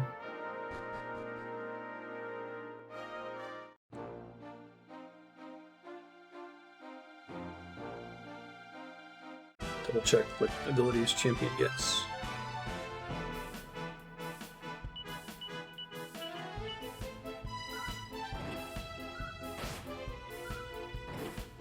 Metal Kingsword looks pretty cool. Abilities, Cheerful Champion. Oh my god. A fucking shitload of abilities on Champion. Including multi-heal eventually. Boulder Toss, Double Up, Thwack, Train Magic.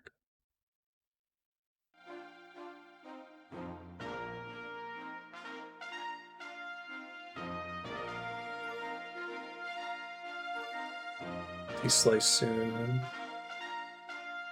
I guess you're basically relearning the abilities from the prerequisite jobs. That's how champion and hero work. Even though they don't carry over.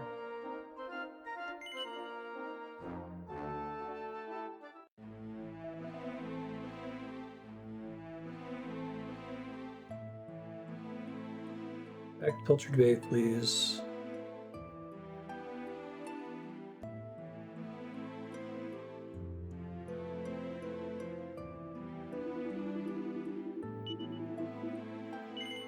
Thank you.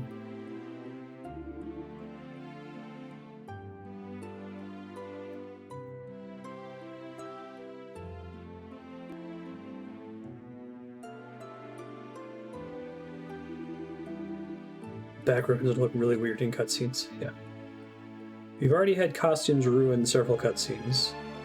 The one where your dad looks at you and he's like, "Oh, I can see from your arm that you have this birthmark. Clearly visible through your metal gauntlet."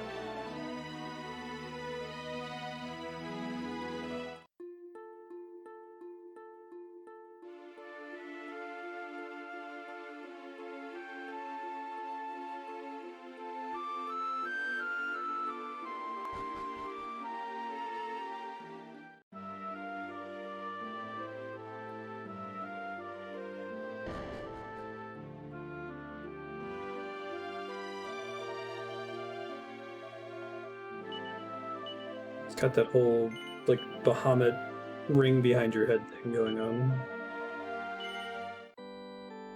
Don't you know all pirate Captain Kingmares have X-ray vision? Kingmare Gokus.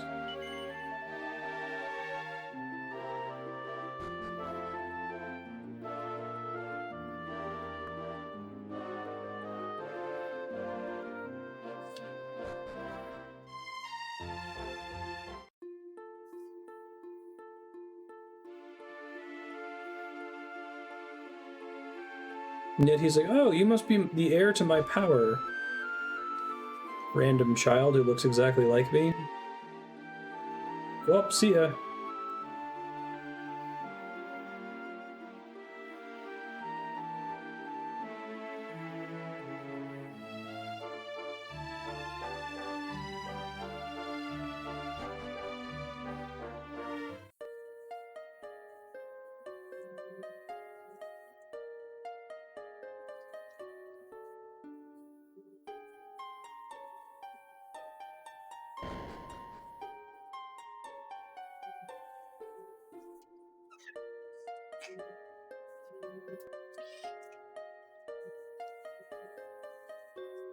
Party's pretty ridiculous looking right now, I gotta be honest. I think the last instantiation of the party was the least silly looking, other than Maribel being a hill slime. That was pretty goofy.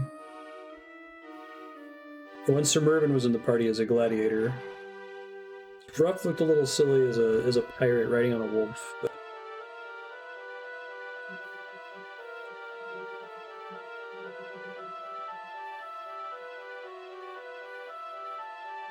some things you can't escape.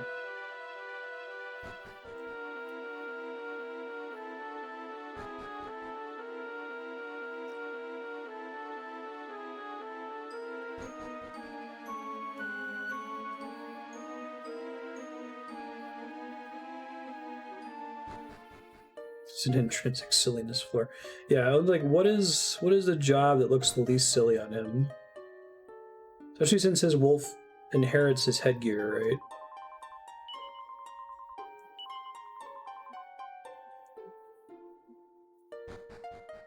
I wonder if they let you evac here. Nope.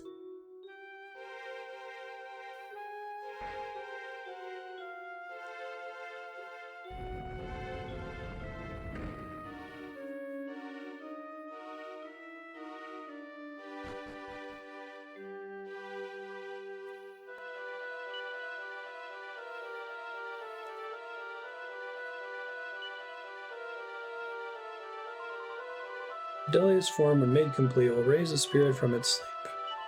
One of our most ancient sayings. She need the rock back at her or something?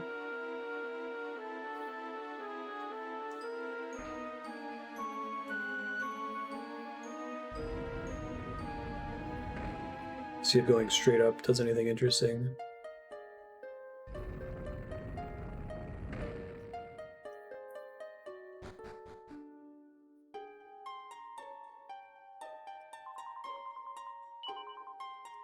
Yes, please. I'm guessing I have to go to the town to progress.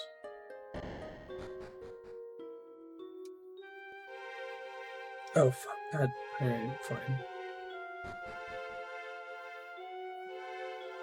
Didn't realize that was the same nun.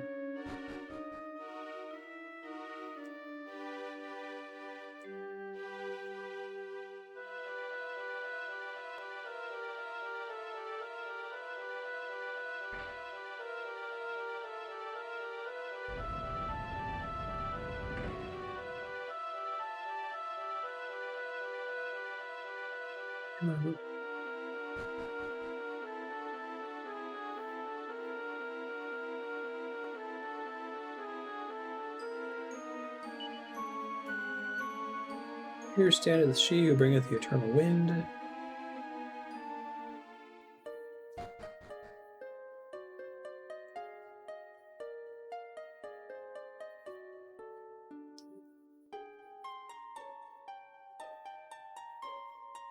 This one, maybe?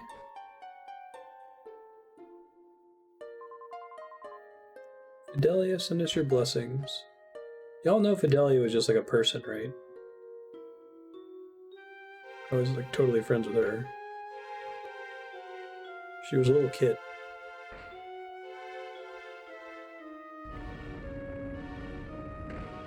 Her whole thing was that she had no wings.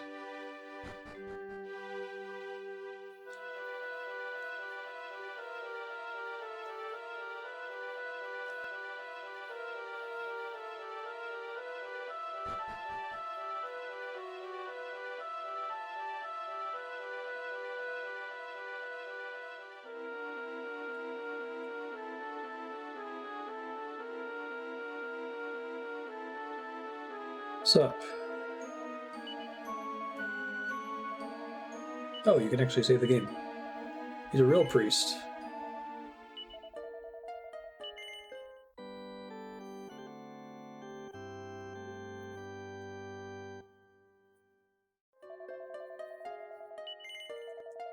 Do you intend to continue on my adventure? Thank you.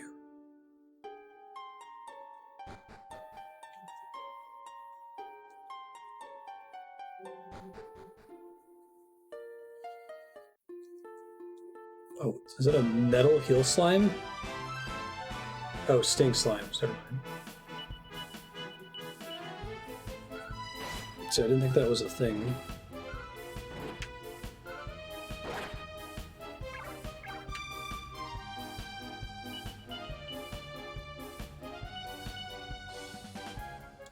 Harvest Moon. Damage all enemies.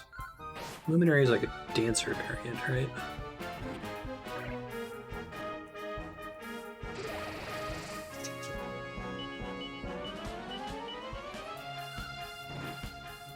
We're just gonna go over until we finish it tomorrow, Brutus.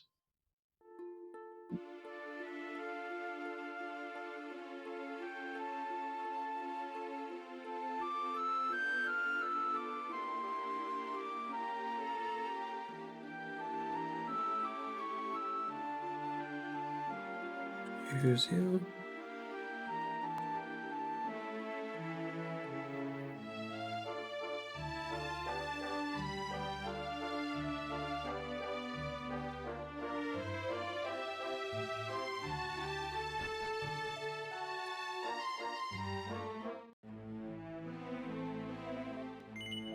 Did you walk here?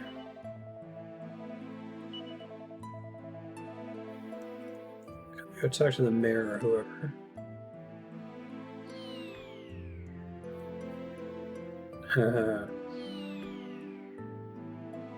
I don't think it's that bad. The Earth Spirit was pretty quick.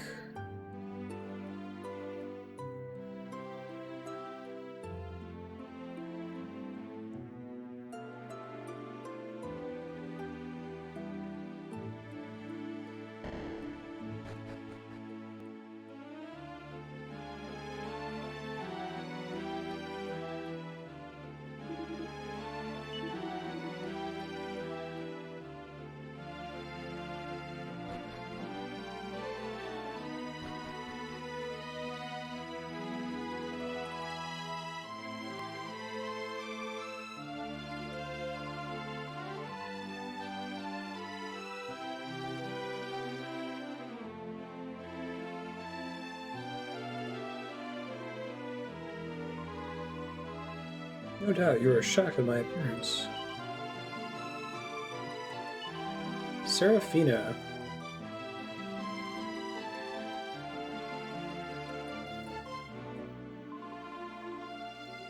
Most of you guess why I convened this meeting.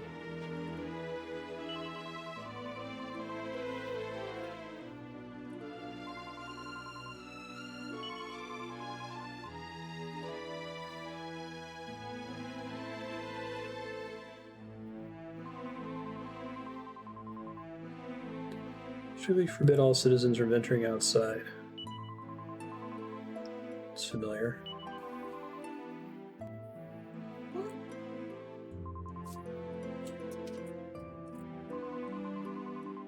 Two months ago, these wings sprouted unbidden from my shoulder blades.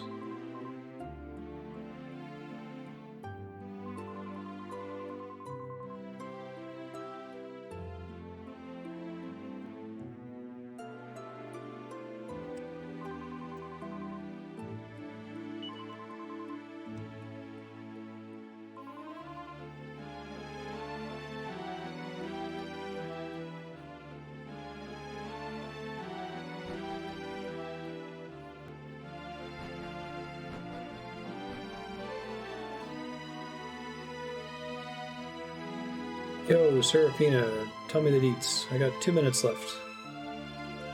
I can get this event flag triggered before next week. Chosen a bad time to visit. You're saviors of the past.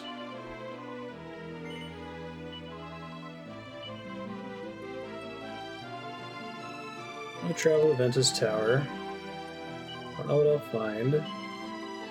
Somebody's been calling me there. Can you escort me to the tower? Sure. Join the party, fanfare. Let's go.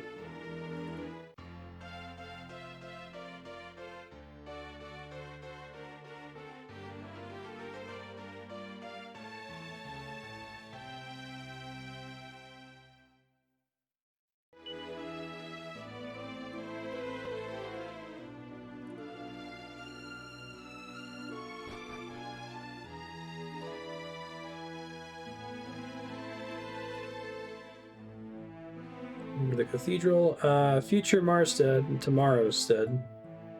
Probably not watching this VOD because you remember what happened yesterday. But just in case you are going to do the wind spirit here, then the water spirit, and I'm assuming the final dungeons after that. Shouldn't need to change jobs ever again. Shouldn't need to buy new gear ever again. Shouldn't really even need to fight too much. If you're able to run away and avoid combat, try to do that. Pretty good as far as healing and damage output goes, I think. Just push forward, keep going until you win. Thanks, folks, for hanging out. I'll let you guys know what's coming up.